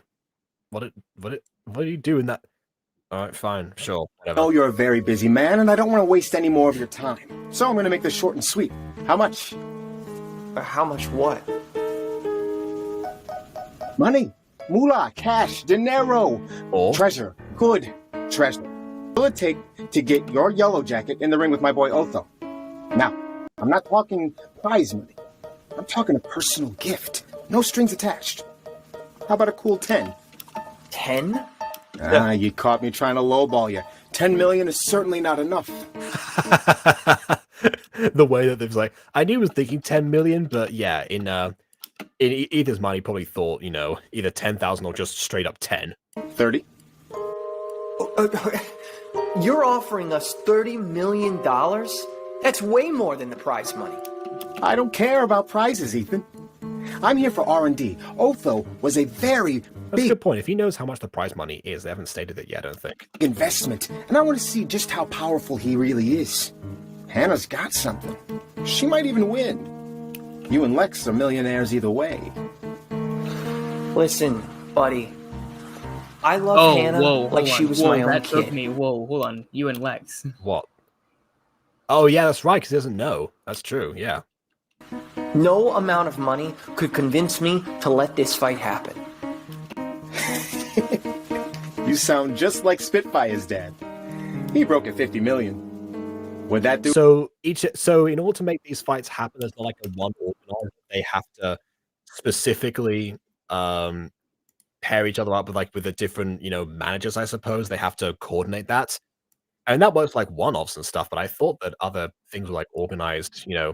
The competition that involves a championship, you would think someone have to coordinate that and regulate it. You think he's actually going to do it for As money, more I mean, it seems like this somehow is going to cave in, whether or not it's due to the money or it's a threat of some kind. We'll see in a second. But yeah, he's probably going to do it. Guards creep in from all around. Ethan turns to Charles, making his stand. It could be 50. It could be 60. I still wouldn't ever. Then... How about 100 or something? Something goes funny in Ethan's brain. Thoughts that aren't his push their way through his cerebellum and out his mouth. He's lost control, and someone else has taken the wheel. Someone with a counteroffer. 100. There we go. 100 million. Done. Don't spend it all in one place. Well, you only spent a quarter last time, so... In the locker room beneath the arena, Hannah's eyes roll forward as she retreats from Ethan's mind. Yeah, okay. She's never taken control of someone on purpose before. Maybe her powers are growing. Maybe desperate times call for desperate measures. See, honestly, her doing this fight though probably is a mix of A, wanting revenge, and B, actually wanting to help out her family. Well, also curiosity. I don't think curiosity. I think she saw horrific things. She's seen enough, I think. No, I think curiosity. I mean, in the any way case, she wasn't going to Otho let in the Ethan. first place. I Well, think yeah, she was curious at first. She reacted first. They reacted with fear once he saw what he did to Sophia. You can have both. Stop her from taking on Otho, from getting. The curiosity revenge. isn't enough to be willing to get yourself killed. Later, There's other a crewman leans in the doorway, handing her a bottle of frothy blue mixture. Yellow jacket. Mine milk. Fights in 15.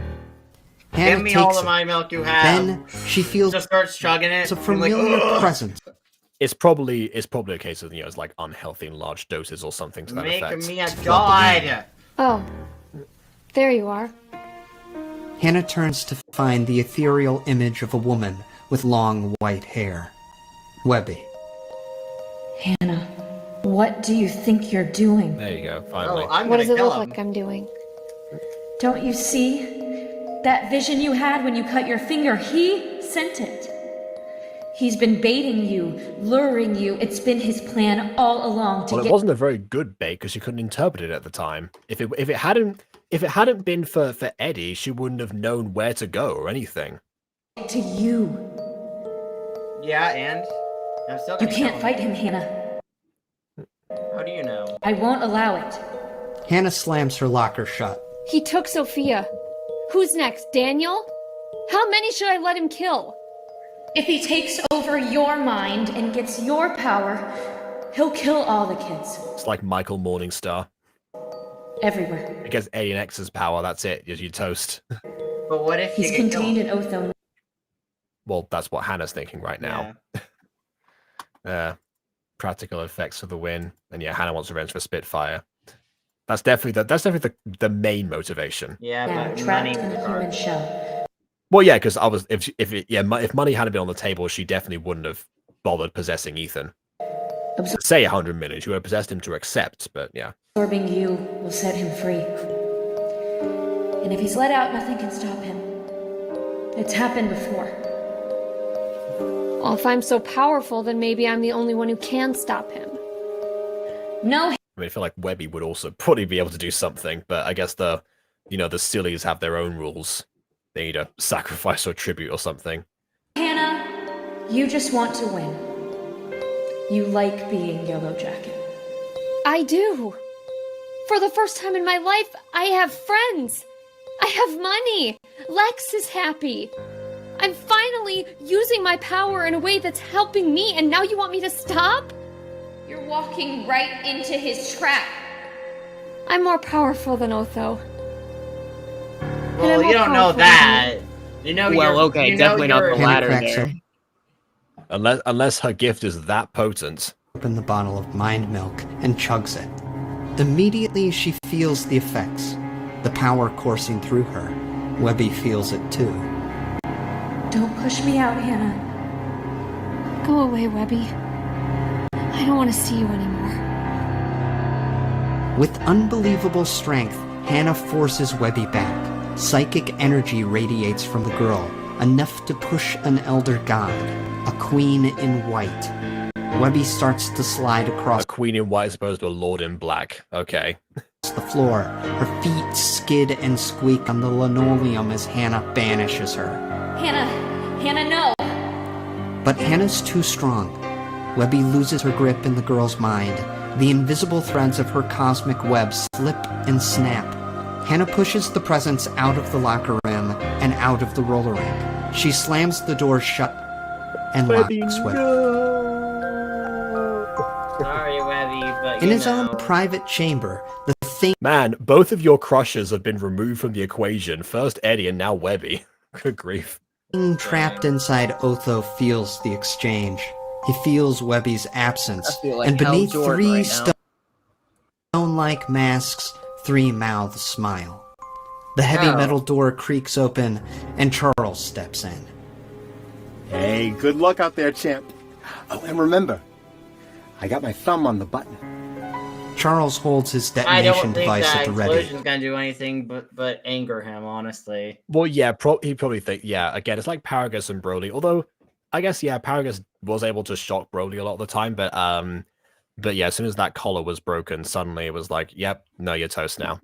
Three sets of eyes This narrow, reminds me a lot fixated of the Teen Titan arc, by the way, with Deathstroke and the bombs inside of the blood cells of Robin.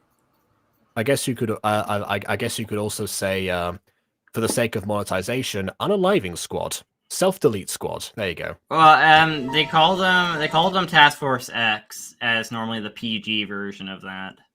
Oh, fair enough then. Back in the ring, Hannah stands in her corner as Otho's three forms climb into theirs. She watches each one. There's the boy with the bloody nose, Otho's first victim. Okay, so yeah, there we go. Oh, and also, okay, this tune we must recognize. Did you that piano track? Any guesses? No. Don't There's keep doing Sophia. this to me. It's every episode. What's the word? He's a coming. Who's a coming? Paul's a coming. The star of the show. So yeah, all on that with the meteor, the apotheosis upon them. That's what the chat was implying before. And there's Otho himself, with his Hello, pale Otho. skin and thick Time blue to veins. die or get He's myself her primary- murdered. Either way. Yeah. It's a kill or kill B world. Target. Exactly. With him gone, maybe the other two can be saved. Ladies and gentlemen, tonight is the Battle Royale. Can the Sting dethrone the king?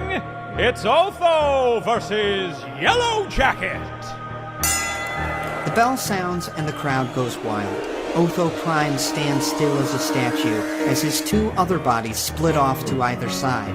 They round on Otho Prime, again, just the She-Ra comparisons I mentioned before. Hannah, running for her at top speed. Is the severe one Naruto running? But she doesn't break focus. She gathers her strength and lunges forward. She screams and a wave of psychic energy crashes forward from her mind in Otho's direction. The wooden platform I like how they turned down Lauren Lopez so much for that to work. splinters as the Probably would have peaked the microphone otherwise. blast barrels forward. The canvas rips. The ring cracks. But before the mental beam hits Otho Prime, another body jumps in the way. It's Spitfire. Hannah sees what's left of her friend flung into the path of her furious attack, and she recoils. Unable to bring herself to hit Sophia, Hannah quickly pulls her punch. But she already hit Sophia. Psychic blast dissipates. Well, to Otho's intently outsmarted, hit her, because before she didn't intently attack her. using her friend's body as a shield. Just then, Otho's third form comes crashing into Hannah's side. Thud. Hannah's flung onto the mat. Sophia was Otho's third form. That's Otho's second form. Right, yeah, I was about to Across say, I what's don't know left of how the we're fighting numbering these platform. things. She but- rolls to a stop. Yeah. Right at the edge. Bang. Her head Honestly, hits a post. honestly, at this point, I would just kind of throw caution to the wind with them, because regardless if you can save them or not, if they kill you, you're not saving anyone. Well, see, here's my question. You know, if she manages to get a ring out for one of the bodies, that mean that one's eliminated? Most likely, yes, but that would mean they would not be able to actually help the Otho Prime. So if Otho Prime is free, because the other one's being ringed out, then suddenly she's free to defeat Otho the proper way and also win the match. Again, Dragon Ball comparison, similarly to when Goku had to fight Piccolo, but also I wanted do to win wonder the if she could tournament also legally. use her mental powers to push into the minds of the puppets that he has, and if he could break them free, and then they could all like team up against Otho. See, that's a fair question, but also remember what happens that I said before, if that Hannah should not stand still and do things a lot of the time. Yeah, probably would not work for that reason. The skin on her temple splits, blood trickles, her ears ring. The ringing mingles with the wail of That's another Black Friday one. It's like, you know, here's how it's gonna go. We're gonna kick your butt. That's still I didn't know music was. Never mind. the crowd. The That's arena Jordan Essen lights died. burn Hannah's eyes, and her head splits with a sharp pain. She looks up to find three figures floating out of focus above her. They descend, and their features become clear. Three stone-like masks with round, empty eyes. Otho's forms land around Hannah. From his private box, Charles watches his creation, dreaming of possible uses for this monster he's made. In the Other than what he's doing now, it seems to be working out. If he can spend 100 million, then he's probably got enough. He's got it made with what he's doing now. stands, the high rollers in gowns and fine tuxedos howl with delight at the mayhem. Otho's three faces turn to them, disgusted. His voice echoes in Hannah's mind. Listen to that noise. Don't you despise them, Hannah? Hannah struggles to stand. She struggles in vain. I mean, like, fuck Otho people, closes but in. at the same time, it's like, please do not kill anyone. Fuck people, Yeah, but do I not think kill she- anyone yeah. for me. That'd be horrible. I don't think Hannah really despises anyone apart from Otho at the moment. We will end this chaos and suffering. There will be harmony, peace, one singular voice. Otho So you want to kneels beside hive mind Hannah me? and I takes her don't head think in his so. hand. The apotheosis is upon us. Tears well in her eyes. She calls out. Lexi. In a closed toy zone, Lex is alone in a darkened aisle. When I think about it, yeah, John McNamara said he never left, and one of us going to have to communicate through them or something. Stocking the All shelves. right, Webby, time to go back She to the other one. unsheathes her box cutter and prepares to open a large cardboard box. When she hears something, The goddess. a rustling. But where'd it come from? Of giant spider legs. Oh God! My arachnophobia could never. Hello? Nothing. Da, da, da, No one. da, da, da, da. She shrugs it off and goes back to work. Let it out. She rips open let a it out, shipment of let it brand new out. Not one of Let it everything, out, but that let one. it out, let it out. dolls. Blue dolls. With strange stone-like faces. She holds one and checks Oh, its Peter, tag. you're a silly. Well, yeah.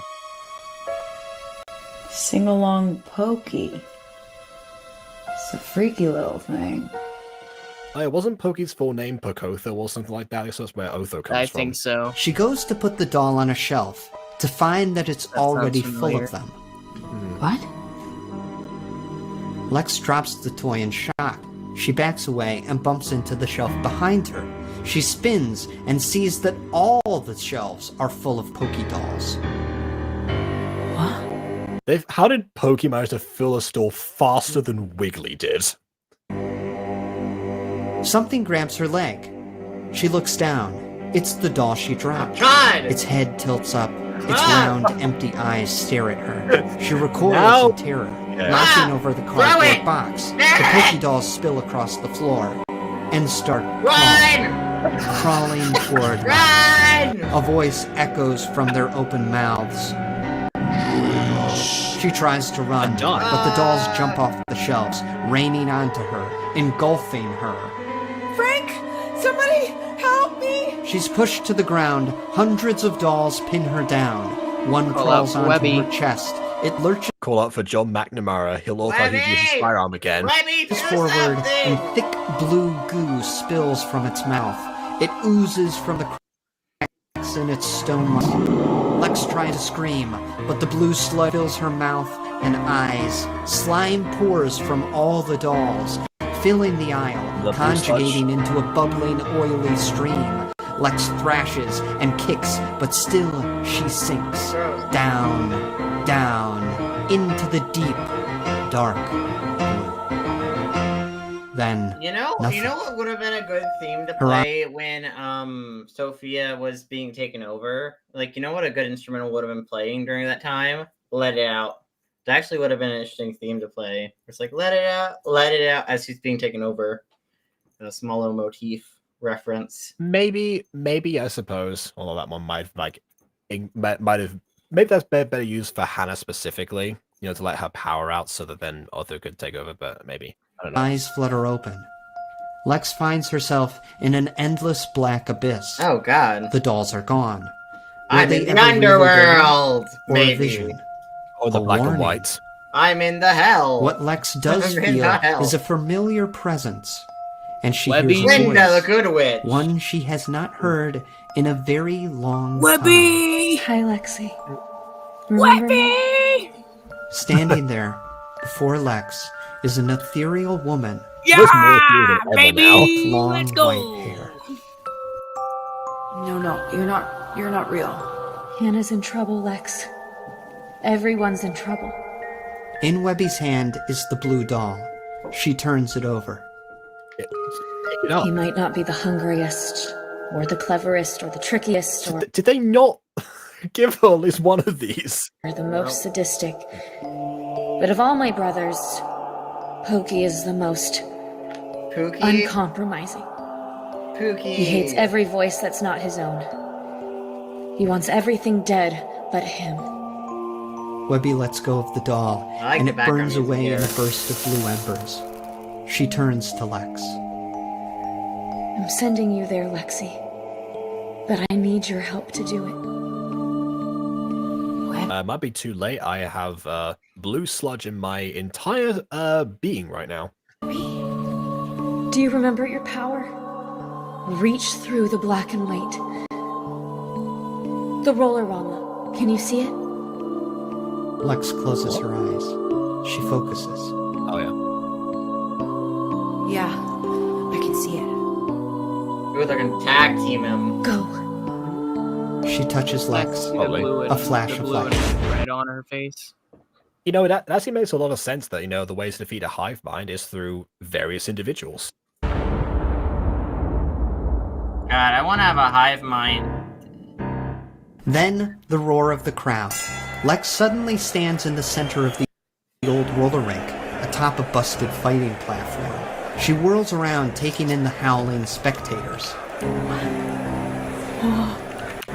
In his private box, Charles leans forward in his chair. He stares in awe at the young woman who's appeared from nowhere. Would you look at that? Here comes a new challenge. You want me to get her out of there, boss? Relax, Bruno. Enjoy the show. Back in the ring, Hannah spots her. Again, it seems to not know who Lex is, but yet knew Lex's name beforehand when talking to Ethan. Her sister through tears. Lexi? Lex sees Hannah, bruised and bloodied, in the grasp of Otho.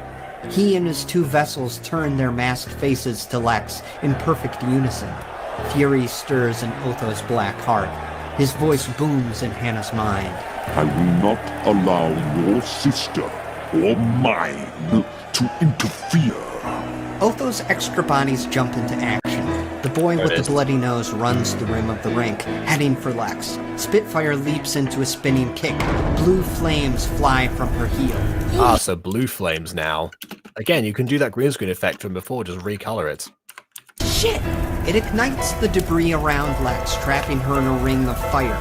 The bloody-nosed boy hurls himself through the inferno. He crashes into Lex, knocking the wind from her lungs. With Spitfire's powers at his command, Lex held at bay, and Hannah in his clutches, Otho turns back to the girl. The round eyes in his mask begin. Normally, I would say the blue fire, which is obviously hotter than regular fire, would be an enhancement that Otho was able to give to Spitfire's powers, or perhaps a less repressed form of them. Were it not for the fact to use white flames in the battle against Stopwatch, so that argument goes out the window. To glow, a brilliant neon blue. He gazes down at Hannah's horrified expression. It is not death that awaits you, Hannah, but godhood. When your power is mine, we will seize Hatchetfield in an instant.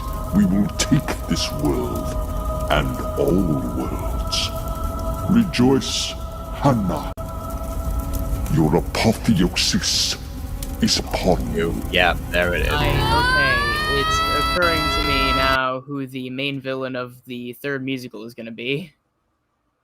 Yes.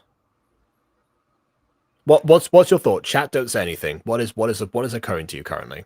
I'm thinking it's Otho, because I mean his own words, right? In all worlds, which is there, but it's also every other reality. No, I see what you mean. Well, I mean, it's as his eyes. It's also because this was brighter what directly predated it as well. So from a production standpoint, it makes sense that this would lead into it. Yeah. Otho emits a piercing tone. The pitch of Hannah's scream begins to shift. It inches closer and closer to Otho's tone as his mind engulfs hers. Lex can feel it happening. She can feel her sister fading away. Hannah! In his private box, Charles grins. Well, another one bites the dust. Then, Lex feels something else. References in this one. A small metal device with a trigger mechanism on top. She feels it and knows it can stop Otho. She focuses. She reaches through the black and white. She takes hold of the detonator and I guess Hannah was too focused in order to figure this out. Pulls it from Charles's pocket. Through space, through time. It also changes to become a pen. And into the ring. It's in her hand. Otho sees it. Huh. And so does Charles. How did she? He feels his empty pocket. Otho whimpers. Not fair. Lex jams the button on the detonation device. That voice does not go well with whimpering. And boom! Splatter. The bomb in Otho's head explodes. Blue ooze and chunks of gray go flying. The creature's headless body drops to the floor. The blue ooze goes flying and it hits the crowd. Oh wait, there's glass, never mind. Dead. Spitfire and the boy with the bloody nose also fall, like puppets cut from their strings, but unlike Otho, they're still breathing. With Hannah safe, Lex lets out a sigh of relief. Then, a voice crackles through the sound system. From inside his box, Charles cheers. What a fight! Bravo! Bravo! Hey, Bruno, clear out the place, will you? I want to have a word with the new champ. All around, the doors to the Is roll... this just how it works, that as soon as you beat the champ once in a random competition, you become the champ? Like, it's not like at the end of a final or something? I don't know anything about about fighting, competitions or anything. You can probably tell. The rink burst open, and bodyguards with submachine guns rushed the arena. He was. Fire wide in the air. The crowd scattered. All right, get out of here. Show's over. 2 bouncers grabbed Spitfire and the boy with the bloody nose, carrying them off. Lex turns to sister. Hannah, It's okay. I'm alright. is that what you think? You're in so much trouble. Soon, the Rollorama's clientele is gone. Lex and Hannah stand in the middle of the busted ring, surrounded by a dozen armed men. Inside his private box, Charles speaks into the microphone, sending his voice through the arena's speakers. How you doing down there, Lex? I don't say this very often, but that was some good treasure. Lex looks up to the private box. Who are you? My name's Charles, but I want you to call me Charlie. Is that all right with you? Not Chuck, like was before. Why does he use different nicknames for different people? What is this? This is what Hannah's been up to in her free time. It's a pet project of mine.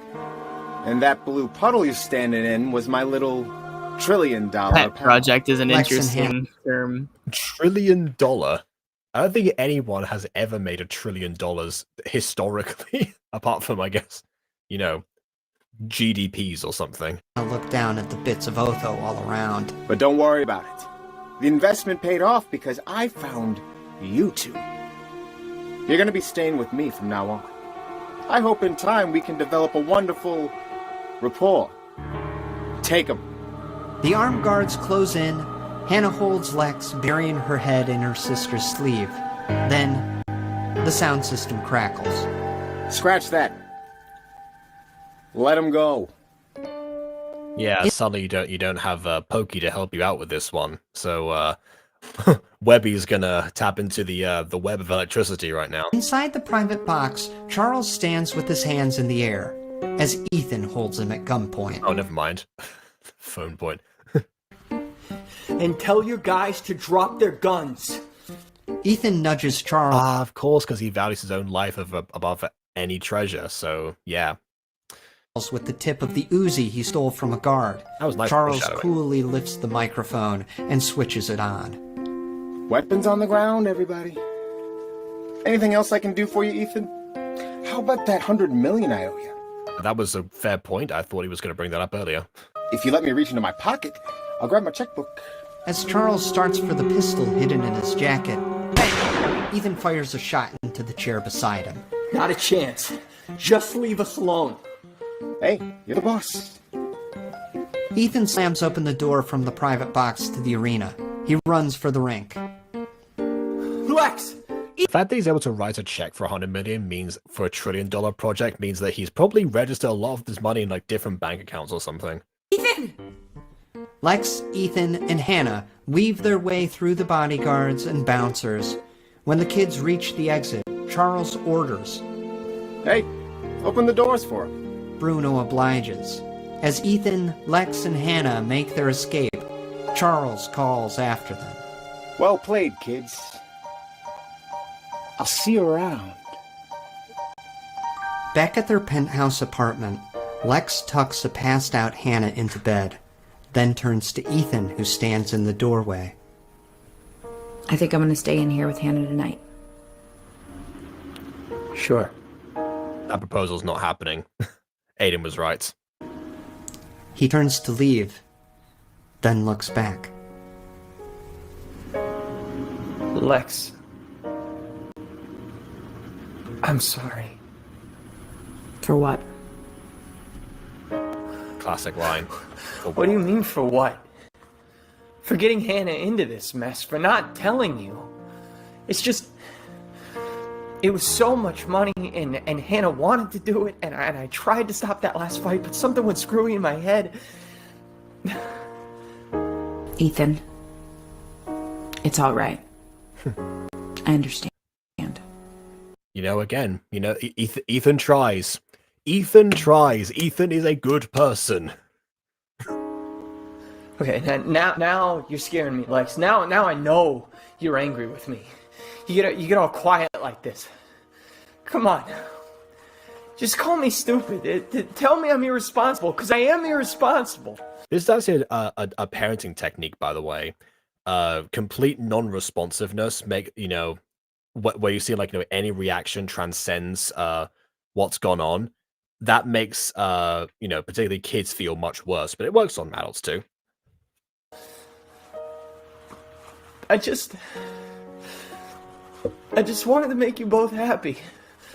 I know. I'm just tired. We'll talk about it in the morning. Okay. At least that's something that's more open than, in some cases. I love you. I love you too. I thought she's gonna Han Solo him for a second there. Yeah. I know. Yes, same here, because he didn't say it earlier when we said it to her, when he said, write that check or something from before. So they were definitely The next morning, Ethan searches the apartment. Lex and Hannah are gone. So are their things. All that's left is a note. Ethan reads it.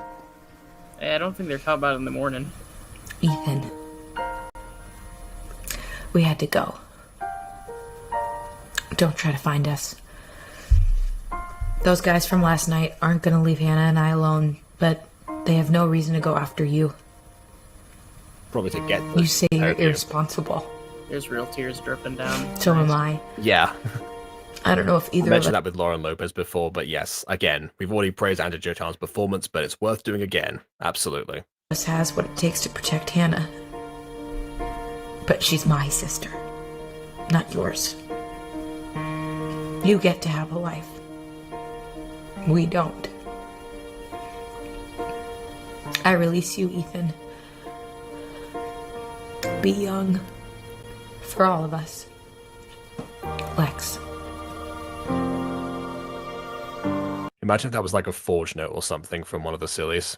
Ethan sits, alone. In the kitchen, the Meanwhile, faucet Jacob's in starts his to head drip. doing little calculated comically evil Elsewhere- like finger thing. And he's like, little do they know, I'm really just telling them what the plot line of the next musical is. Hannah Foster drifts awake. She's in the passenger seat of a beat-up old van. A And breeze, but Phoebe's Lex making isn't a joke driving. about it because she thinks it might be too absurd, but little does she know she's gonna be real surprised when she sees the musical and she was right. And she didn't know blows in about from- it. Or she's going to forget all about this conversation and be surprised either way. From the open window. The car zooms along down a highway that stretches on as far as the eye can see. Lex is driving. Okay, she is driving. Hannah fine. turns to her. Lexi? Where are we going? California. I don't know, To the black and white. but things are going to be different now. You saw Webby, didn't you? Yeah. She told me that all the pieces are connected. That some things echo. I think something like this is happening everywhere. Well, it's Will we probably ever not go you back get to that, but, Hatchetfield? you know. I don't think so. Get some the next rest. musical. Yellow Jacket. Hannah leans back, knowing that the road ahead of them is long and winding. Lex gazes out at the horizon as she silently drives away from Hatchetfield. Another time, another place, another road, another space, another tone, another home. You should know I will wait through the years. Here's the chorus line. Not chorus line, but the chorus song. Ensemble performance. The actor for Sophie is very pretty, by the way. never been the You're saying one that now she's out of costume? Okay. to run No, I thought it away. before, but I Suffice to was too say- invested in the story. Fair enough. See, Aiden doesn't have that filter. Too much damage has been done. I can't think of any other way. All I'm left to take is a road. Okay, I know that's who this all actor but is gone. and who he plays. He's Frank, right? Oh no, this isn't Frank. That was Corey, who I think we saw slightly earlier. Okay, because I was about to say he sounds like Frank, but he looks different out of costume. Maybe they're just playing around with like different voices or something. Like everyone's seeing different people. Next time. How much attention people paying to the Starkid voices themselves? Next time. I'll find you in the next timeline. Another time, another place, another road. Next time, another space, another tone, another home. Next time, you should know I will wait through the years. Next time, I like to think, and chat, I just want to break chat for a second. Oh, sure. I was waiting till the end, but yeah, go on. I like to think that this entire song, because it said, oh, there's echoes, and I think that something like this is happening, everywhere. I like to think that everyone singing is just someone experiencing something similar, and it's the entire universe echoing that they're going to see each other one more time. They're all Hannahs. All across the multiverse. It's the true version of the multiverse, right down to the conception of Hannah making out different genetic material for everything. next timeline. It's my last of many apologies. It's hard how we go around again. Okay, this is a bit of too much of a contrast. Like, you can't go from like a soft-spoken voice that's really soothing and going like this to it's like, give us a second, please. She asked the songwriter, okay, can I show off at some point during this though? Yeah, sure, we'll just time it in the worst possible way. Also, I'll put the lyrics up. There's a galaxy where we succeed. Not a matter how, just a matter of when. Well, if it's a galaxy, we matter of where. Again, space versus time. Get it right again, please. Next time. Next time. See, there we go. That was much smoother.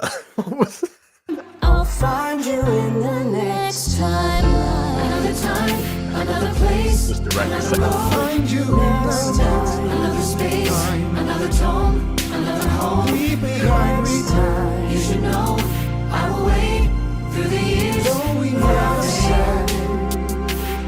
I'll find you in the next timeline. Time is bending, I'm baseline, okay. The time has come. Mall of America. Did you see that? Separate our lives. A real place, Mall of America. Where you going? I'm still feeling. Maybe down the line we can survive. Just Probably not as Hatchetfields. tell me the time and place I'll be there. Take me to another place and time. I've traveled the outer space. No, don't do that for free. That's my note. I'm sorry. Do you say you've traveled to outer space to share your air? Who's gonna tell him what outer spaces consisted of? Yeah, a vacuum. No, To quote Goku, space is a vacuum. Yeah, I was just called, and given how much we have left, I don't think I'll be back. Okay. Do you want to give your final thoughts now, then? Yeah, which is All same right. because I really wanted to stick around for the rest of this, but oh well. Yeah, great finale, very emotional. Some of the best instrumentals actually out of the whole season. This was really solid. It was an extended length, which I actually kind of wish all of these were this long, to be perfectly honest. I don't. We'd be here for. I don't like being here for hours. We could do every streams single earlier. Thursday. Yeah, that's true. We started this one late because I was rendering stuff. Yeah. See you guys. Remember, this is just everyone all across the multiverse waiting to see each other again after death. Bye. What a line to end on. Time and space. Take me away from here to where our love's still strong. This kind of seems like they might be like on a stage. This is recorded from a distance. Take me away from here. Classic Starkid chorus harmonies. Take me away from here to where our love's still strong. I can't get Take over that. me away from here to where we are and are. Take me away from here to where our love's still strong. Take me away from here to where I'll find you in the next.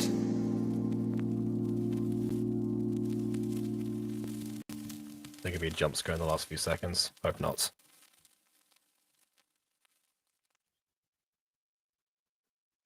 Alright, no jump scare. Oh, there you go. Not used to those happening. Okie dokie. So that was Yellow Jacket and the end of Nightmare Time. The nightmare is over until we decide to do the random script reading things, whatever. So yeah, let me just catch up with the chat first before we give final thoughts, because I know that I haven't, you know, skipped this stuff. Let me just, okay, how do I Spitfire? Yep. Okay. Love that because in Guardian Lake Musicals was the most violent song, and then playing when Hannah is fighting is so good. Yeah. Love the amount of Guardian Lake Musicals callbacks there are. In the show, none of the sillies were named yet, so this direct reference is fun ball-wise. This is true, yeah, we didn't even know that there were sillies at the time of Guardian Lake Musicals. But I like it also because it comes full circle, because even though it wasn't intended to be the first of the Hatchetfield trilogy of musicals, for production reasons it ended up being the first. It actually, you know, the way we're presented with this, it actually comes as to the point where it's like, well, you know, we had to defeat a form of Pokey in the past, and now we defeat a form of Pokey here. You know, in all realities. And it makes a lot of sense, you know, it wasn't a musical apotheosis, but it was it could have become one. And yeah, like I mentioned before, the powers came from a meteor, so it's consistent in that way too. It makes you feel like you've been on a journey, and now this is a natural, you say a natural conclusion, but then again, we have left a conclusion. I'm surprised because Hatchetfield stuff doesn't normally end on you know, such a closed end, I suppose. Well, I guess open end in the sense of like what Hannah and Lex do afterwards. But you know what? I'm getting ahead of myself. There's more comments to talk about. And yes, let it out under scoring like Aiden wanted before. He probably missed it, but anyway. Love that Hannah Webby called Lex Lexi. Yeah, that's just a thing specifically for them, I suppose. Potentially, maybe Webby started calling her Lexi, and then that caught on when Hannah would discuss her sister. Maybe. You're saying Hannah can see into the black and white, and Lex can reach into it. They're two halves. I don't know if I call it two halves necessarily, because, I mean, that feels like, you know, like sight and touch. If you cover, like, you know, that's two of the five senses, why are they two halves of the same whole, I suppose? Which does make me think that, you know, somebody who can actually hear into the black and white and, you know, something that potentially might be scent-based, or, you know, somebody who can taste a food conspiracy of some kind, I don't know. There's something to play around with there, I suppose, in terms of, you know, all five of them. Then again, there weren't enough Fosters, which is fair. Now that I think about it, you know, we know that, you know, that Mrs. Foster, it wasn't, an alcoholic thanks to Black Friday. Foster's is a type of alcoholic beverage. Now think about it, maybe that was a deliberate choice. There was a player watch one time did the same thing. There was a character called Foster in that one, and played by Cal Courtney, who was in Prison of Azkaban. But yeah, same idea. It took place in an addiction clinic. That was why I mentioned that. They'll most definitely go after Ethan because he knows about the ring. That's true. Yeah, I mean, and if anything, they will probably think that he has a clue as to where Hannah and Lex have gone, despite the fact that he has that letter. So they'll at the very least try to have a last conversation with him, or get the jump on him as revenge. Because I mean, if someone points a gun at you, you're probably not going to take that lying down, I suppose. Yeah, maybe Lex didn't quite think that one through. She was just finding all this out in one go. But still, probably not the best idea. I've seen Joe Jacket that is 10 times the end always gets me. I can see why. I know I seem like an unemotional husk when it comes to sentimental moments, but that's because I keep the spirits up. We come here for the ha-has. But yes, I can 100% understand that. And yeah, I definitely what I said before about Angela Giratana still stands, that she's able to turn something genuine and funny at the same time. But when she knows she needs to be serious, or just is called upon to a certain story, then she will deliver that, absolutely. And it's so bizarre to see as well, because obviously most of what I see of her nowadays is on Smosh, so it really is such a contrast. But that's what good actors are able to do. They're able to contrast what they are like as people. It's a transformation, that's for sure. It's like they disappear into the roles themselves. This ending, man, yeah. The next one made me sure that was the last bit. Why must Ethan and Lex be torn apart? Ethan's such a good guy. I said this before, yes. Ethan, justice for Ethan. Always. There's truly no universe where Ethan doesn't go after them. I can't imagine that. Yeah, again, unless he dies. Some things echo. Paul and Emma always find each other. Something terrible always happens to Pete and Steph before they can be together. And Ethan and Lex always separated no matter the timeline. It does seem like some of these things, yeah. It's like poetry. They rhyme, in words of George Lucas. Isn't Beck and Tom getting together goes mad in the timeline? I've only seen it in a couple of them, right? So it's potentially, maybe. What else? Even in ones where Jane doesn't die. Even in ones where Jane comes back in spirit car form. My heart simply cannot acknowledge that Lex and Ethan are always meant to be star-crossed lovers. I feel like that, sort of makes sense. Did BB just say, "I'm back"? Wow, okay, fair enough. You caught me while I'm reading the chat. Just kind of summarizing stuff. Wait. I think about it too often to be normal, apparently. There's two people love each other so much and always pulled apart some way, which there's a time when all our favorite characters are happy. Yeah, we know it. Lex and Ethan are Romeo and Juliet, but actually complex human beings and people you actually want to see together. The yeah, I scarfed down that food a lot faster than I thought I would. Yeah, that's to an unhealthy speed, apparently. The Phantom Alliance can say that, but if you ask me personally, they're happy and together and living it up and will live long, happy lives together and get married in the end. That engagement ring has got to go somewhere, As much they're almost wearing leather jackets like Lex and Ethan. Oh my goodness. Apparently it's Hey Melissa next. I thought it was Nerdy Prudes that came after this. Have we got more Nightmare to get through before Nerdy Prudes happens in, or we're supposed to watch that?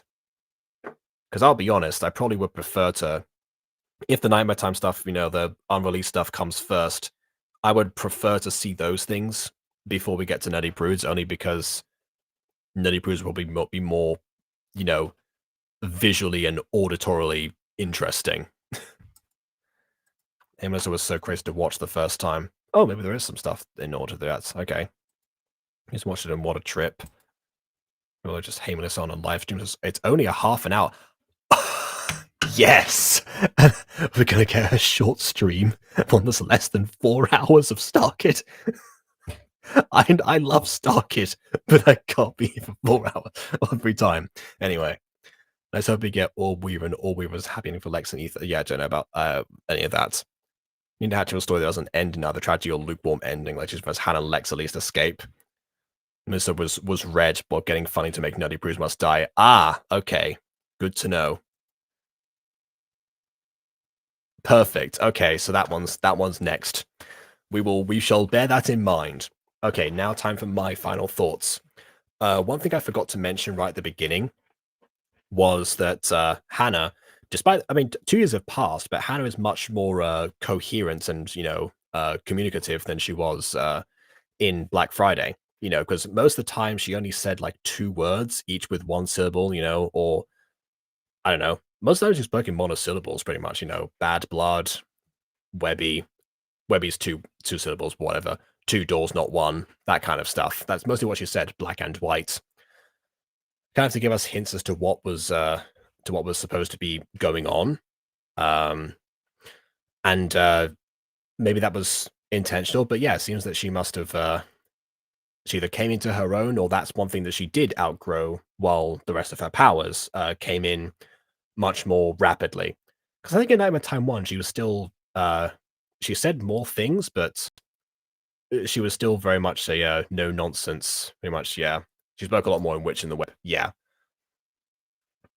So I forgot to mention it at that point. Yeah. Probably what's the other things after Neighbors Must Die. It's your choice there, I feel. I'll run that by the others. Because again, Nerdy Prudes is sort of like I guess before Working Boys, that was what I was thinking would be a good ending to watching Hatchetfield stuff. But, I wasn't aware of the rest of the streams, and obviously Working Boys has come out now since we started these reviews. So, don't know. So yeah, that's the Hannah thing. I mentioned the full circle stuff, and also I'll refer to what Aiden said towards the beginning of this, that he thought that Hannah was going to die. This is something I've been talking to Aiden about a lot, actually, where one of the ways that Aiden, particularly as a writer, will always portray tragedy is through death. It's something that has worked for him in the past, and I see why he does it, but it almost, the way he phrases himself, it comes across as the be-all and end-all as far as tragedy goes. Like it's the biggest form of tragedy in this case. In Hatchetfield, we've seen, of course, examples of, Ted living in eternal torment, Linda getting vaguely sacrificed. That might be a death. Whatever. And so many other examples of things like, where the nightmare never ends. That's sort of the idea. The nightmare never ends.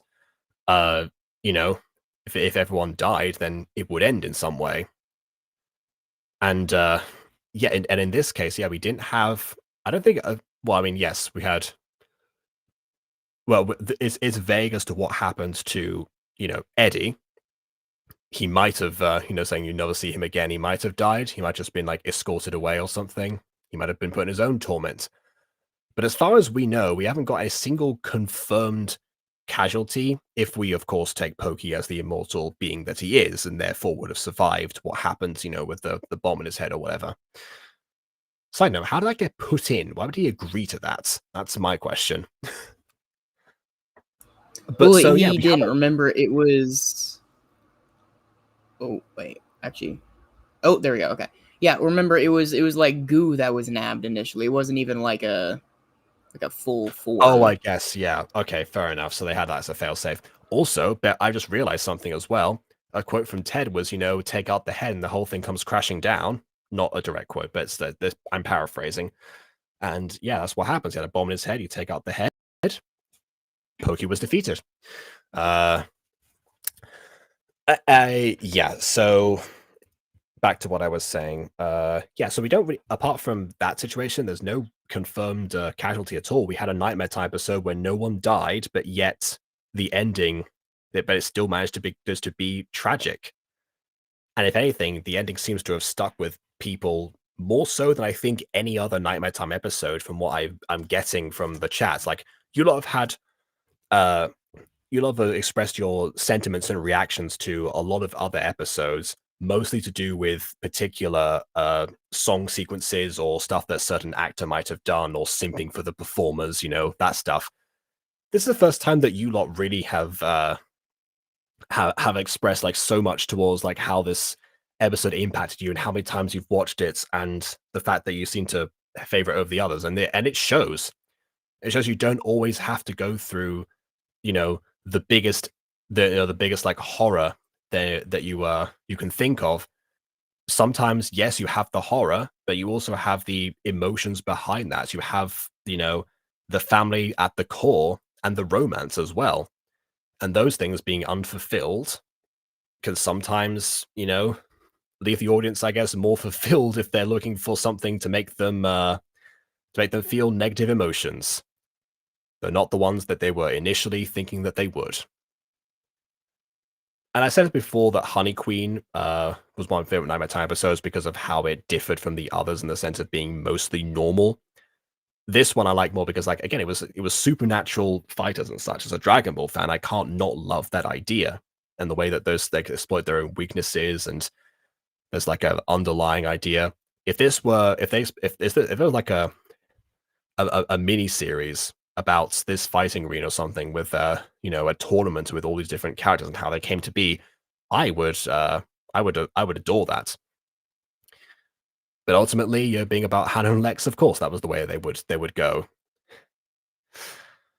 So yeah, I think, yeah, I certainly agree with this, that this, you know, this is a way that I like when shows break their formulas too. I said this before, a good formula can set something up, but when it's broken and it's explored in some sort of way and they don't do something different with it, I appreciate that. Not to mention as well, of course, the instrumentals, the puppeteering, the performances, everything we've said before. That still all reigns true. So yeah, fantastic ending, and I hope Hey Melissa, which turns out to be an hour, which is still pretty all right considering what we normally do.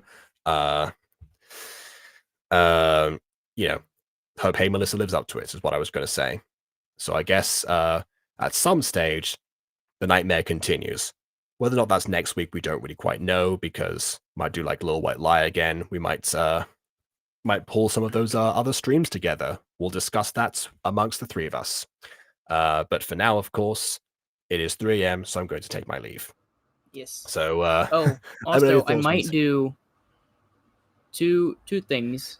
Just quick things. So close One, to an I might outro. do a Go control on. stream tomorrow.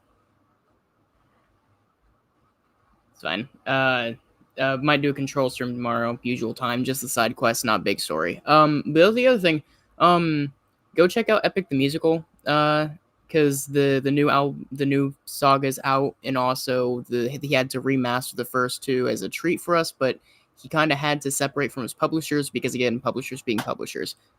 So, you know, if you want more Epic, maybe support him. Okay. All right. Well, that kind of ruins my call to action at the end, because now people are going to be are not going to want to do the rest of that stuff if you ask them to do too many things. So I'm just going to leave that there. All right. Do things that BB said, I guess. All right then. We'll see you all soon enough for another Butter Bunch video. Toodle pip.